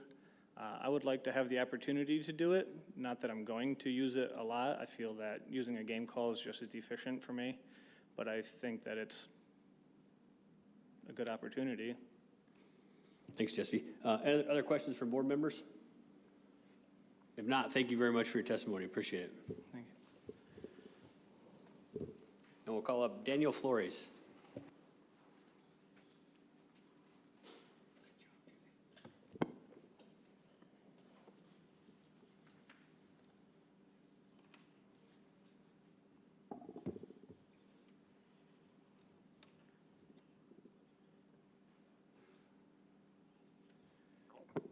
Good afternoon, members of the board. My name is Daniel Flores, and my family has operated a marine transporter business in Alaska for over 25 years, primarily in Unit 8s, 6, and 15. I want to begin by thanking the board for all the support, the board and all the support staff here for your continued commitment to conservation, responsible wildlife management, and citizens' priorities across the state. I'm here today in support of proposals 200 and 201, which would increase the non-resident deer bag limit to $2. Today, I'd like to focus most of my comments on the actual harvest data and what it tells us. Looking at historical statistics from regulatory years 2015 to 2022, successful non-resident hunters harvested an average of approximately 1.4 deer per year, per person, contributing to an average annual non-resident harvest of about 1,114 deer. During that same time period, non-residents made up roughly 27% of all deer hunters with a success rate of 71%. In contrast, resident hunters accounted for approximately 72% of participants and harvested an average of about 4,039 deer per year. When you combine those numbers, you get a total annual harvest of roughly 5,100 to 5,200 deer per year. If proposals 200 or 201 are adopted and non-resident hunter harvest returns to historical norms, we are looking at an increase of approximately 320 deer per year. Importantly, that represents only 6% of the total annual harvest. We're not talking about a dramatic increase in pressure on the resource. We're talking about a relatively small incremental adjustment, roughly 6% of the total harvest across the island. Additionally, with non-resident hunters only harvesting bucks, this has a significantly lower impact overall on overall population dynamics compared to doe harvest. This means the biological impact for this change is even more limited than the raw numbers might suggest. From a management standpoint, this proposal aligns with both conservation principles and sustained opportunity. From an economic standpoint, it is also very important. Non-resident hunters represent a critical part of the hunting economy in regions like ours, Unit 6 and Unit 15. As a transporter, I can tell you firsthand that reduced opportunity directly affects participation. When hunters are limited to single deer, many choose not to make the trip at all.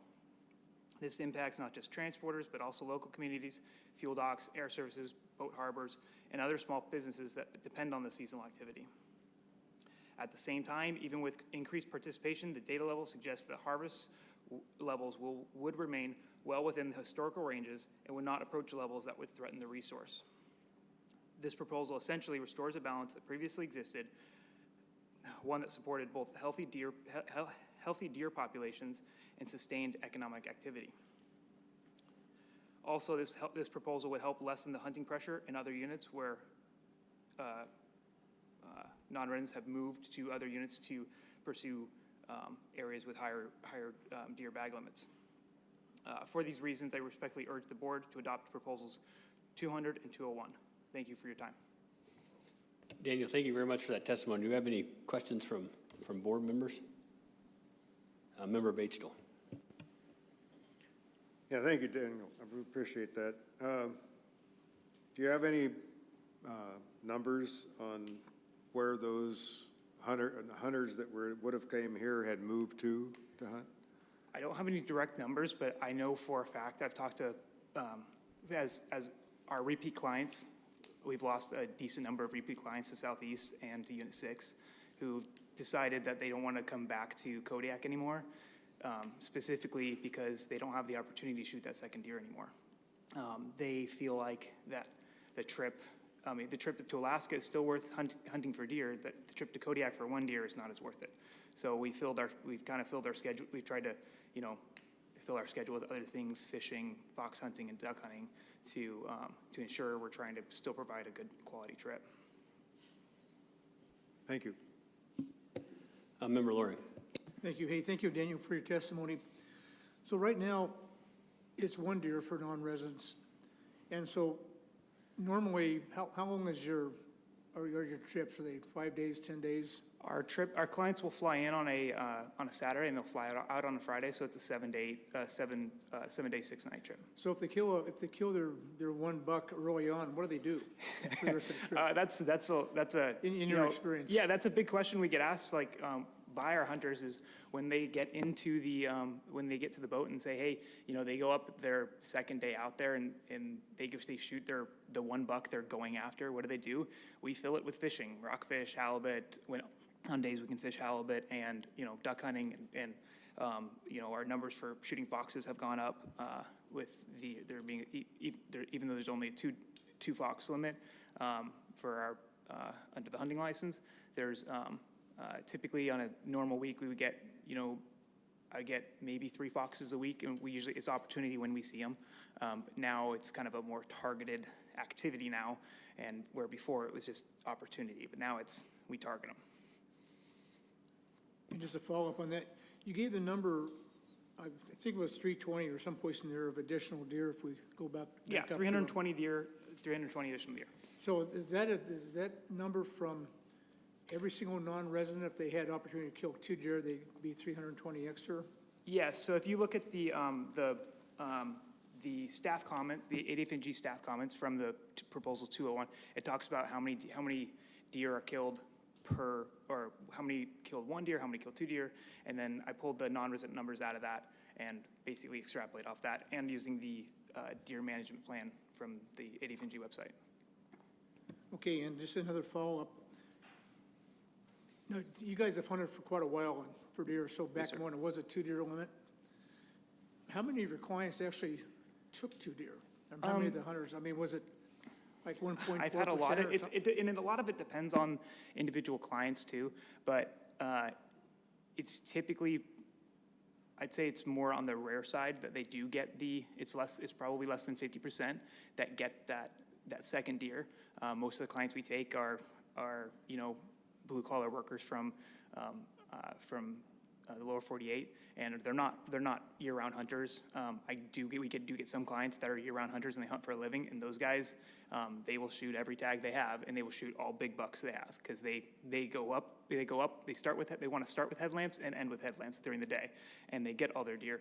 But I would say most of the time those guys are not filling that second tag, because some of them just don't want to bring the meat home, and sometimes I've had guys with the second tag, they will shoot a buck in the beginning of the week, and they have a second or third tag this was around 2019, and they had that second tag, and at the end of the week, they wanted a little extra meat, and they shot a doe. They saw one on the beach, and they would go shoot a doe, and that'd be just to fill that tag, just to make it worth it to have that extra tag. But that's why we are against the doe harvest for non-residents as well. So, thank you very much. Other questions? Member Garner. Thank you, Mr. Chairman.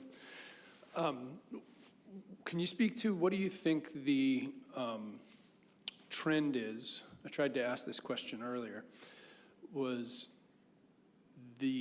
how many of your clients or how many non-residents are coming to the state do you feel that are actually targeting other species, and black-tailed deer is just an additional tag where they're just wanting to, hey, I can carry that tag in the field, versus non-residents coming to Alaska that are specifically targeting black-tailed deer? We sell our hunts as other transport hunts as a black-tailed deer hunt. Like we push our the other species. That's how I sell it at shows and say, it's not just a deer hunt. You can do all these other things because added. We use the other things as added value, but the main target is a deer hunt. I mean, that's what the guys are paying for. They want to shoot a Sitka black-tailed deer. Any other questions from board members? Member Mueller. Thank you, Mr. Chairman. Thank you, Dan, for your testimony. I wanted to just check with you, since you have been in Unit 8 as well as in Unit 6, how much of a shift are you seeing going from Unit 8 to Unit 6 for deer hunting? I can't quite speak to the exact numbers. I have talked to 3 or 4 groups of repeat clients that used to come with us every year. A couple of those groups went to Southeast now, and a couple of those groups went to Unit 6. So I don't have exact numbers. It's the conversations I hear between my previous repeat clients, and I do know that looking at some of the Department of Interior numbers, it looks like there is some more pressure over there because of the one deer thing on Kodiak. Great, thank you. Any other questions? If not, I have a couple of questions for you, and I think it might be helpful for the record here. I'm really familiar with, being a big game guide and the permitting process we need to go through the National Wildlife Refuge here. And I know the big chunk of this island is National Wildlife Refuge. I know air transporters need to go through a permitting process. Do water transporters as well? No, we primarily operate on saltwater, so we are not required to go through that permitting process for federal property. And then your guys' just personal, practice, like what steps do you go through to mitigate like user conflict? If you pull into a bay and you notice somebody with an Arctic oven and you think they're probably hunting brown bear, could you talk about that a little bit? We stay out of other people's way. My goal when we sell our hunts is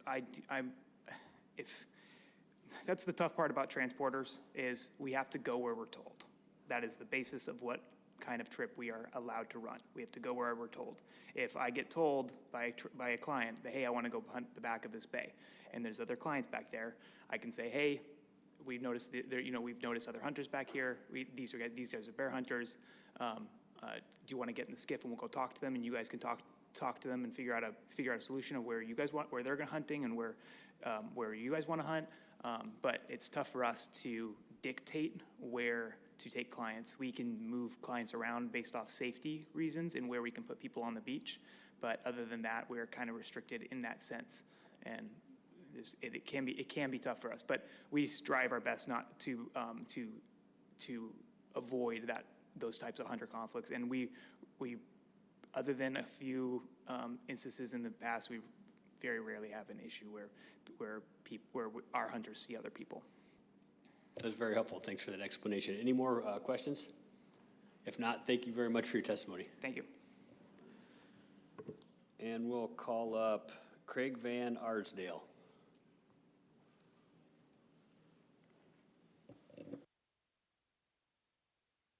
Welcome, Craig. If you sit down there and whenever you get settled in, hit that middle button and state your name for the record, please.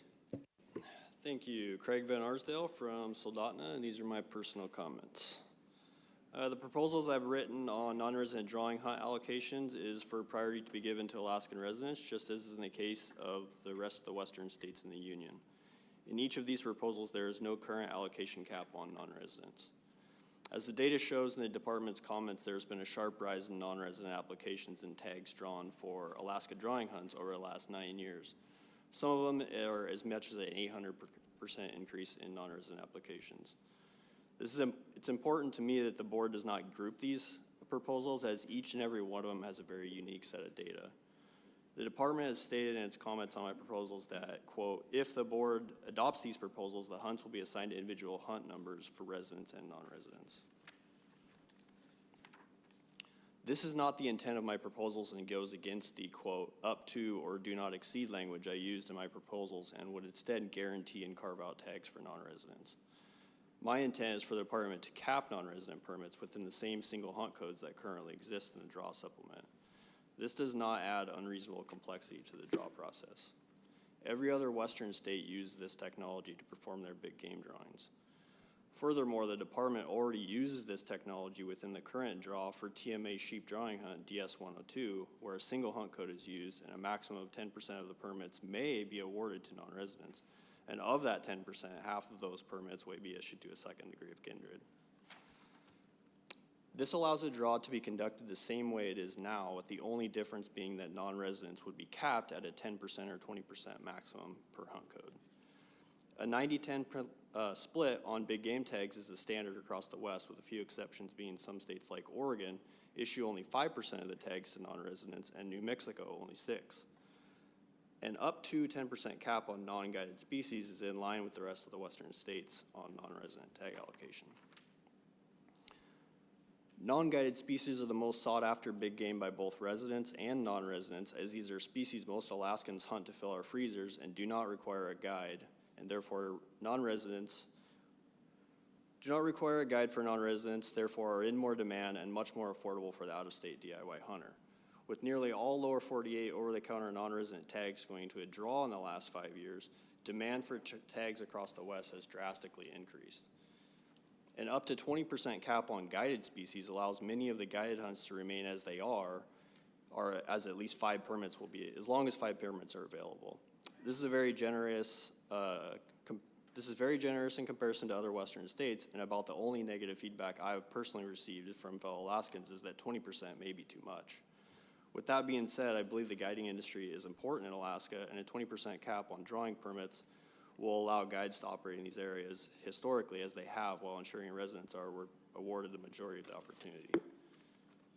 Approval of these proposals, even for the areas with low non-resident participation, will have zero effect on the draws as they are currently conducted, as long as the permit numbers allow for a non-resident permit, and will only prevent an over-allowance in the future.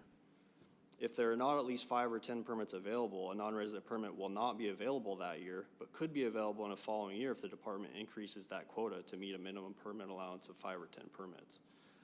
I'll close by saying that many of the hunts in the drawing supplement are managed as drawing hunts for access reasons. As you all know, transportation and logistics are the name of the game in hunting Alaska, and nothing we do here is cheap. This oftentimes means the tag could be drawn for, say, a goat, and the lucky hunter could hike in off the road system and avoid the expensive air charters that often come with pursuing a goat hunt. This is also the case for other species. Even on hunts that still require air transportation, it's often much less flying time and can be half the cost of other fly-in areas. These are hunts that Alaskans deserve preference on, and would often be the most affordable hunt they have had in years, considering the constantly rising prices of transportation into the field. Thank you for your time, and that concludes my testimony. I'd be happy to answer any questions. Hey, thank you very much for that testimony. Questions from board members? Craig, Member Brett. Yeah, thank you, Mr. Chairman. Thank you, Craig. You did a lot of work. But my main question would be is, do you currently think that residents aren't being provided a preference? They are not in these proposals. All right, thank you. Any other questions from board members? If not, thank you very much for your testimony. Thank you. And we're going to call up Jen Saxum.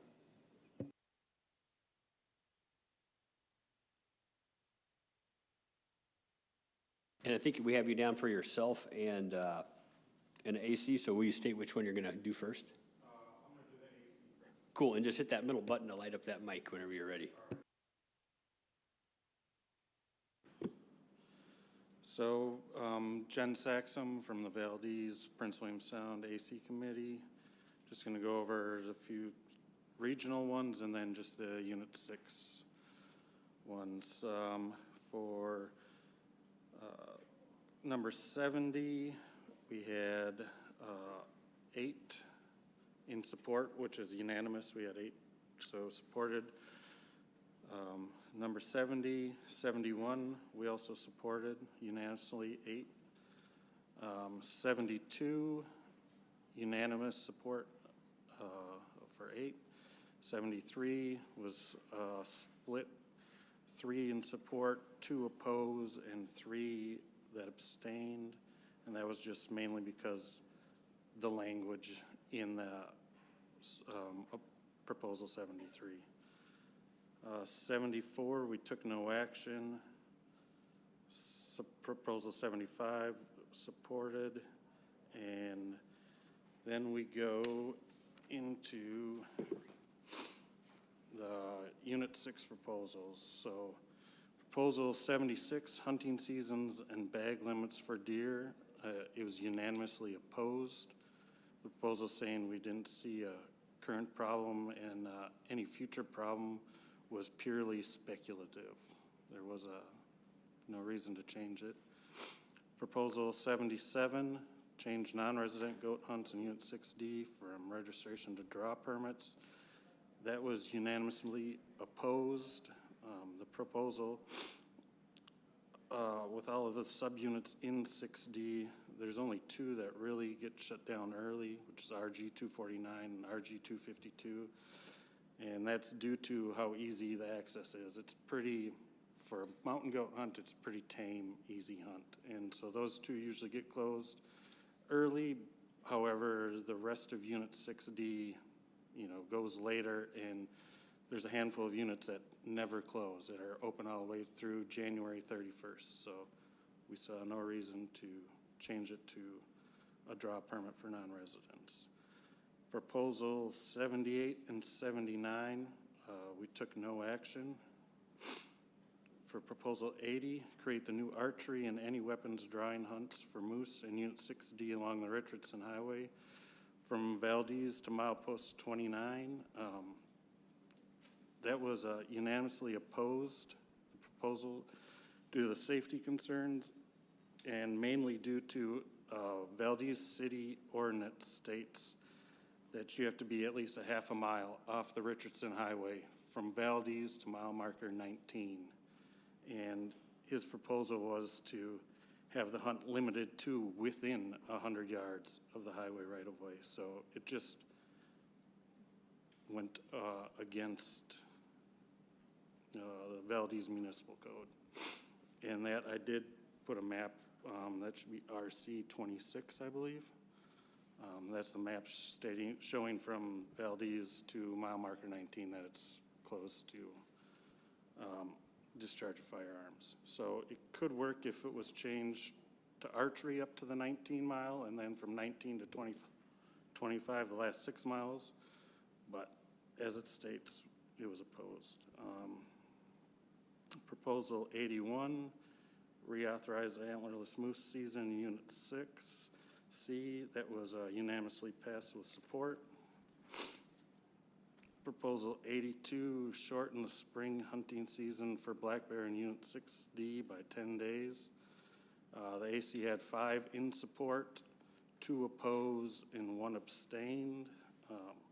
We had multiple members of the community mention and bring up that the proposal will disproportionately affect Valdez compared to other areas in Unit 6D due to our heavier snowpack and how long it takes to melt.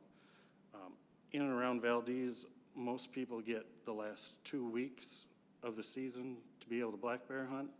In some years where we have lots of snow, more than usual, you know, sometimes they only get the last week. So if they shortened the spring season by the 10 days, it would shorten a lot of people in Valdez's chance to go out spring black bear hunting. With that information, we went and the AC unanimously voted to support Proposal 84, which would shorten it in the fall versus in the spring. And then Proposal 83, that was unanimously opposed. And then Proposal 85, restrict hunters from shooting big game from boat in Unit 6 without a permit. That was also unanimously opposed. And that was all the ones that we had for the AC. Hey, thanks a bunch, and you had great notes here and good testimony. Question for Jens. Looking up and down here. Oh, Member Brett. Yeah, thank you, Mr. Chairman. Thank you, Jim. On your discussion you guys had for Proposal 73, which was permanent dwellings, public maintained roads and trails, it seemed like you had a lot of good discussion on that. But it doesn't seem like, at least in the notes that you provided for us, that you could help us out with some language on that wiggle room and gray areas. That one I was the one that, there's 3 of us, and I was one of the ones that abstained from that one, because there's a more arguing on wording on that one at the AC than, I just kind of, they said that it was just not clear enough, I guess. And it already has stuff in the reg books about, you know, so far from a cabin, so far from a road and everything like that. So a lot of them said, well, it's already in there, and then some, so that's kind of how that one went. Okay, thank you. Other questions from board members? Oh, another one, Member Brett. Yeah, I was just letting somebody else, but your very first, I think, was Proposal 70, which was restricting hunters that took a nanny goat to not be able to do it for another 5 years. Was there any discussion about just going to billies only? If there's such a concern about taking nanny goats? No, the only thing we did have in there was to exclude Unit 8. Right. that was it. The thing with the billies and nannies, like everyone has said, 9 times out of 10, it's easy to identify a billy or a nanny. It's that one time, every once in a while it happens, and it turns someone that's a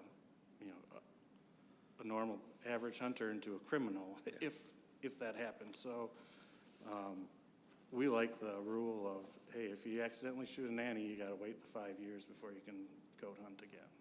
All right, thank you. Thank you for participating and serving on the AC. Thank you. Other questions from board members? If not, you can start your personal testimony. All right, I'm Jen Saxon from Valdez. For my personal testimony, I only got 3 that I want to talk about. Is Proposal 77. And just like we talked about in the AC unit, I don't see a reason for it.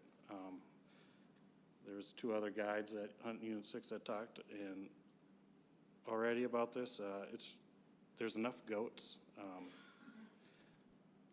You can always goat hunt in the Sound. You just might not go to the area that you want to. It might be a little bit harder to hike or something like that, but there's always open units, and units that stay open all the way through the end of January. The Proposal 82, shorten the spring black bear hunting season in Unit 6 by 10 days. From Unakwick to Valdez, with all the glaciers and how cold and how much snow we get there, there's some years that in the middle of May, the snow is still all the way down to the beach there, where other parts of the Sound that don't get the snow, there's no snow there starting 1st of May, so it takes a longer time for us to get rid of our snow for the bears to come down. So I would just like to see that stay, and if we're worried that much on the bears, just take the opposite and start the fall a little bit later, which was, I think, Proposal 84. And then Proposal 85, restrict hunters from shooting from a boat in Unit 6 without a permit. One of the things they stated in there was that you don't know what's beyond what you're shooting at on the beach. And I think as all hunters, we look at what we're shooting at and what's beyond it. And we've been taught that since we grew up hunting. So I think that if you're on the beach and shooting down the beach, or on the boat shooting at the beach, you're still looking at the same stuff. So I don't see why that would be a big problem. And there hasn't been any problems. I know in the southeast they changed it because they had an incident happen a while ago, but as far as in the Sound, there has not been any incidences. So I think we should still be able to shoot from a boat in Unit 6. And those are the only proposals that I have for personal. Hey, thank you very much. Questions from board members. Member Loring. Thank you. I wanted to wait till your personal testimony. And this doesn't have to do with the proposal, but is Valdez, and you live in Valdez? Correct, yes. You still have the big black bear problem with conflicts with bears and people and garbage cans and that they used to have? Is that still there? Yes, we still have that problem. Actually, about 3 years ago, the town went and bought everyone in town new bear-proof trash cans because we were having such a problem. And the low salmon years, low bear years, there's bears everywhere in town. And then in the spring, when you can see them, all the mountains around town, you see them start poking out. But mostly the bear problems that we have aren't until the fall, when they're scrounging for food. Are there questions from board members? If not, thank you very much for your testimony. Thank you. And we're going to go on a break, and we'll be back here at 3 o'clock.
Hey, welcome back. Everybody can mosey back up here to the table, and we're getting ready to call our next testifier, Dan Miotke.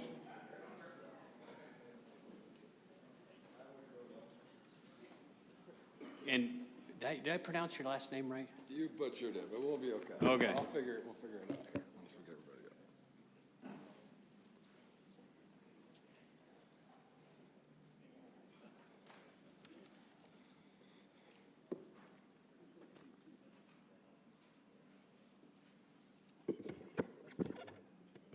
Okay, we ready? Ready to go here? Yes, sir. All right. Once again, for the record, my name is Dan Metke from Homer, and it's nothing like it's spelled. So today I'm going to talk about three proposals. So the first one today is the sheep proposal 106. I've heard a couple questions to people about, what can we do for the sheep populations, and I was the author of this proposal, even though my name isn't on it. There was some clerical error. But I did write this proposal. And talking with our area biologist, I felt as if having, well, first off, with the Kenai sheep, there's 5 different little subpopulations that are geographic around the area.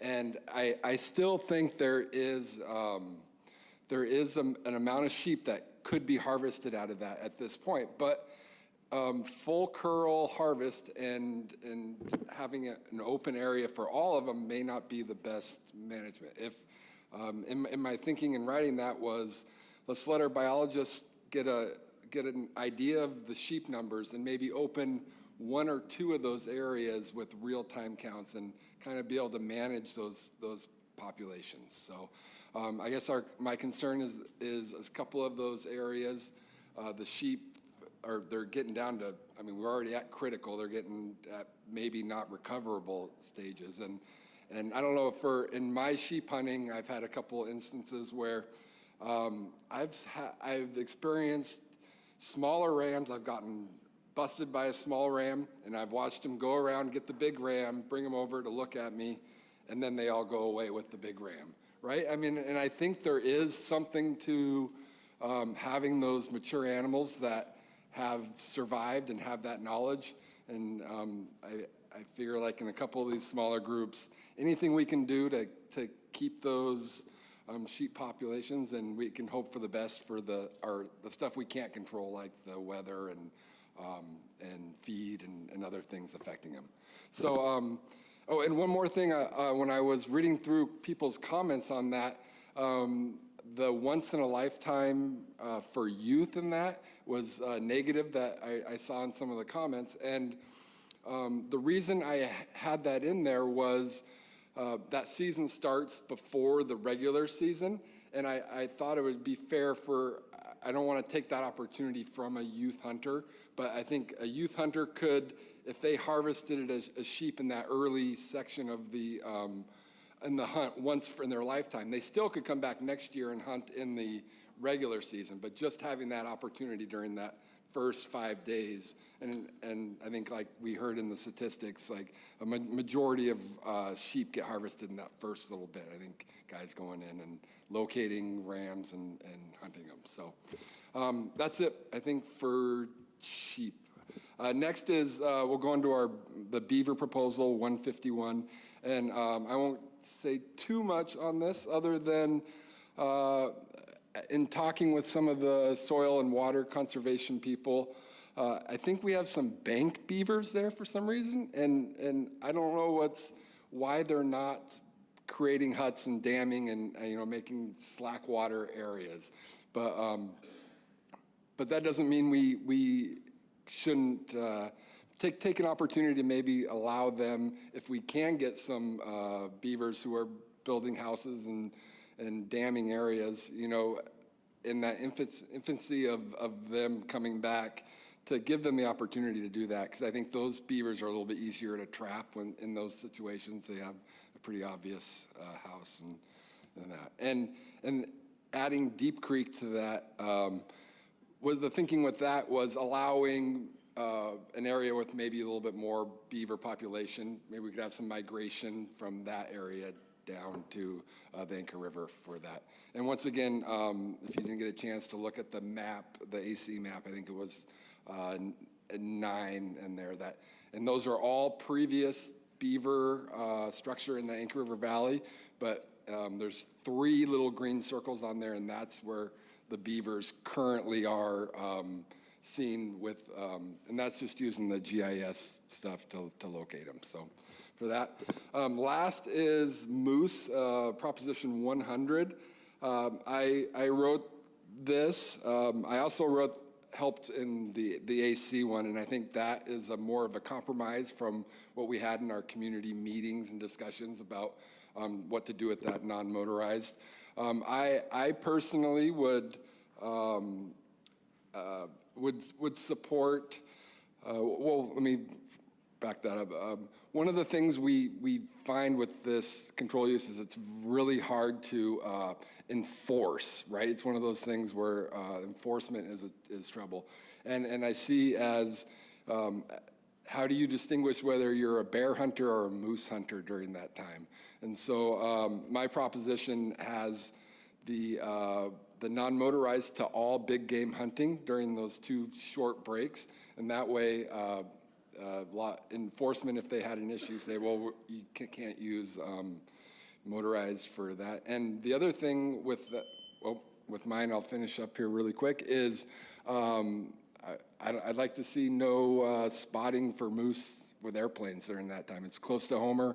If we're going to make it a true non-motorized hunt, let's make it quiet and allow us to call moose. So that's what I got. Thanks. Thanks for that testimony, Dan. Questions from board members. Member Loring.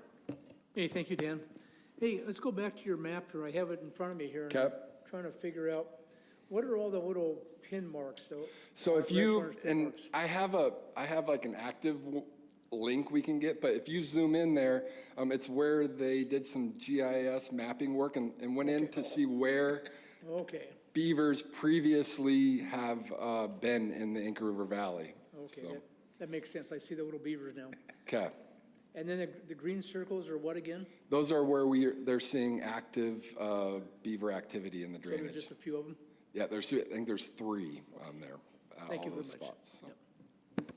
And then just for clarification, Dan, like the beaver activity, is that lodges and slack water, or just go back originally to your testimony when you started talking about bank beavers? You're saying that just since they're harder to spot, there might be more prevalent there than you think? Or? Yeah, and that's kind of anecdotal. As I was preparing for the meeting, I had talking to some of the soil and water conservation people. They said there have been some bank beavers observed, but for some reason they're not making dams and slowing the water flow, and that's having an effect on the whole habitat there, because when we have rain events, that water's all getting flushed out of the system, and things are drying, and we're getting more willow, and it's just kind of a compounding effect there.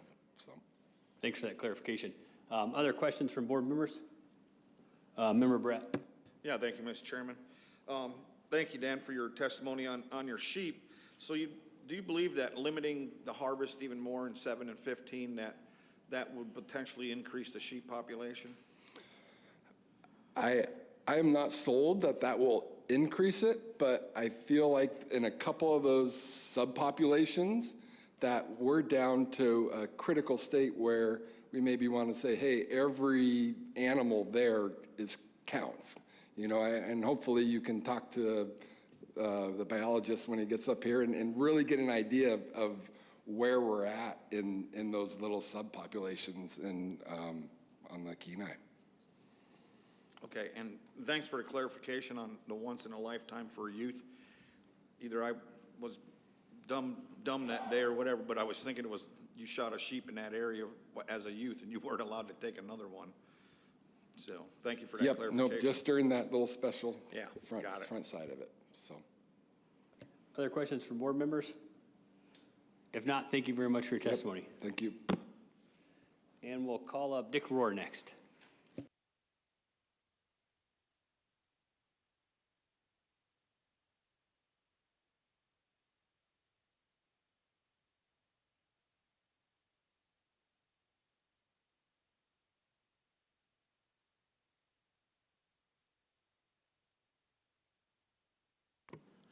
Mr. Chairman, members of the board, department, special acknowledgement to our Kodiak staff. Do a great job. They're always accessible, and I want to acknowledge them especially today.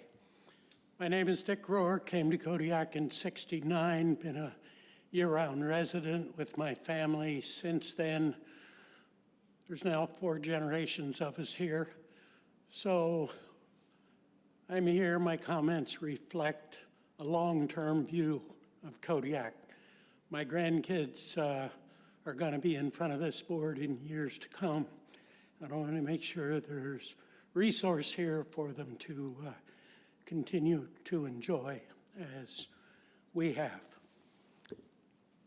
If you look at Proposal 191, relates to deer, there's a number of those. I'm going to just join the Kodiak Advisory Committee comments. I was out of town during that meeting, so I wasn't there to be part of that, but certainly support continuation of the 1 deer bag limit for non-residents. And there's one little change to that, which would change, the bag limit would change to any deer beginning October 1 for non-residents. We kind of missed that 3 years ago, and the advisory board recommended that. I fully support that. One of the things that I haven't heard anyone talk about here is our winter. We've had cold northwest wind for a month, and it looks like there's more to come. This is critical time of year for deer. The only salvation so far is our snow hasn't been too deep, but I anticipate some substantial winter kill. This cycle is not the time to go back to a 2 deer limit. Encourage you to keep that limit for non-residents to 1 deer. That also came about because of crowding issues by off-island activity close to some of the villages, and so still support that 1 deer bag limit for non-residents. Concerning goats, Proposal 231, I support as amended by the advisory committee. Jason covered the issues there pretty thoroughly. The amended version is 20% allocation for non-residents, not up to. We do not support any up to language, but we want a strict 20% allocation. I haven't heard anyone talk yet about the actual 9-year harvest data on goats. You would remember quite a number of years ago, the board established looking at 10 years back historic use. And if you look at table number 231-1, for the last 9 years, the average percentage of permits awarded to non-residents is 23%, and the 2DK permit winners are 3%. The advisory board suggested 5%. My suggestion is we stick with the 3%. That's historic use. The other reason for it, the non-resident permit awards have been 23%. If we settle for 20% for non-residents, take the other 3% for 2DK and bring those out of the resident allocation, we end up with the same thing. There's lots of support locally for the 2DK permits to come out of the resident pool so that relatives can apply together in the same application. So we encourage you to do that. There are several permits related to bears. 20 years ago, I was on the brown bear management committee that did our brown bear management plan in Kodiak. We still function under those basic same decisions we made during those meetings.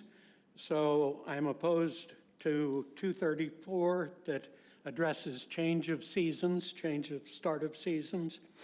I can support 235 concerning wounding loss. 236 we're opposed to.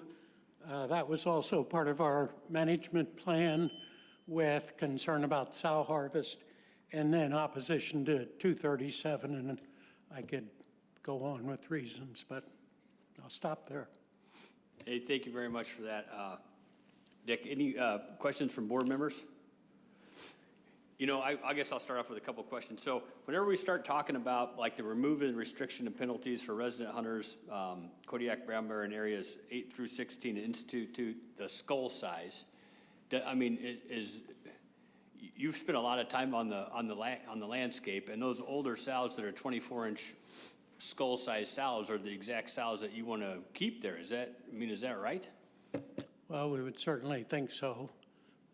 When Joe Want put those minimum numbers together, there weren't a lot of sows that met that criteria, and that seemed to work, but those old sows we certainly want to keep.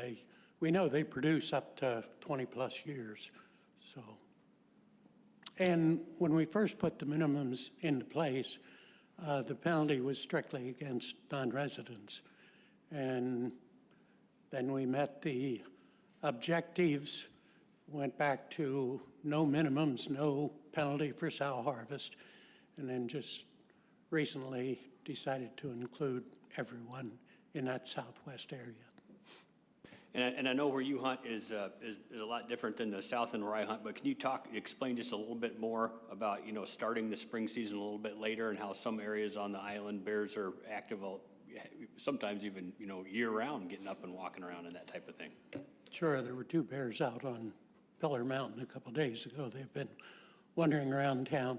Certainly some of those bears that den near the coast years ago, when I was in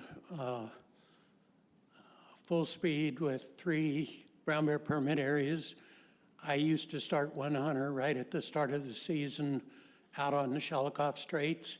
Was very successful. There were good bears out there. There are bears available the 1st of April, and you get closer to the center of the island, they're probably going to be later coming out. Thanks for that. Other board members' questions? Member Loring. Thank you. Hey, good to see you again, Dick. Thank you for your testimony. Can we go back to the deer issue? Sure. And you kept referring to one deer. You're talking about 1 buck, right? For the non-residents? Well, our advisory committee recommended 1 buck and through September. Okay. And then any deer beginning October 1st, I think. Okay. So that I support the advisory committee's amendment. Okay, so do you want to keep it at 1 buck for non-residents up until, and then you said something about November 1st, go to 2 bucks or just any deer? No, just any deer. Okay, but not 2, just No. keep it at 1 any deer, okay. Okay, thank you for clarifying that. Yeah. Any other questions from board members? If not, thank you very much for your testimony. Thank you. And we'll call George L. Gatter, Jr.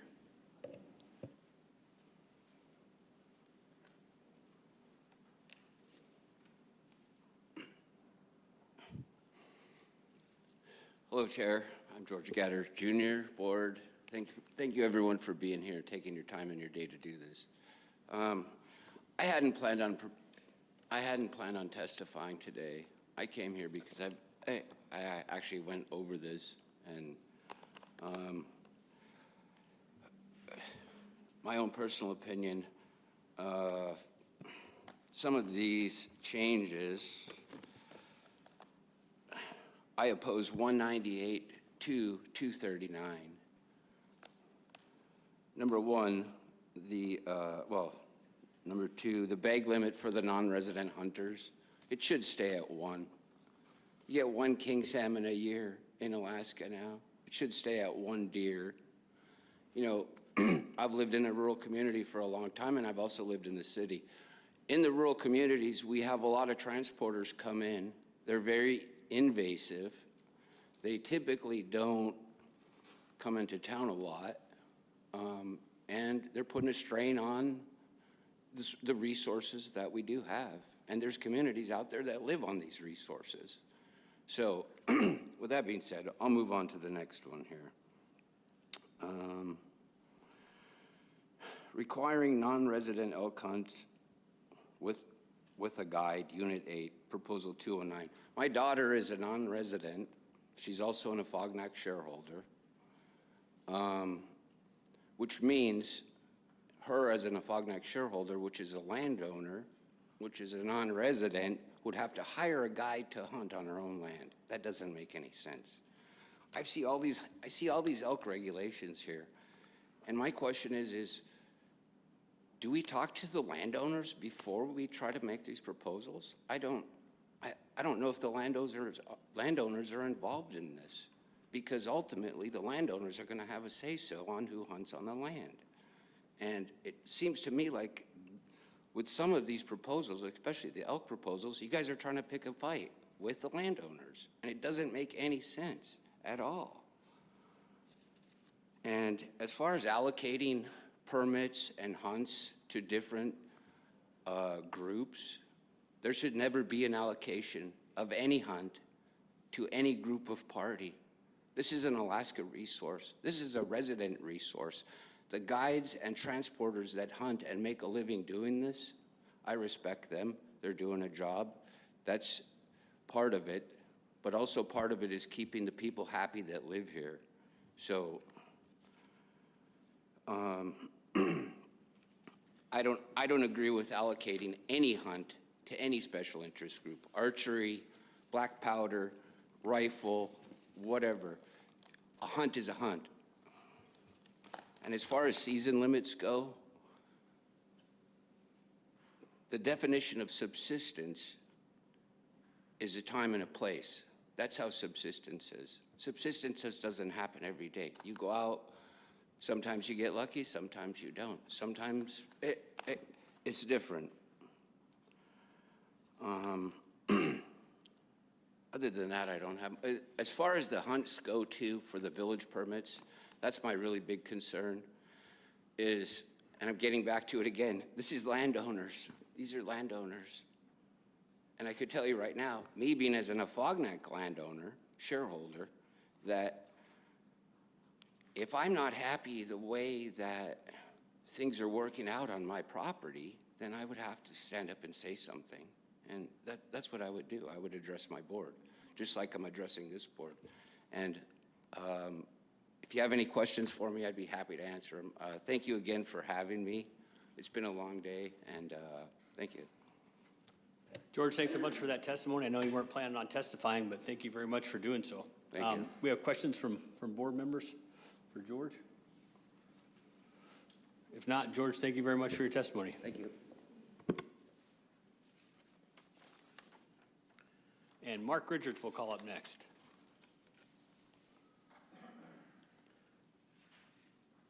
And Mark, I know you're going to be testifying for two groups, so if you don't mind kind of specifying which one you're going to do first, it'd be great. Yes, sir.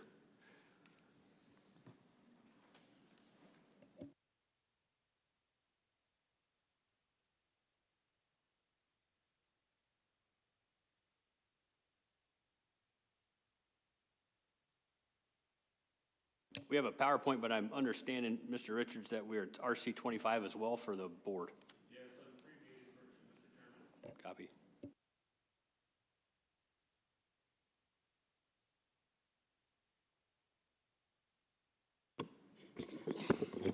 Good afternoon, Mr. Chairman, members of the board, Director Scott, department staff. For the record, my name is Mark Richards. I'm the Executive Director of Resident Hunters of Alaska, and I'm here today representing our over 3,700 members from across the state. I'm going to start with Proposal 236 here.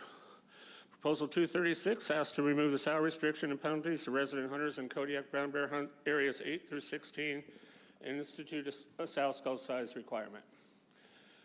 After the proposal passed at the last cycle, there was no mention in the 2025-2026 draw supplement that there was a sow penalty in these areas. The first mention of it was in the next supplement, but as you can see, it was kind of hard to find. It's supposed to be in the footnotes at the bottom of the page, but it was a little higher up, and it's hard to see that up there. Now, the department does send a letter out to every hunter that wins a permit for these areas, letting them know there is a SAL penalty that will be imposed on future draw hunt applicants. The problem that we have with this is that these permits are essentially once-in-a-lifetime permits. It's an average of 5% draw odds to all of these 62 permits. And we've lost 17 permits since this regulation went into effect, and cumulatively that is a loss of 27% of the 62 available permits. The bottom line is, unlike guides, residents don't have a monetary incentive to not take sows in these areas, and residents will continue to lose a substantial number of permits if this regulation continues.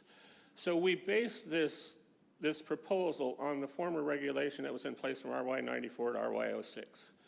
And we don't understand why the board, rescinded that regulation, but obviously we waited too long and we let the sows go down again, and then we decided to impose it on both residents and non-residents.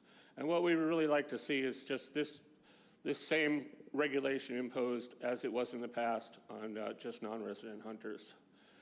So that's what we'd like to see for Proposal 236. We do support Proposal 238, education requirements. However, we don't believe it's going to have that large of an effect on taking the sows by residents.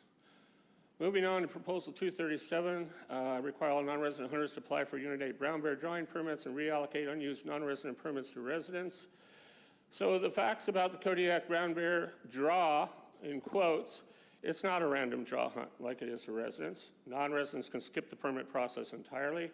Many non-residents never apply for a permit or pay the application fee. And non-residents, unlike residents, have multiple opportunities to hunt Kodiak brown bear. As I said before, there are 62 total Kodiak brown bear permits for these areas. And we've lost already, 17 of them. But if you're a non-resident, you had 100% draw odds for 30 of those 62 hunts, whereas residents averaged 5% draw odds overall. Now, this is what Chairman Burnett said at the last meeting, and that's why we were influenced to submit this proposal again. So I'm going to quote what Jerry said. "Why do we pretend that these are draw hunts? I mean, other than the fact we've identified them as draw hunts by putting them in the draw supplement, no one can draw except very few people. There are no odds. It's 100% or zero. Why can't we identify these separately? And rather than pretending that it's a regular random draw like everything else, maybe have people pay a fee as if it were a draw. What prevents us from doing that?" Well, the Kodiak brown bear draw system clearly favors non-resident hunters over residents, and something ain't right here. Now, regarding the transfer of unutilized non-resident permits, we want to know, we look through the draw supplement every year, and here we see these numbers here, and we want to know what happened with those 15 permits. Were they really hunted? I mean, that's a lot of loss of money to the department and money to guides, and that's kind of why we asked to transfer these permits to resident hunters. But we understand that the board is likely not going to do that. So we want to amend this proposal and take that part out and just have the board require all non-resident hunters to obey and adhere to 5 AAC 92061. So this is what we want to see. We know the board is well aware of what's been going on in the past. We've informed the board that some guides are donating their permits before the draw even happens. We've showed evidence of some hunters hunting there multiple times because he can skip the draw permit process. Nothing in 5 AAC 92061 allows that. So we can't understand why the board and the department is not enforcing the regulation that's in place. You're allowing things to happen that are just clearly not legal. So what we just want the guides and their clients to adhere to the regulations, Mr. Chairman. You got anything else you want to, or is the No. PowerPoint over? No, that's it. Okay. Thank you, Mr. Richards. Happy to take any questions. Any questions for Mark? Looking up and down the line. I guess for resident hunters of Alaska. If not, Loring. Yeah, Mark, I heard you loud and clear, and everything you said made sense. I mean, it was clear to me what you're saying. Thank you. Thank you. Other questions for board members? If not, whenever you're ready, you can start your personal testimony. Thank you, Mr. Chairman. For the record, again, my name is Mark Richards. It's my personal testimony. I just wanted to touch briefly on RAC Proposal 135. We really believe that changing to a regulatory year for the RB 300 hunt is the best approach. If the board doesn't choose to go that way, we would support Mr. Spraker's proposal to change it to June 15th spring season. And I just want to elaborate on all Mr. Van Arsdale's proposals. So this is going to keep coming up. We're the only western state that doesn't clearly give a priority to resident hunters on draw permits. And the board's decisions over the past are all across the board. You've got some sheep hunts with 30 or 40 permits, and you say, well, non-residents should only get 10% of those. You've got a caribou permit. You say non-residents are going to get 15% of those. A moose hunt, non-residents get 20%. We've got a moose hunt that allocates 50% to non-resident hunters. So it's just crazy what's going on in our state, and we don't support, RAC does not support up to 20% allocation to non-residents. We believe that's too high. We'd like to see 90-10. We could go to 85-15. But then we're going to have the 2DK issue, and guides are going to want to put that in the resident pool. So it just creates a problem. And, you know, we're pursuing this with the legislature, and if the board doesn't act, you know, we're going to try to work through the legislature to try to get something in statute to mandate a certain priority for residents. Now, maybe the board wants to do this area by area or species by species, but quite frankly, it doesn't make any sense what we're doing. And it's not fair to residents. And so all of these proposals that you're looking at, you know, as Mr. Van Arsdale said, they're all individual proposals. He hopes you don't TNA a whole bunch of them. After hearing testimony, it's likely you're going to support the proposal on the goat hunts in Kodiak, and that would remain permanent. And so we're afraid of that 20% allocation being permanent and not going to an up to number. Some hunts shouldn't even have any non-resident allocations. A lot of goat hunts, when there's less than 10 permits, there really shouldn't be any non-resident allocation at all. The sheep hunt on the Kenai, there shouldn't be any non-resident opportunity at all allowed for that. So we just encourage the board to look at these closely and try to come up with something that's consistent, you know, statewide, rather than this 10, 15, 20, 50, all these different percentages that the board has. They don't really add up in terms of logic. So again, we're going to pursue this. We did commission Dittman Research, a well-respected research agency, to do a survey for us, an opinion poll. 95% of the Alaskans surveyed said residents should have a clear hunting priority. 88% of those surveyed said Alaskans should have most all or nearly all of the draw permits. And so, you know, we're talking to legislators about this, and they're going to come around eventually if the board doesn't act. So I'm just here to tell you, we're going to pursue it. If the board doesn't act, we're going to keep going in the direction we're going and try to get some fairness for the resident hunters of Alaska. That's all I have, Mr. Chairman. Thank you. Thanks for that testimony, Mark. Questions from board members?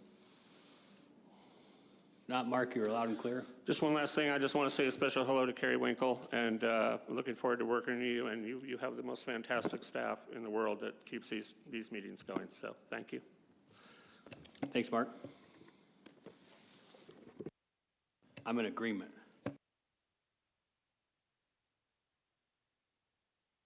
Next up, Monty Roberts.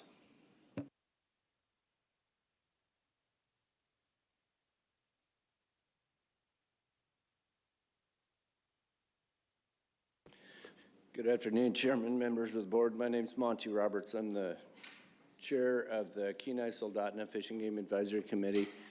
And give you a little background about our committee. We do have designated seats. I used to say we were the only one in the state that had that, but since then we've had a few that are starting to clone our model. But we have a diverse board, and we take our job seriously. We submitted, I don't know, 50 pages of notes. And unfortunately, I've got a new secretary. I'm new chair. I've been on the AC for 20 years, but we're getting into this process, and we'll get better, I promise. Try to make them digestible. So, to jump right into it. I guess the committee as a whole, I'm going to speak about topics more than each individual proposal because there's too many proposals to address them one by one. So special hunts, the bow, the youth, the horseback, non-motorized, all of those. Our committee was very consistent in believing that you can choose how you want to hunt in a general hunt, but we shouldn't be breaking up allocation to special user groups. And once we go down that road, there's always one more, and you see that in your proposal book. There's dozens of proposals that seek to, I want to do it my way, so give me a little time to do it my way. Well, Alaska's a big state. Go figure out a place to do it your way. That's our feeling on the splitting up of the allocation through, special hunts. Trapping, no setbacks.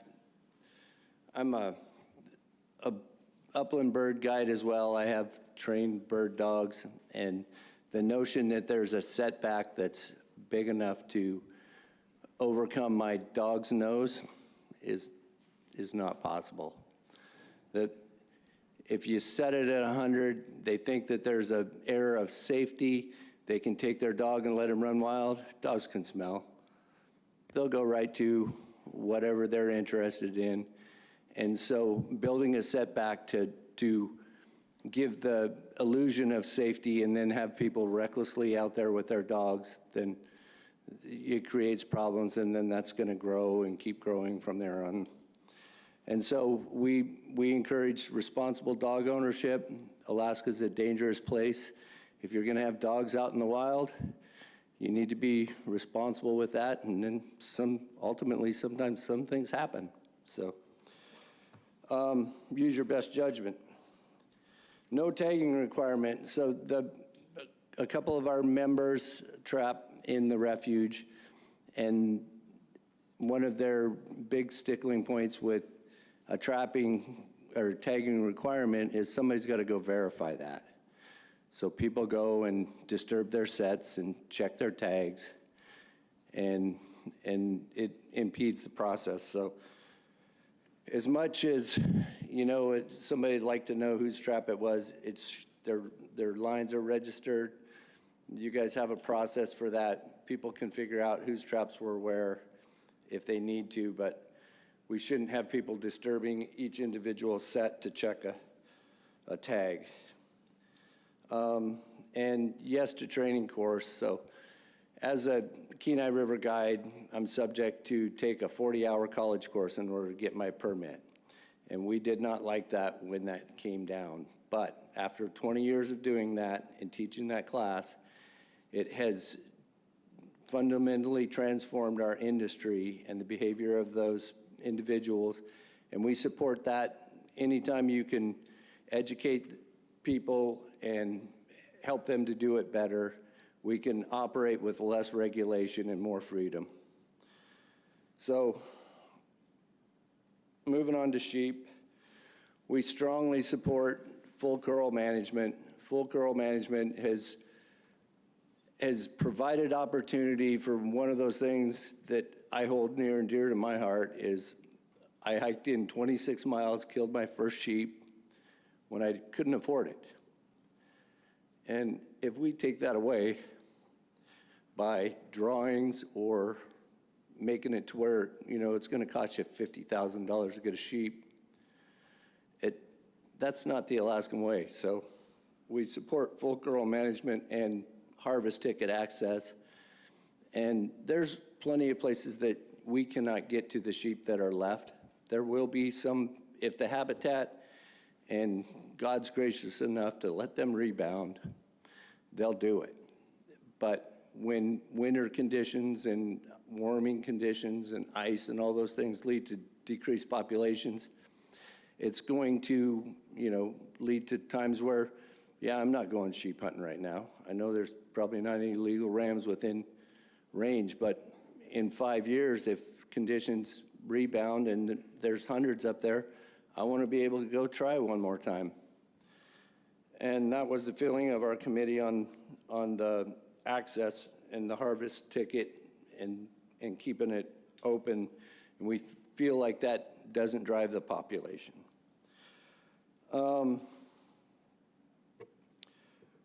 Again, on the sheep proposal, there was some archery-only proposals, and yes, that will save some sheep. But again, it shifts into that's how you want to hunt. It's tough enough to kill a sheep with a rifle. So we don't have to make it harder to help the sheep survive. It's already hard enough to find a legal ram. Moose. So 15A was one of the prime examples. I've taken part in the archery-only 15A moose hunt. I've killed 20 over the years with a bow in that archery-only moose hunt. However, that is an allocation, and the department records will show back before we shifted away from Spike Fork, the majority of the harvest was archery only because they got the first shot at the bulls that were hanging out where people knew about them, and they died quickly. So I don't support the breaking up of all of the allocation into different, or we don't support the breaking up, and we don't think that there's enough moose currently in 15A or 7 to support any extra effort. Those populations are in older habitat, and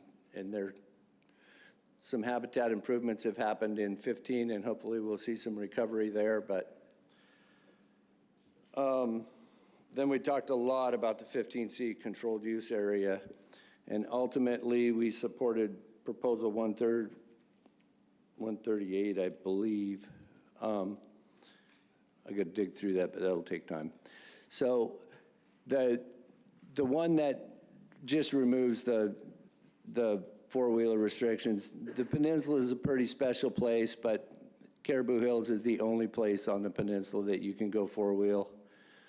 And we've kind of carved out the special parts of that season, or the most effective part in a lot of hunters' mind is when the moose are nearing the rut at the end, and that's the horseback only every time. And so there's a number of proposals that seek to modify that. Our committee just decided that, you know what, we're sticking to our guns on it. If it's fair for everybody, it's fair for everybody. If you don't like four-wheelers there, then go into the refuge. It butts right up against the refuge, and they can't take their four-wheelers there. So moving on to permit allocation. As you notice, we went through all of those that seek to do an allocation, and we had a very consistent recipe, and we didn't go as conservative as some other testifiers have desired. We went with what we thought we could get away with, which if the board wanted to go farther, we would support that. But 0 to 5 tags, we would recommend no non-resident allocation. 5 to 10 tags, up to 10%, but we do feel like up to language is very important in not guaranteeing 1 out of 10 tags to a non-resident. If they're lucky enough to draw it, they can have it, but that would be the only one. And then above 20 tags, they could have up to 20%, but if the board felt like, you know, below 10 was none, and above that, whatever, we would support. But we do support making the policy known to the public that this is the allocation and this is how we arrived at. And then I forgot to mention, there's a few of these that look to rescind regulation that the governor's executive order 360 looked to reduce regulation, and these were areas that we thought that might help you guys find some places that you could do that, and that 15C was one of those. Another one was the brown bear permit we did also, I think that I actually referenced the brown bear proposal when I was talking about that other proposal, because that proposal was the one that we favored in moving the date back to June 15th. And we see that as a liberalization of opportunity, because a lot of times juveniles and subadults come back to bait stations after chasing moose calves right around that June 15th mark. And when those subadults come in late in the season, they tend to get shot, and that affects the fall opportunity, and it's been forcing us closed because our allocation's used up. So we believe that ending it at June 15th, you'll have better quality hides. You will not have so many subadults coming back to bait after they were chasing moose calves, and it will provide for a more reliable fall hunt.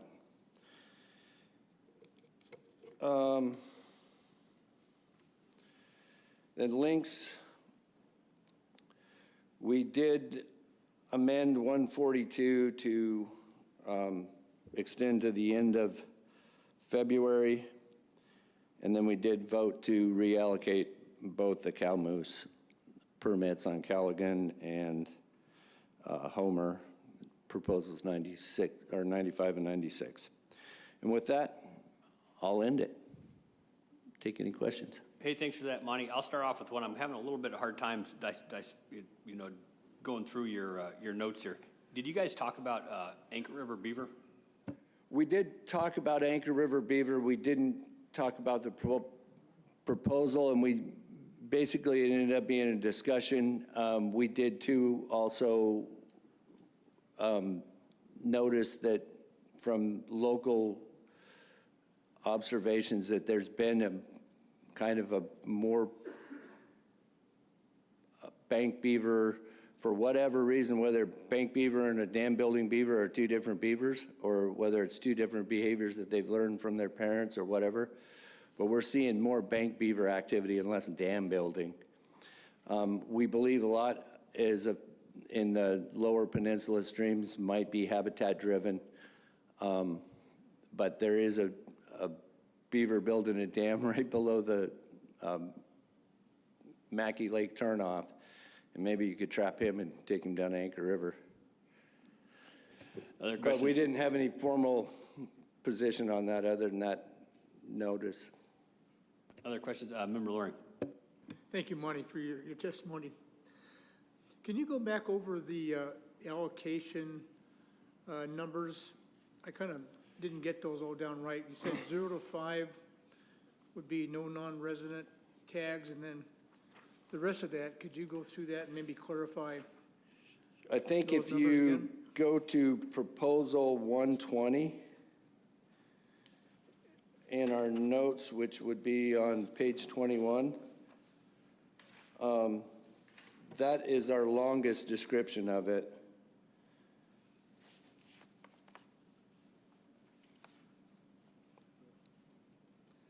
And that may answer all your questions and not have to capture notes, or do you want me to read that to you? Well, I'm looking at AC 9 on page 21, and I don't see the numbers that you just talked about. Well, wait, hold on for a second here. Down at the lower half of it. Okay. And then we had you can also look at 109. It may be more succinct there. Monty, I found it, Monty, here. Okay. It's kind of hidden in the lower right corner. Thank you. And that's why I apologize for our notes and the way they came out. They weren't as easy to digest for me when I went back over them either. But 109 is without all the other language. Other questions for board members? Member Brett. Yeah, thank you, Mr. Chairman. I was just trying to get your thoughts again on your AC when you referenced the Kenai guides, river guides had to take a class before they could become a guide, and taking that class in the end, created less regulations on the Kenai, which I don't know. Maybe you can enlighten us how that happened, because it seems pretty regulated on the Kenai. Sure. So, for instance, the last Board of Fish, we were able to use that change of behavior and the improved ethics and just the clearer understanding of all the regulations, reduce violations, to remove, or we were able to gain back some abilities to transport and occupy, and we were able to avoid further restrictions in days, hours, and all those kinds of things. So that's what we're referring to in reduced regulations. We're going for some more at the next Board of Fish. But the overarching lesson there from our perspective, is that even though it's painful to have to go through an ethics and an education course and professionalize yourself, we support that same kind of mindset in trappers, because they're facing the same kind of attacks as we did. So does that clear it up for you? Yeah, I think I got what you're saying now. Yeah. Okay. Excellent, thank you. Thank you for serving on the AC and testifying. Thank you. Any other questions for Monty and the AC? If not, Monty, thank you very much for your testimony. Thanks. Hey, Roland, how's it going? Our next testifier is Kevin Adkins.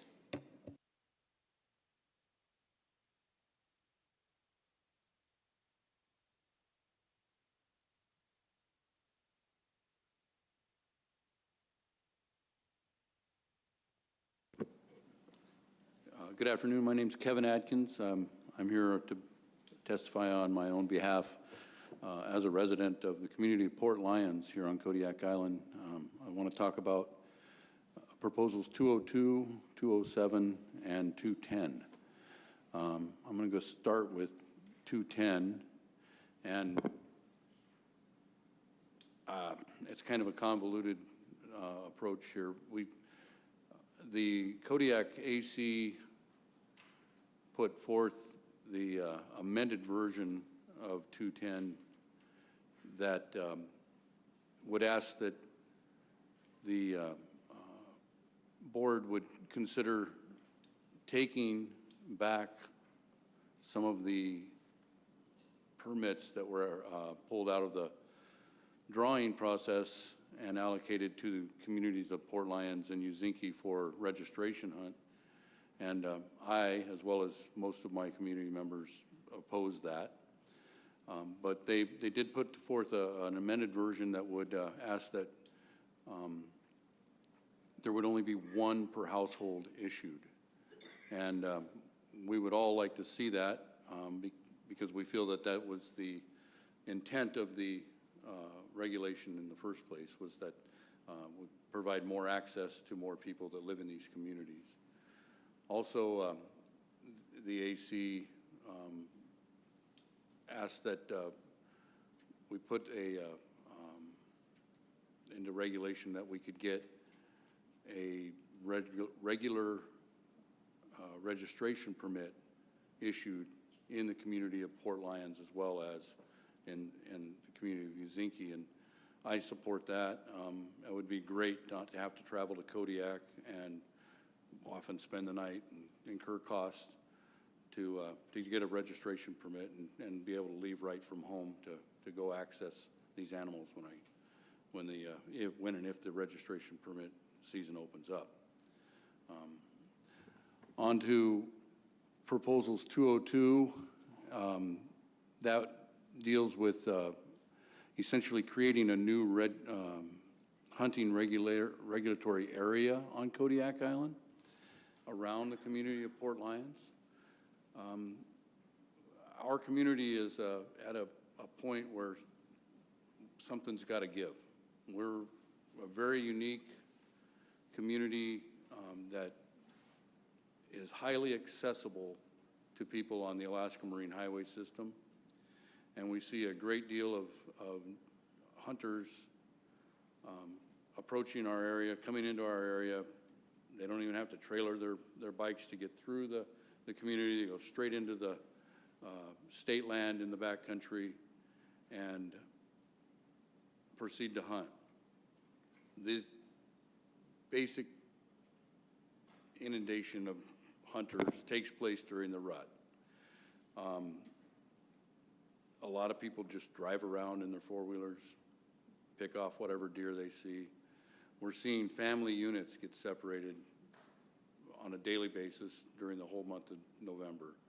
We'll go out in the morning, and you'll see a doe with fawns. You come back, there's no doe. A couple days later, only one fawn. They don't get a chance to go through the rut, regroup, and get into the critical habitat areas next to the coast. And we see this annually. The big problem with that from, just a boots on the ground perspective is those fawns don't know to go down to the beach. They don't know how to get to safety if their mom doesn't take them along. Now, not every doe is going to survive. We all know that. But if we could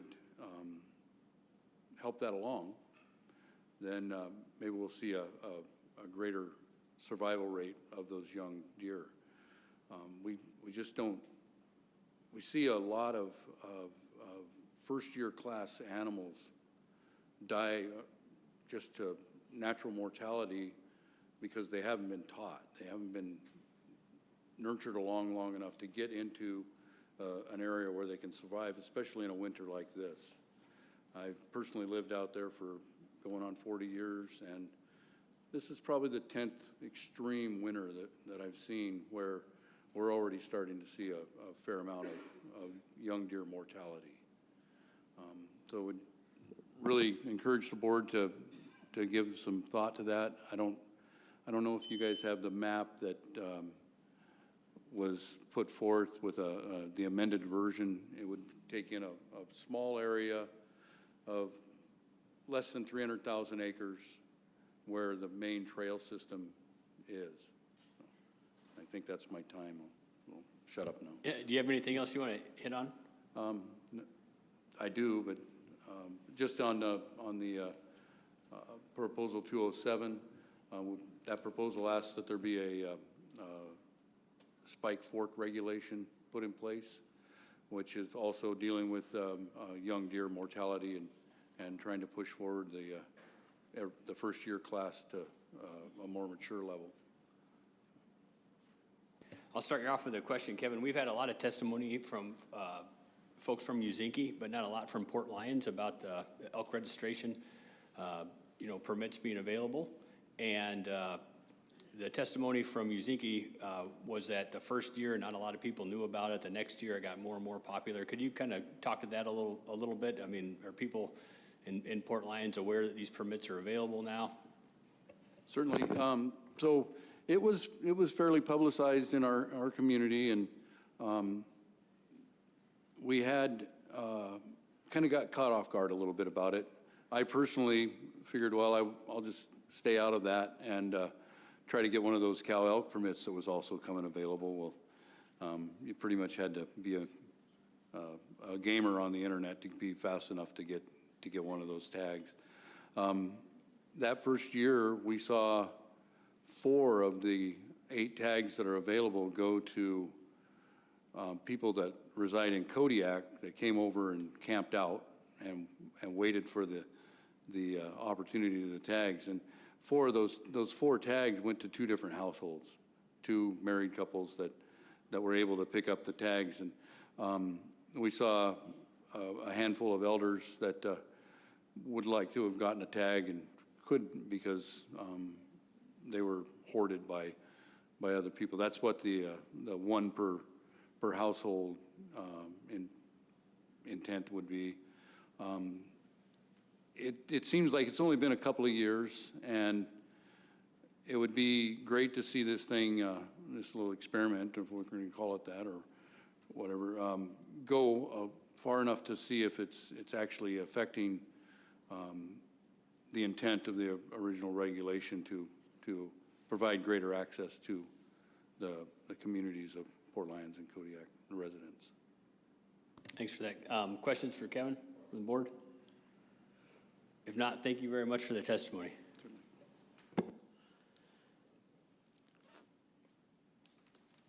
And we'll call up Gary Boskofsky. I'm sorry about the pronunciation.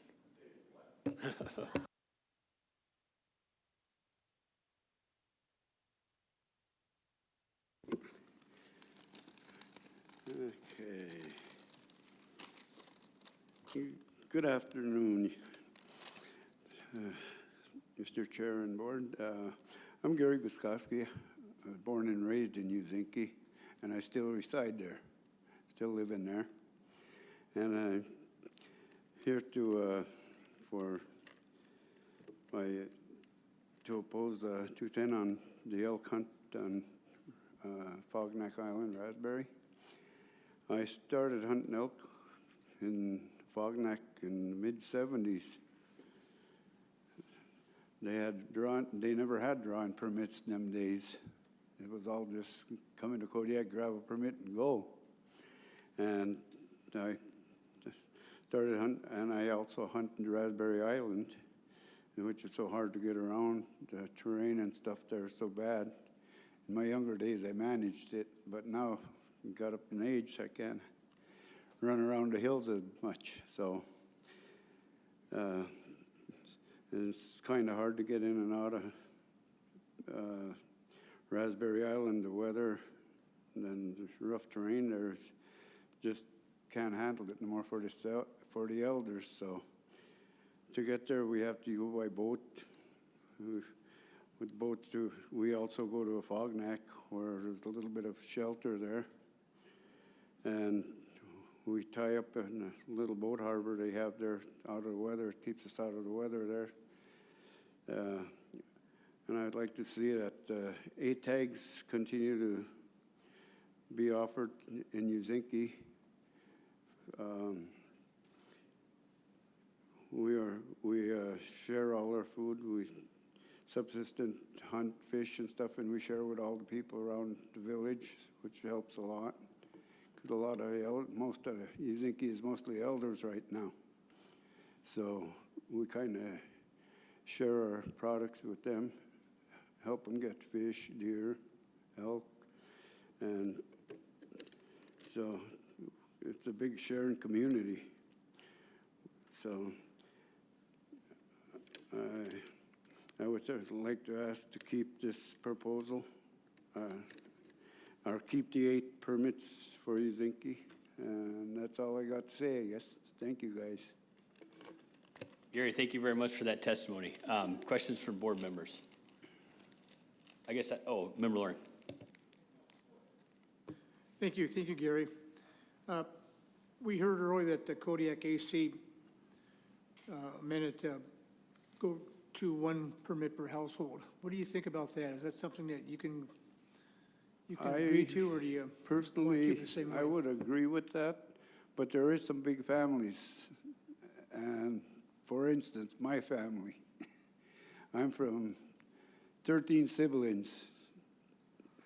I got nephews, nieces, grandchildren, great-grandchildren, great-nephews, nieces, and I try to share with them. And actually, 1 elk is kind of small when you got that big a family. Like I'm saying, like about 200-300 family members. So it makes a lot of difference. But to me, it's fine with 1. I agree with it. Thank you. Any other questions from board members? Member Brett. Yeah, thank you, Mr. Chairman. Thank you, Gary, for coming down here. I've heard a lot today from the people in Uzinki and in Port Lions, as nobody likes to hunt Raspberry Island. You did it when you were young. Is there no young people that are willing to go hunt Raspberry? Like I say, Uzinki's mostly elders anymore. All the younger people moved out. There's no jobs and stuff around Uzinc anymore, so they kind of moved out. And it's more like a retirement town now. Yeah, but none of them young people But I can come take it this way, stand in line. I still go out hunting. So, and I know I can't make raspberry, but Yeah. I still could hunt a Fognac Island because the roads and stuff there. So, Okay, makes great. a lot of difference. Thank you. You bet. Any other questions? If not, thank you very much for your testimony. Thanks for coming over here. And we'll call our next testifier Natasha Hayden. And she's going to be doing testimony for Kodiak Island Tribal Coalition and a self-testimony. So if you don't mind, whenever you sit down, tell us which one you're going to start with. Yes, thank you, Mr. Chair, and thank you for indulging me with that. Allowing me to testify on behalf of myself. I'm going to be testifying on behalf of the Kodiak Island Tribal Coalition first. For the record, my name is Natasha Hayden, and like I said, Kodiak Island Tribal Coalition. Speaking to proposals number 199, 200, 201, 203, 204, and 210. First off, I'd like to make a land acknowledgement that this meeting is taking place on the Alutiiq people's land that have occupied this area for nearly 8,000 years. Kodiak Island Tribal Coalition was developed to provide a unified advocacy voice for Kodiak Island tribes and have adopted resolutions. All 10 Kodiak tribes adopted resolution and authorized Freddie Christensen as chair and myself as vice chair. We're opposed to all of the proposals that I listed that would expand non-resident deer hunting opportunity in Unit 8 and then further limit elk hunting opportunities for Kodiak residents on Fognac Island. We urge the board to maintain the current conservative management approach, including the existing 1 buck annual limit for non-residents. The Board of Game recently reduced the non-resident bag limit for Sitka black-tailed deer in Unit 8 to 1 buck in response to growing hunting pressure from transported non-resident hunters, particularly those using marine transport. This increasing activity can significantly reduce resident and subsistence hunting opportunity. At present, there is no effective regulatory mechanism to limit either the number of marine transporters operating in Kodiak or the number of hunters they deliver to remote bays and beaches. Because direct control of participation is limited, maintaining a conservative non-resident bag limit remains one of the few practical tools available to manage harvest pressures and protect local access. It's not so much just the deer abundance of the population, but the localized impacts that are a result of transporter activity and where they're located at. For non-residents, deer hunting is primarily recreational. For residents, it is subsistence and for food security. The non-resident hunter pressure continues to grow due to social media exposure, booking agents, and increasing marketing by marine transport services. Again, we are opposed to increasing the bag limit for deer. Speaking to Proposal 210, which would redistribute elk permits and limit the elk permits to Raspberry Island, we are not in support of this proposal. We're particularly concerned that the proposal affecting eliminating or reducing local access to registration elk tags for residents of those communities. The proposal characterizes Port Lions and Uzinki as extremely difficult and costly to access communities, which I find to be very ironic for the people that live there. It is extremely expensive and difficult to maintain residents in those communities. They face real economic and food security challenges, and this elk distribution system does help relieve some of that stress related to food security. These permits have provided critical access to wild foods for many Alaskan families facing that insecurity. Port Lions and Uzinki both have got senior meals programs that have been referred to before you during this meeting. I would like to point out that both of those communities, their programs are ran and financed by the tribes. The tribes have no obligation to serve non-tribal members with their senior meal programs, yet they do. They provide senior meals and boost food security for all of the elders in those communities.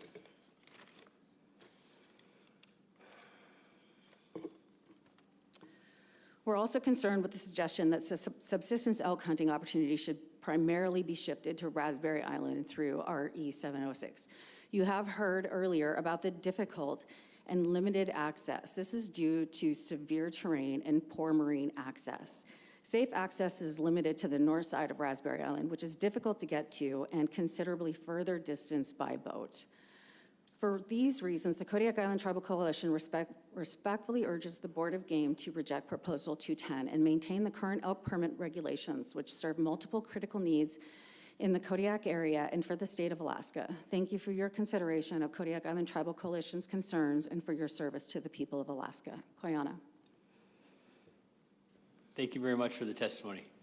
Questions from board members? If not, your testimony is very clear, and if you want to go into your personal testimony. Thank you very much. For the record, Natasha Hayden, I'm from Kodiak, Alaska. And again, I am opposed to 199, 200, 201, 203, 204, and 210. I've been hunting, well, I'm born and raised in Kodiak here, so my people's family go back here thousands of years. I want to highlight a real specific incident related to food security and the deer bag limit. And I went hunting with my family in August, and thankfully I was able to harvest a beautiful buck. We didn't have another opportunity to go hunting again until December, and we went hunting for 2.5 days around Christmas time and didn't see another buck. I didn't see one, not one buck in 2.5 days of coastal hunting. And we covered terrain from Kodiak City all the way over to Raspberry Island, all the way over to Afognak and up into Danger Bay. I mean, we covered miles and miles and miles, and we did not see a single buck. So the limiting of the reduction in non-resident deer tags has not reduced hunting pressure. We continue to see transporters located around the island for 2.5 months every fall, and that they're hunters that are coming in and flying directly to those locations are able to, successfully prosecute a hunt, and then are leaving. Every time you go through the airport in October and November, there's boxes and boxes and boxes of wild fish and game that are leaving the island. I have 2 teenage boys, a 16-year-old and a 19-year-old, and 40 pounds of deer per person is not even going to last a month in my house. And so it creates a significant impact on our ability to support our family.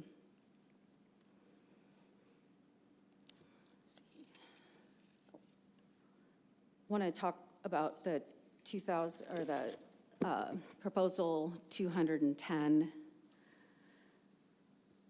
The villages in Port Lions and Uzinki, neither one of the communities has a grocery store. All of the food that is consumed in those communities has to either be grown, harvested, or brought in by airplane or by boat. And I've been wondering to myself for about 5 weeks now what the purpose of this severe winter is, and it just dawned on me today. It's so that you guys can have an opportunity to experience what it's like for us here. We have flights that are closed. We don't have any marine highway access throughout the entire winter. Everything has to be brought in by plane or by boat, and is extremely expensive. Talked already about the terrain at Raspberry Island. I just would like to say that I agree with my earlier testimony on behalf of the Kodiak Island Tribal Coalition. I do want to get a little bit technical for a moment. In 1884, Congress passed the Organic Act. It provided that all Indians or uncivilized persons shall not be disturbed in possession of any land that actually is in their use or in their occupation, and it's reserved for future legislation by Congress. The reason why I'm bringing this up is because there has been discussion about private land ownership on Afognak Island and how that might perceive to provide opportunities that other people may not have. Private land ownership is a result of the Alaska Native Claims Settlement Act, which was created to settle land claims by the Aboriginal people who had occupied 100% of Alaska and who had filed claim. So there was a mandate by Congress in the Organic Act, and there's a mandate in the Alaska Native Claims Settlement Act that had allocated a certain amount of land to the original inhabitants of that land. I would also like to point out that approximately half of the land on Afognak Island is public land. It's owned by the state of Alaska. There's a large section of the Federal Wildlife Refuge on the north side of Afognak Island, and that the private landowners that have been discussed up until now, none of them large land-owning companies have prohibited public access to any of the public, that they have maintained the public's ability to continue to prosecute their hunts on what is private land.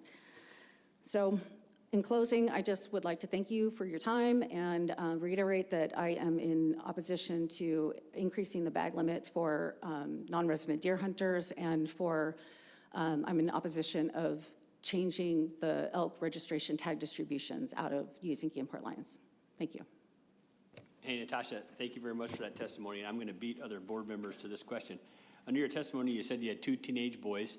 What are your thoughts about limiting the registration permits to 1 per household? Thank you for the question, Mr. Chair. I was thinking about this, and I really appreciate that you've had a couple of people provide comments about the family dynamics and how cultural differences in village communities are a very real thing. I don't live in one of those communities, and so I can't speak on behalf of the residents what the impact would be, but what I thought about was, and I actually really thank you for the question, because I've been putting in for elk tags for a decade, and I've been awarded elk tags 1 time in a party hunt. So I have 3 children, none of them have harvested an elk, and we are from this place. And so we are able to have obtained registration tags for the regular registration season in the fall. And we go in as a family and we obtain, 4 tags, my husband, myself, and both of my sons. And, I think that it would be very controversial if it were to be considered to limit Kodiak residents to only 1 tag per household for the registration hunt. So thank you for the question. I mean, I do want to bring that up. For me, it would make it more difficult because in the aspect that, hunting is hunting. Like, we've been out there where one of us had an opportunity to have a clean shot and the other one didn't. And if it was only one of the individuals in the hunting party that had the tag and did not have that clear shot at that time, then there would be a missed opportunity. But in addition to that, we've been on hunts where there's been 4 of us that have gone and there's been 1 person that had a draw tag, and that 1 person was successful and provided meat for all 4 families, or two members of 2 different families who were able to go along and participate and help out. So thank you for the question. And Natasha made a very good point. Other questions from board members? If not, thank you very much for your testimony. Oh, Member Loring. Didn't raise my hand quick enough. Thank you, Natasha. You talked earlier about some deer hunt you went on, and the early August hunt, you were able to harvest a buck, and then you didn't see any more bucks on that December hunt. But that's an either sex hunt. I just looked that up. Were you able to harvest any does on that one, or did you not? Thank you for the question through the chair. We did not. All of the does that we saw had 2 itty-bitty, or 1 or 2 itty-bitty fawns with them, and so we chose to pass on those animals. Well, thank you very much for doing that. Thanks. Any other questions from board members? If not, thank you very much. Thank you. And we'll call up Nicole Schmidt. And if you don't mind, will you state if you're going to do your personal or your EWA testimony first?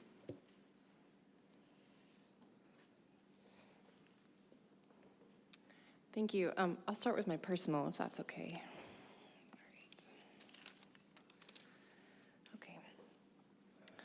Thank you to the board and staff and to the people of Kodiak for hosting us this week. I appreciate the opportunity to testify. My name is Nicole Schmidt. My roots are on the Kenai Peninsula. My dad always says that Soldotna is the place where you can have it all. And growing up, I think that was pretty true. We'd set net down in Clam Gulch. I worked a season on the Kenai Refuge doing some GIS work, and there's been a lot of changes even in my lifetime. I mean, growing up clamming in Clam Gulch, there's no longer clams. We really don't have that many caribou in Caribou Hills. Beaver Flats doesn't have many beavers. And so I think it's meetings like this that are really important, and I really appreciate all of your consideration in these decisions. So this is my personal testimony. One thing that's doing well on the Kenai is moose, and there are a number of proposals trying to address or alter the Kenai controlled use area. I've only hunted in the northern part of that, so that's south of Tustamina Lake and Caribou Hills, and I really would love to defend the non-motorized access, either the status quo or strengthen it. It's very busy. There's a lot of hunting pressure. And Moose Camp is like religion. I mean, everyone just knows those days in September.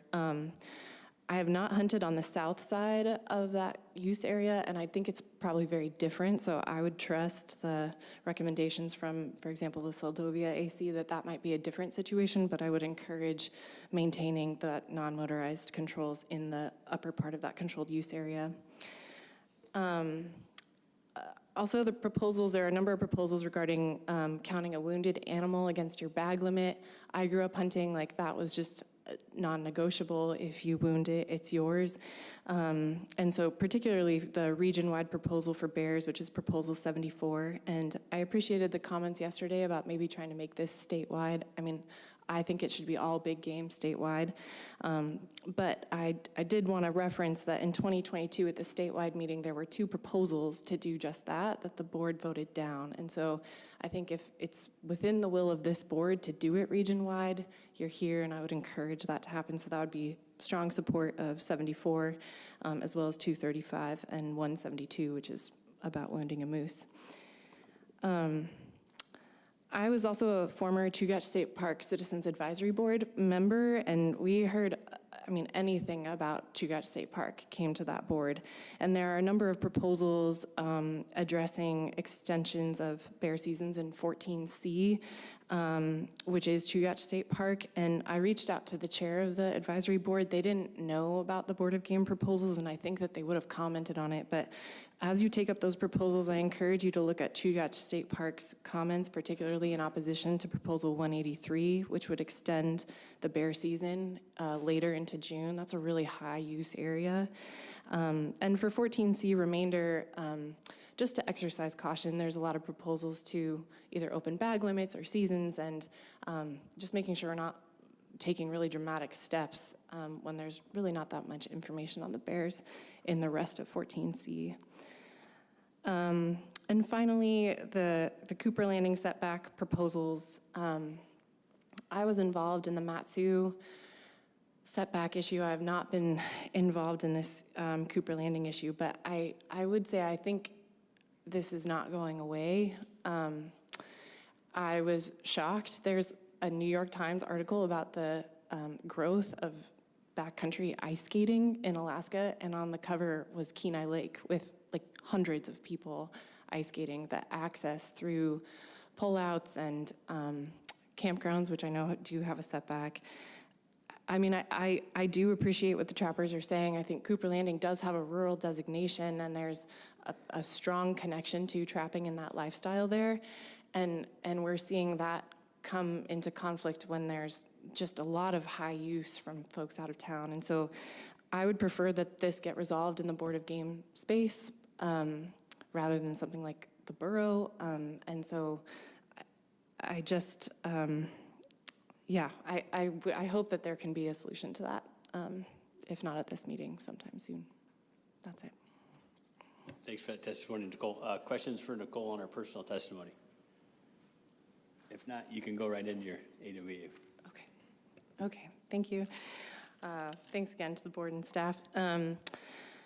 I'm testifying on behalf of Alaska Wildlife Alliance. We're a nonprofit that was founded in 1978. And our comments are in PC 5. I'm just gonna try and hit on the high points. The first one is beavers. This is proposals 151 through 153.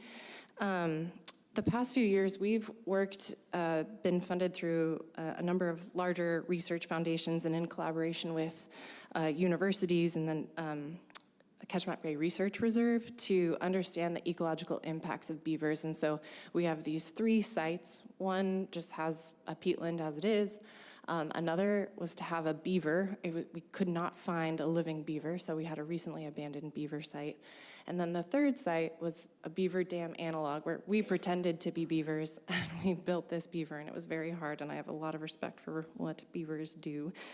And through those sites, we measure all the hydrologic and ecological changes. So we do vegetation transects, measuring water temperature and flow. There's fish movement, so trying to understand how beavers can impact both fish and moose habitat. And through that process, we've learned, we've talked a lot with Homer Soil and Water Conservation District, other stakeholders. There's a lot of money going into moose habitat right now. The spawning, the water temperature in the Anchor River and parts of Deep Creek have been too high for spawning, for steelhead and salmon to spawn in the past couple of years. And we have this free resource, which are beavers, who are happy to do this work for us. And so we support these proposals with the amendment to either change it to 3 or 6 years so that it can align with the board cycle and can come back to that. I think that there's definitely a place for trapping to resume and for beavers to recolonize these areas. The second big topic is sheep, and I'm going to talk more about Proposal 71, and this is about sheep as an intensive managed species. We strongly opposed listing sheep as a prey species under intensive management. We agree that there's a sheep crisis, but we just really have a hard time seeing how sheep meet the definition of high human consumptive use, certainly consumptive, but high human consumptive use. And so now we're kind of in this position to fit a square peg into a circle as we talk about numbers. And so our strong recommendation for Proposal 71 is to have the human consumption level be 100. That would be the same as the minimum level for both moose and caribou that's in the intensive management statute. And I think if there's any way to justify that sheep could be deemed high human consumptive use, we would not recommend going below 100. The second important thing about this is that the definition of those sheep populations really matter. And so we understand the difficulty for staff trying to figure out what sheep populations are. And we looked at the ADF&G comments where they kind of had shaded polygons defining those sheep populations. And we just want to make sure that those sheep populations reflect the actual ecology and the reality for those sheep populations and are not grouped so that they can satisfy a minimum for intensive management. And then finally on this, we talked a lot about feasibility assessments in the presentation yesterday, and I really appreciated that. But there have been a number of intensive management or predator control programs that have been exercised without a published feasibility assessment. And so just this opens the door to many, many unintended consequences, and we urge caution through every step of this process, including sheep and intensive management. A couple other just high points for Kenai brown bears. We definitely support the transition to the regulatory year over the calendar year. It just makes it easier for managers, and support the efforts to reduce the spring sow harvest. We strongly support those mortality caps, and I think those proposals are good to keep that process going. We've opposed forward-looking infrared and night vision at the statewide level and support proposals 245 and 246. And finally, supporting breakaway snares and Kodiak, that's proposal 243. But we have a lot more in our full comments. I don't want to talk your ears off at 4:30, so happy to take questions. Thank you, Nicole. Questions from board members? If not, I got a question for you. Oh, no, Director Scott, go ahead. Thank you, Mr. Chairman. Thanks, Nicole. Good to see you again, as always. Did you guys look at water quality other than water temperature in the Anchor River? I'm just curious, was there any surprises there? Thanks for the question, through the chair. Yeah, so our sites are not directly on the Anchor River. They're kind of near Happy Valley, south of Ninilchik.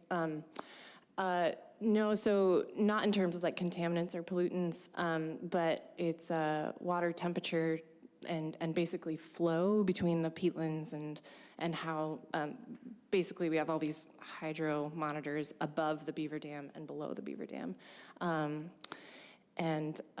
Yeah, that's a good question. I know that there's been long-term temperature monitoring on the Anchor, but I'm not aware of any sort of like contaminant studies. Yeah, thank you. Thank you.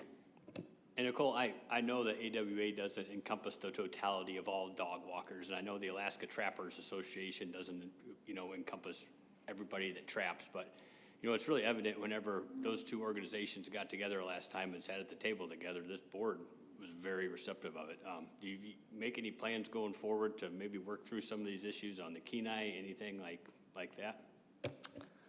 Yeah, thank you for the question. Yeah, we, and AWA wasn't involved in the Cooper Landing proposals directly since, yeah, that was really more the group on the ground. But we did reach out to the Kenai chapter to see what their opinions were on it. I mean, the membership of AWA is very supportive of setbacks, and so we wanted to try and talk that out before submitting comments, and we're not able to connect. But yeah, I mean, yes, we would definitely prefer collaboration over not. Thanks for that, Nicole. Any other questions? Member Brett. Yeah, thank you, Mr. Chairman. Nicole, if,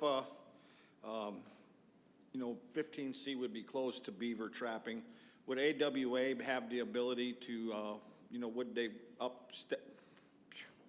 would they increase their research abilities or research projects that they could do in the area pertaining to water and beavers, ecology?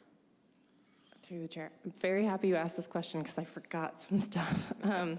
Yeah, I think, I mean, funding is always a fun topic, but one of the, we just received, we're about halfway through funding through the National Fish and Wildlife Foundation, and one of the deliverables through that grant that we're actually going to ground truth this summer is called a beaver suitability model, and so it takes into account slope and water, wetlands, willow cover, to basically determine where beavers would be most suitable to colonize. And so if there was any conversation about like translocating nuisance beavers, that could be a really nice tool for land managers to like know where to put them.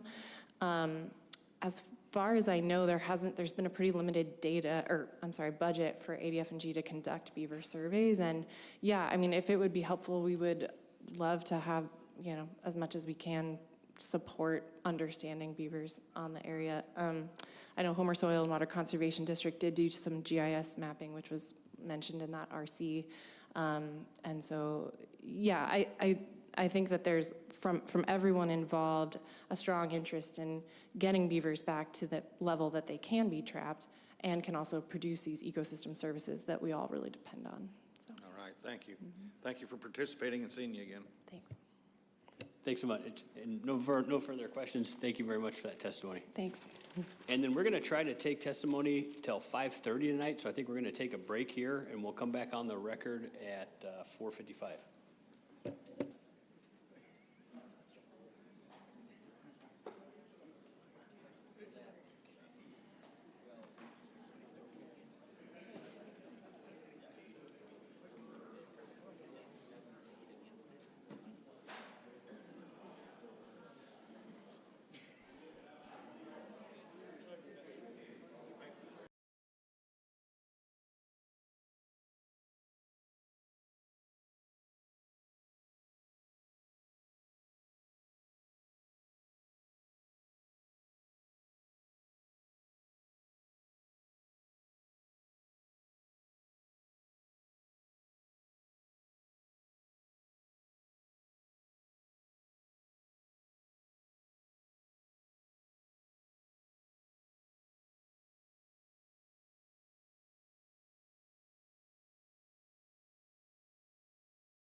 Hey, welcome back, everybody. I think we have all the board members in the room here. If everybody can make their way back up here to the table, and we'll call our next testifier, Dustin Johnson.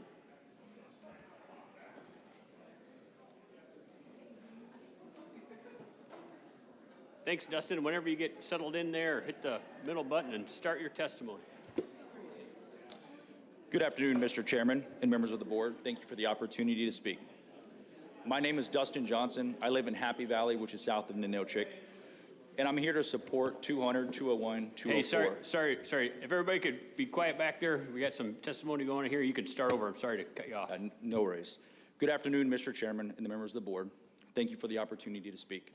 My name is Dustin Johnson, and I live in Happy Valley, which is south of Ninochik, and I'm here to support 200, 201, and 204, which raises the non-resident buck limit in the Unit 8 remainder on Kodiak from $1 to $2 per season. Right now, residents in Alaska in Unit 8 remainder may take up to 3 deer total, with bucks only before October 1st, while non-residents are limited to 1 buck for the entirety of August 1st through December 31st season. My main point is simple. The 1 buck limit is not supported by the biology of Kodiak deer.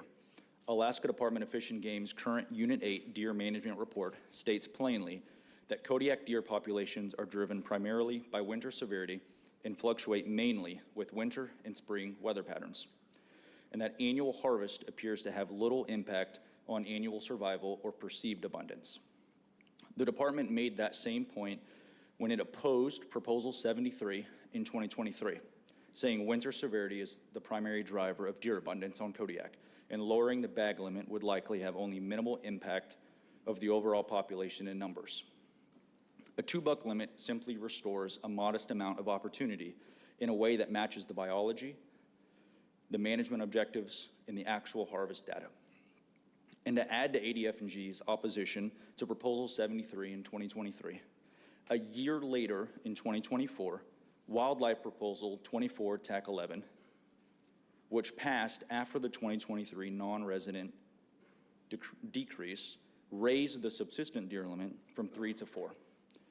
WP 24 TAC 11 states clear that changing the harvest number has little to no effect on the abundance of the deer in Unit 8.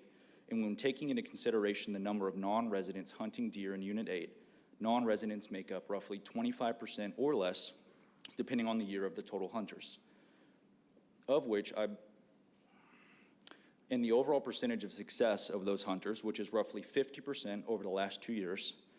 And if we take into account the percentage of success for a second deer, which I believe to be 25%, we are talking a fraction of the overall harvest in Unit 8, a number I believe would shock much people to be much smaller than they realize. Unit 8 has only hit the harvest objective once in 20 years.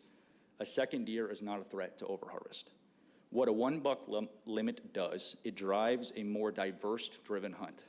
I have personally talked to a large variety of individuals that are now trying to tie in feral reindeer on the island and deer. They're planning a week to shoot a limit of deer, a limit of ducks, and a limit of foxes. I also believe 1 deer limit will drive more people to the registration elk hunt on a Fognac and on Raspberry. That has been a huge topic today, and I think it's a very important thing to consider. This is an issue that will drive pressure to other species that otherwise would not have had that pressure. Not to mention other units that will feel the pressure of hunters pursuing the Alaska hunt that feels more worth the trip or the travel to come up. I personally know many people who have stopped hunting Kodiak and started hunting the Southeast, for example. There is also other big game species to consider. There are several people that I've talked to that say they're done with deer hunting and they're gonna go pursue elk, moose, and caribou. The question before the board is not whether the Kodiak deer can survive a second non-resident deer.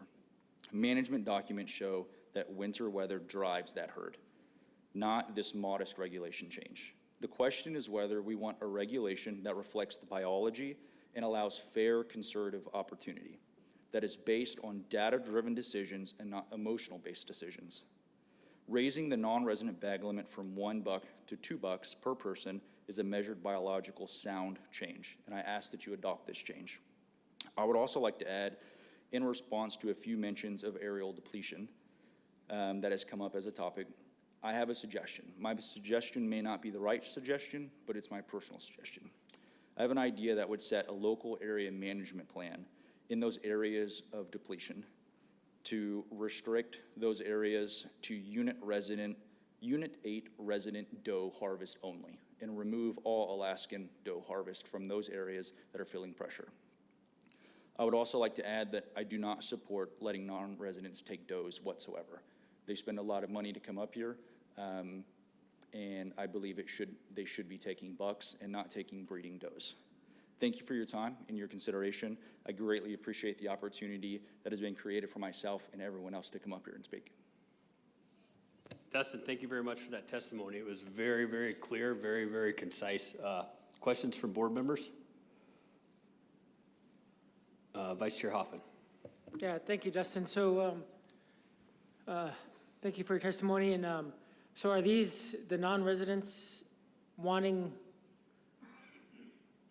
the second deer themselves, or is it us doing the hunts saying we need the second deer for them to keep the books filled, so to speak? Yeah, I think if you looked statistically across all non-residents, it's more about the opportunity, whether it's being sold by a transporter or it's being sold by a guide, whatever that looks like. It speaks a lot of opportunity, right? People who want to come up and they want to have an option whether it actually happens or not. I think more people would be shocked at the idea when they get up here and maybe they have 2 tags that they do feel fairly satisfied with that first one, especially depending on where they're hunting. The effort level, it can be quite high. But if we want to lower that pressure to other areas or other game and drive people to the idea of sticking with deer, I think a second deer is ideal. Yeah, thank you for that. So with that being said, are these non-residents, do you think they're going to they're wanting a second deer for the meat or for the hunt? And then also, so other ungulates in Alaska, their non-residents are happy just to get one moose, one caribou, but. Correct, and if you took into consideration the amount of meat being harvested off an animal like that, that makes sense. If you take into consideration the average size of a Sitka black-tailed deer, I have never met a non-resident personally that did not want the meat and was not happy with it. What I also think it provides is an opportunity for them for a little subsistence. Yes, they're paying a lot of money to come up here, but I do not believe personally that any of them are going to waste that meat. I do believe they want it. And then to follow up, so my experience with offering non-residents a second ungulate is the chance that they might see a bigger one. Is that also part of the picture? I believe that's a big picture, right? Somebody sees a fork, on the second day, and they can feel confident that they had a successful hunt, shoot that one, and then spend more time going after a bigger buck. That will also, like I mentioned in my testimony, help drive less pressure towards other resources like ducks, foxes. So yes. Any other questions from board members? Member Loring. Thank you. Hey, thanks, Dustin. You kind of answered part of my question when you were talking to Member Hoffman, but do most of the non-residents, I know they want to salvage meat, but are they able to bring it home? I know there are some issues with transporting meat back to the lower 48. Do most of them do that? Yes, I interact with 50 plus non-resident hunters every season. All of them bring it back. Some states have different regulations, CWD, things like that, what they have to do to get that meat back. But some of them drop it off at processors here, which helps the economy, and some of them take it straight home. And do a few of them maybe donate it to some of the local folks or some of the villages at all, or not too often? I would not be the right person for that question. I'm not sure. I can speak on like 15C and 6D on the black bear.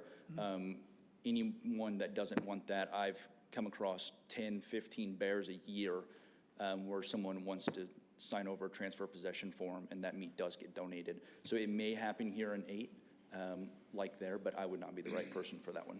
Okay, thank you. Member Brett. Yeah, thank you, Mr. Trent. Thank you, Dustin. That was a really good testimony. I appreciate your suggestion of, limiting doe harvest to local communities. But did you actually even look at the subsistence law that, deer on Kodiak have a positive C&T finding?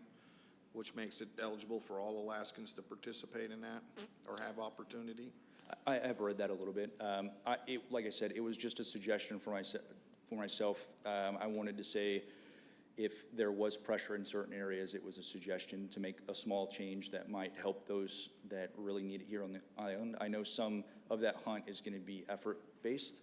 I know the lady earlier had mentioned hunting in December, and it was tough. I hunted this last December, and we took 9 deer. So whether it's effort level or what, just a small change that might help the local communities. And just one follow-up, I really appreciate you mentioning the Federal Subsistence Board actions. So has that helped in the local communities by having that action by the Federal Subsistence Board, giving more opportunity or a larger bag limit to the federally qualified users on federal land? Yes, I believe so. There would be no indication why it wouldn't. All right, thank you. Thank you again for testifying. Yes, sir. Member Lurie. Thank you. Hey, Dustin, in your operation, are you pretty well evenly distributed throughout the whole season, you know, from the beginning through December, or do you have most of your hunters early on? It is a even number across the entirety of the season. Okay, thank you. Member Garner. Thank you, Mr. Chair. Hey, Dustin. Have you experienced non-resident hunters coming, acquiring their deer tag and not finding a trophy buck, taking a subpar fork and horn on a hunt? Yes. Yes? Yes, sir. In the event that we were to allow up to 2 tags, I've heard a scenario where hunters, the locals may fear that they come in and shoot subpar trophies because they know they'll have the additional tag to search for that trophy buck thereafter. Can you speak to that? Yes, and I think that actually coincides really well with some of the proposals to let non-residents shoot does. So that kind of contradicts each other a little bit, letting does and subpar bucks. Yes, I believe a second tag would actually probably allow, it would, how do I want to word it? It would let individuals probably shoot more subpar bucks up front and then spend more time with the trophies, feeling a lot better about a successful hunt and putting meat in the freezer. Other questions for board members? If not, Dustin, thank you very much for that testimony. It's very good testimony. You were very concise, well put together. Yeah. Thank you for your time. We'll call Casey Harbour.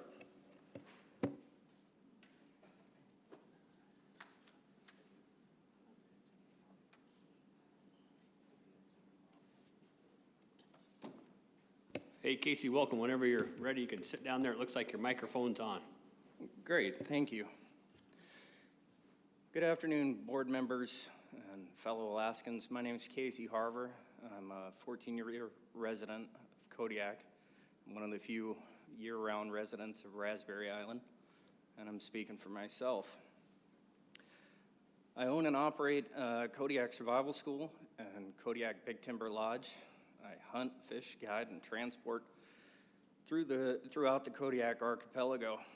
I'm here today to support 199 through 204, which would increase the non-resident bag limit for Sitka black-tailed deer.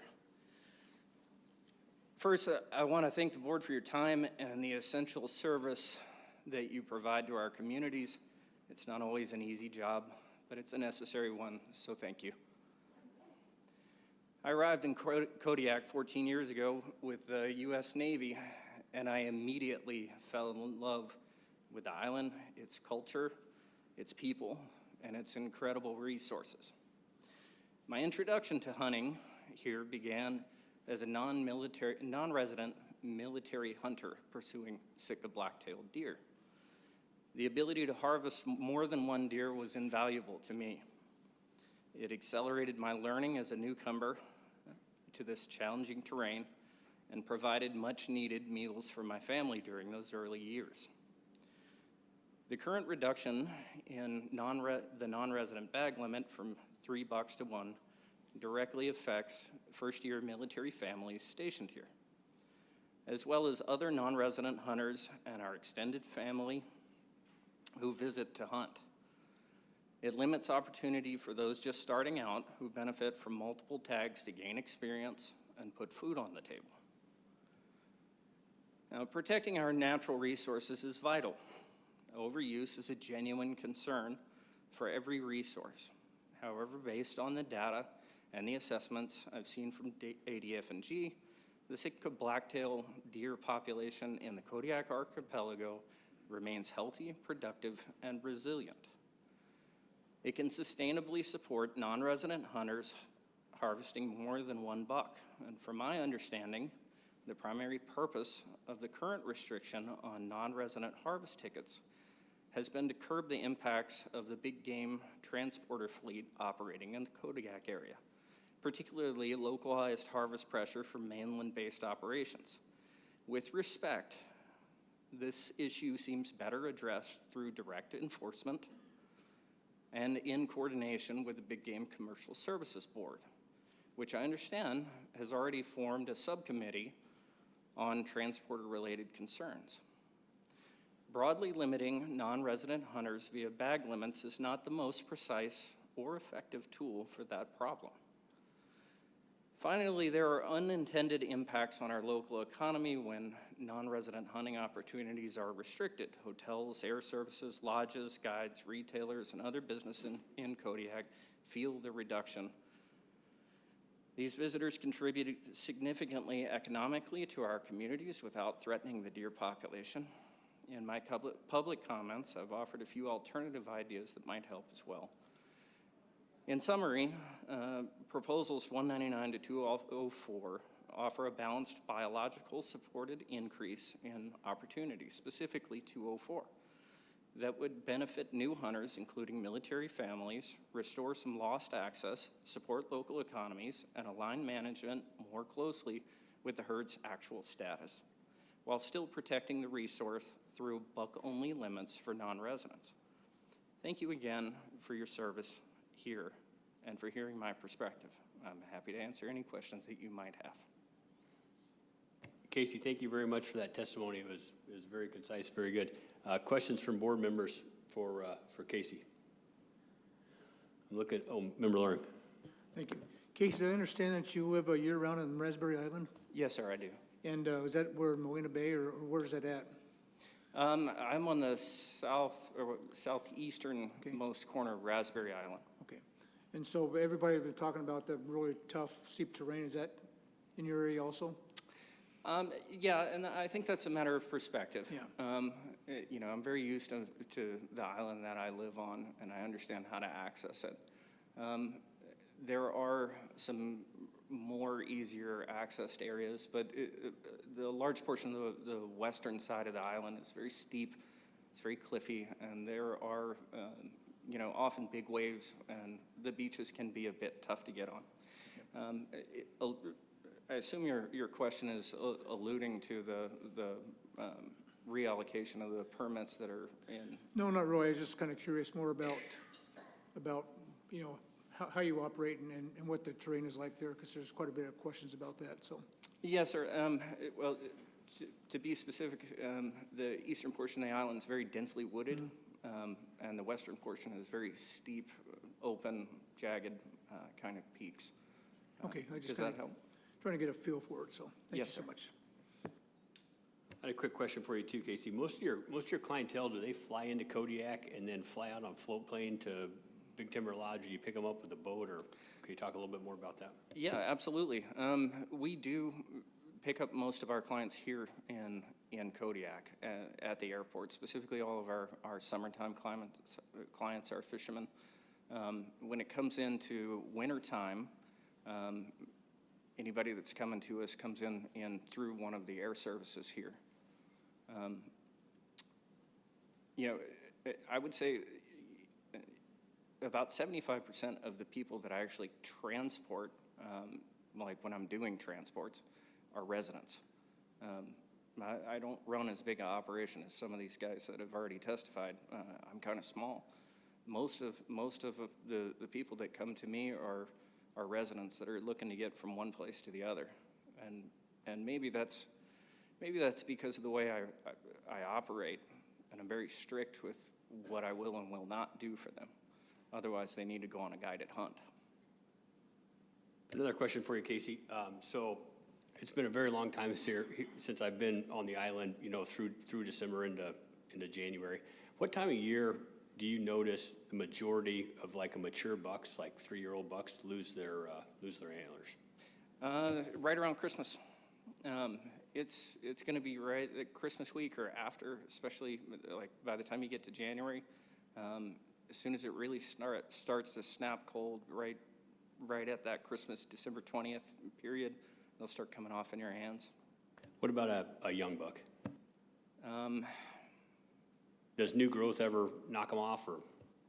Occasionally, but you know,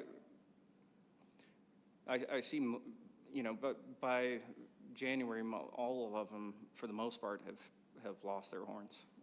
If that answers your question. Absolutely does. Thank you. Other questions from board members? Member Batestel. Casey, thank you for that. Do you feel that if this went to a 2-buck limit that we'd be seeing more people coming here hunting and that would increase the amount of transport traffic?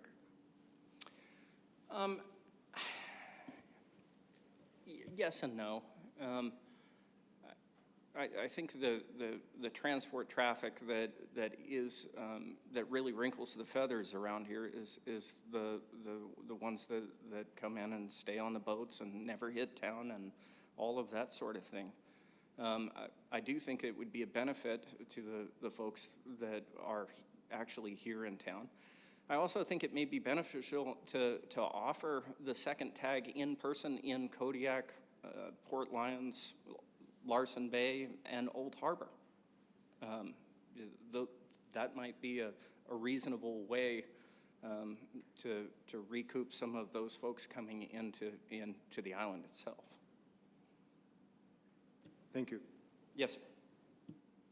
Other questions? Member Loring. Thank you. And I didn't ask this of some of the other testifiers, but they were saying that they pretty much have folks coming in throughout the whole deer season. And so I was just thinking, if we have 1 buck up until November 1st and then November 1st, and you have a second buck limit, how would you think about that? How would that fit into, you know, your thought process on? I think that would be fine. Just on the nose, I haven't really had time to chew on it to figure out what the second, third order impacts would be, but I don't really see an issue with that either. I do think 2 deer is an okay thing.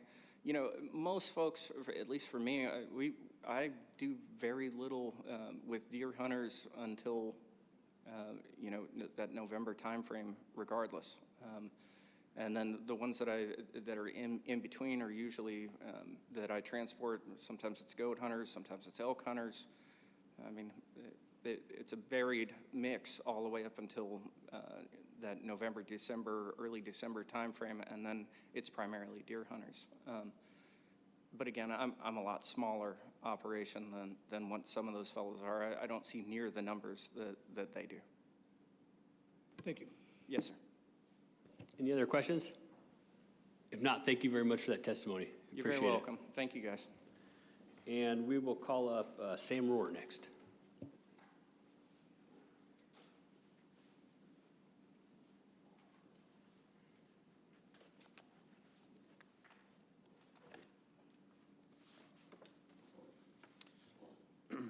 Good afternoon, Chairman Fletcher and Board of Game members and staff. Thank you all for being here.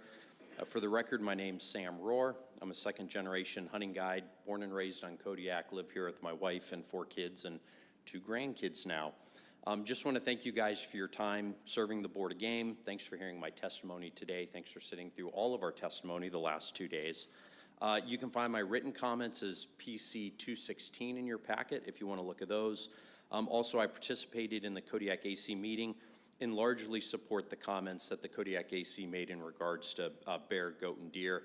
Those comments are AC 10 in your packet. So I'd really encourage you to pay close attention to those comments when you're deliberating on Unit 8. For deer proposals 199, 200, 201, 203, and 204, All of them seek to raise the non-resident deer bag limit on Kodiak Island. I ask that you oppose these proposals.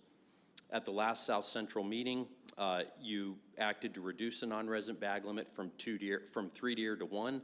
While this bag limit reduction did not reduce the number of non-resident deer hunters who are coming to Kodiak, that number has continued to increase. What it has done is stabilize the harvest of that non-resident hunters are having. Our deer numbers were starting to look pretty good. Last winter, it was an easy winter. We were excited. But now, look out the window. We've had this kind of cold weather for the last 3-4 weeks. No end in sight, and I think we're going to see moderate to severe winter die-off this year, unfortunately. Kodiak's a popular destination for non-resident deer hunters.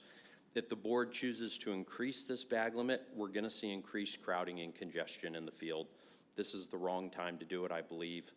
Current bag limit offers adequate opportunity, and I ask that you maintain the status quo and fail these proposals.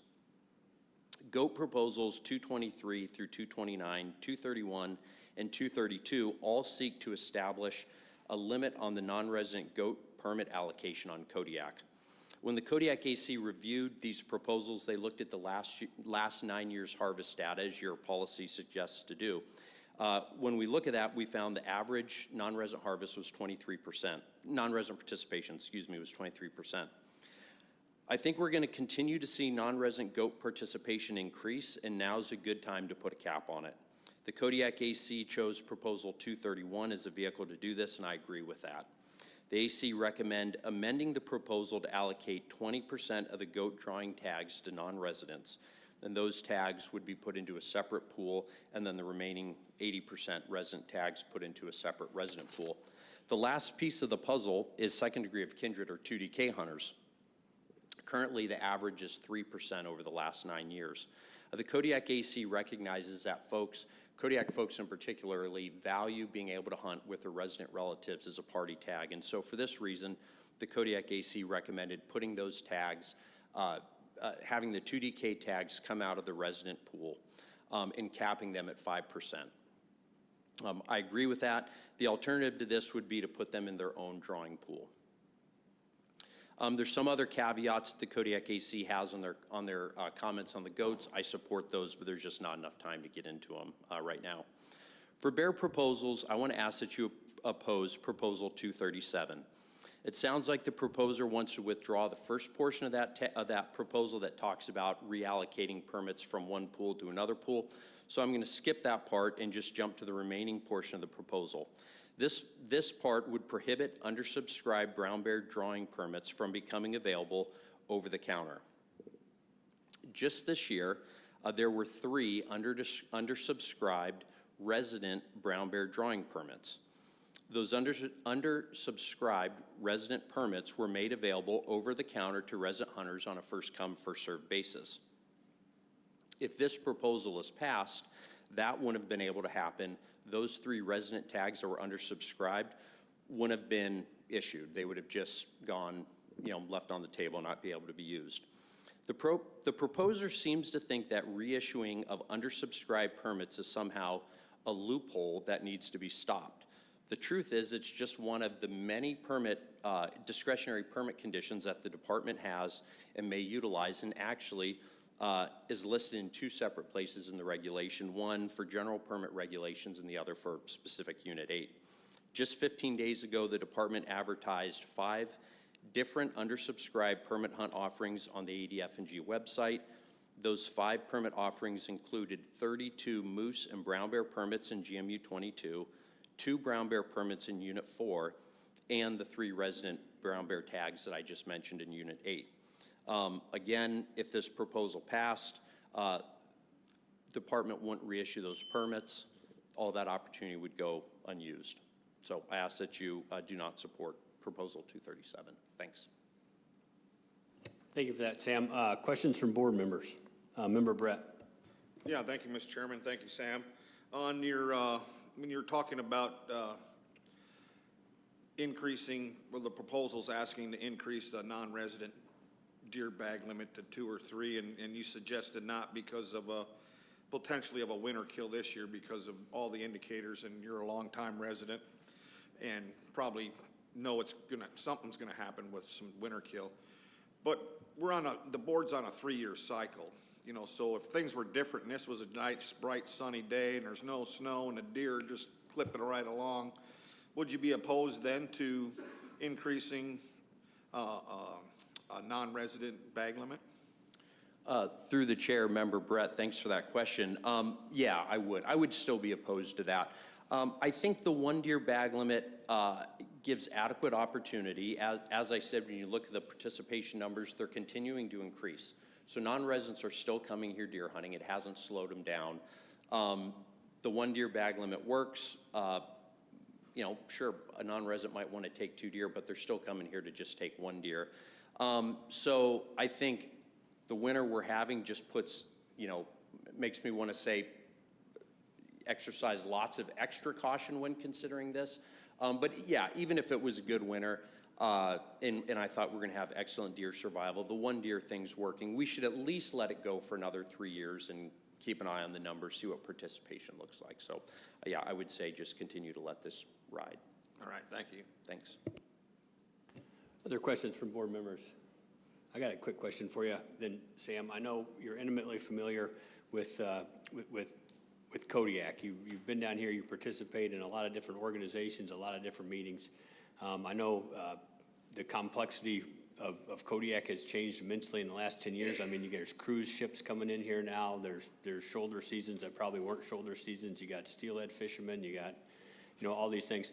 Is the system that's in place now, and I'm just talking about, you know, for hunting, is it still serving its purpose for all the you know, the folks on the island that participate in hunts here? Thanks for that question. That's a great question. I think yes, in most circumstances, yeah, I think so. I think, you know, there's areas where there's problems and fixes are recommended.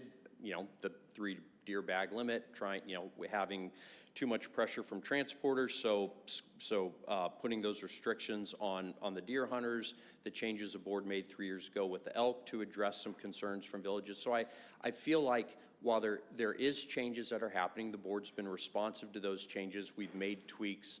I would say largely those tweaks are working well. And so there's been changes, but you know, as a community, we also, our AC's great at, I feel like, at working together, taking all the different viewpoints, putting together proposals, making recommendations that work for our community, and the board's been responsive to that. So there's been changes, but I think largely things are going well. Thanks for that, Sam. Other questions? Member Brett. Yeah, thank you, Mr. Chairman. I'll ask one more. Proposal 237, the one that you didn't like. But there's a portion of that proposal that deals with the regulation, and it has 2 shalls in there, and then it states the department will do something. And I'm kind of a rules guy, and I try to stay consistent on my interpretations of shalls and mays. And I'm wondering, how do we address when we have a regulation that says, you know, there shall be entered into a drawing and there shall be a drawing? Yep. And so I'm curious about that portion of the regulation.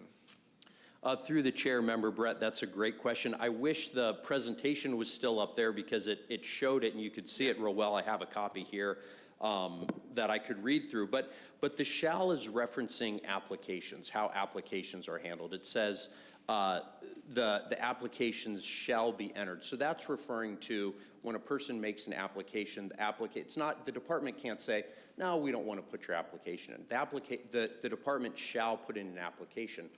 Making undersubscribed tags available over the counter is a discretionary permit. I think there's 26 of them. It's number 23 in that list. That comes at a different section in the regulations. I think it's I'm not sure if it's before or after that, but that section refers to all the different actions that the board can do with permits, their discretionary permits. So it's really, it's honestly, it's 2 completely separate issues. Someone's using that language to try to say you're doing this wrong, but as has been done, you know, again, 15 days ago, ADF, you know, the state advertised on the website. These are all the permits that are undersubscribed. No one applied. The shall was you shall put an application in, but no one applied for any of those permits, so they were offered. So I hope that makes sense, but really, it's two separate issues. It's getting me there. I'm happy to show you in the regulation. I keep a copy of it with me. Yeah, happy to show you in the All right. regulation. Thank you, Sam. Yep. Any further questions from board members?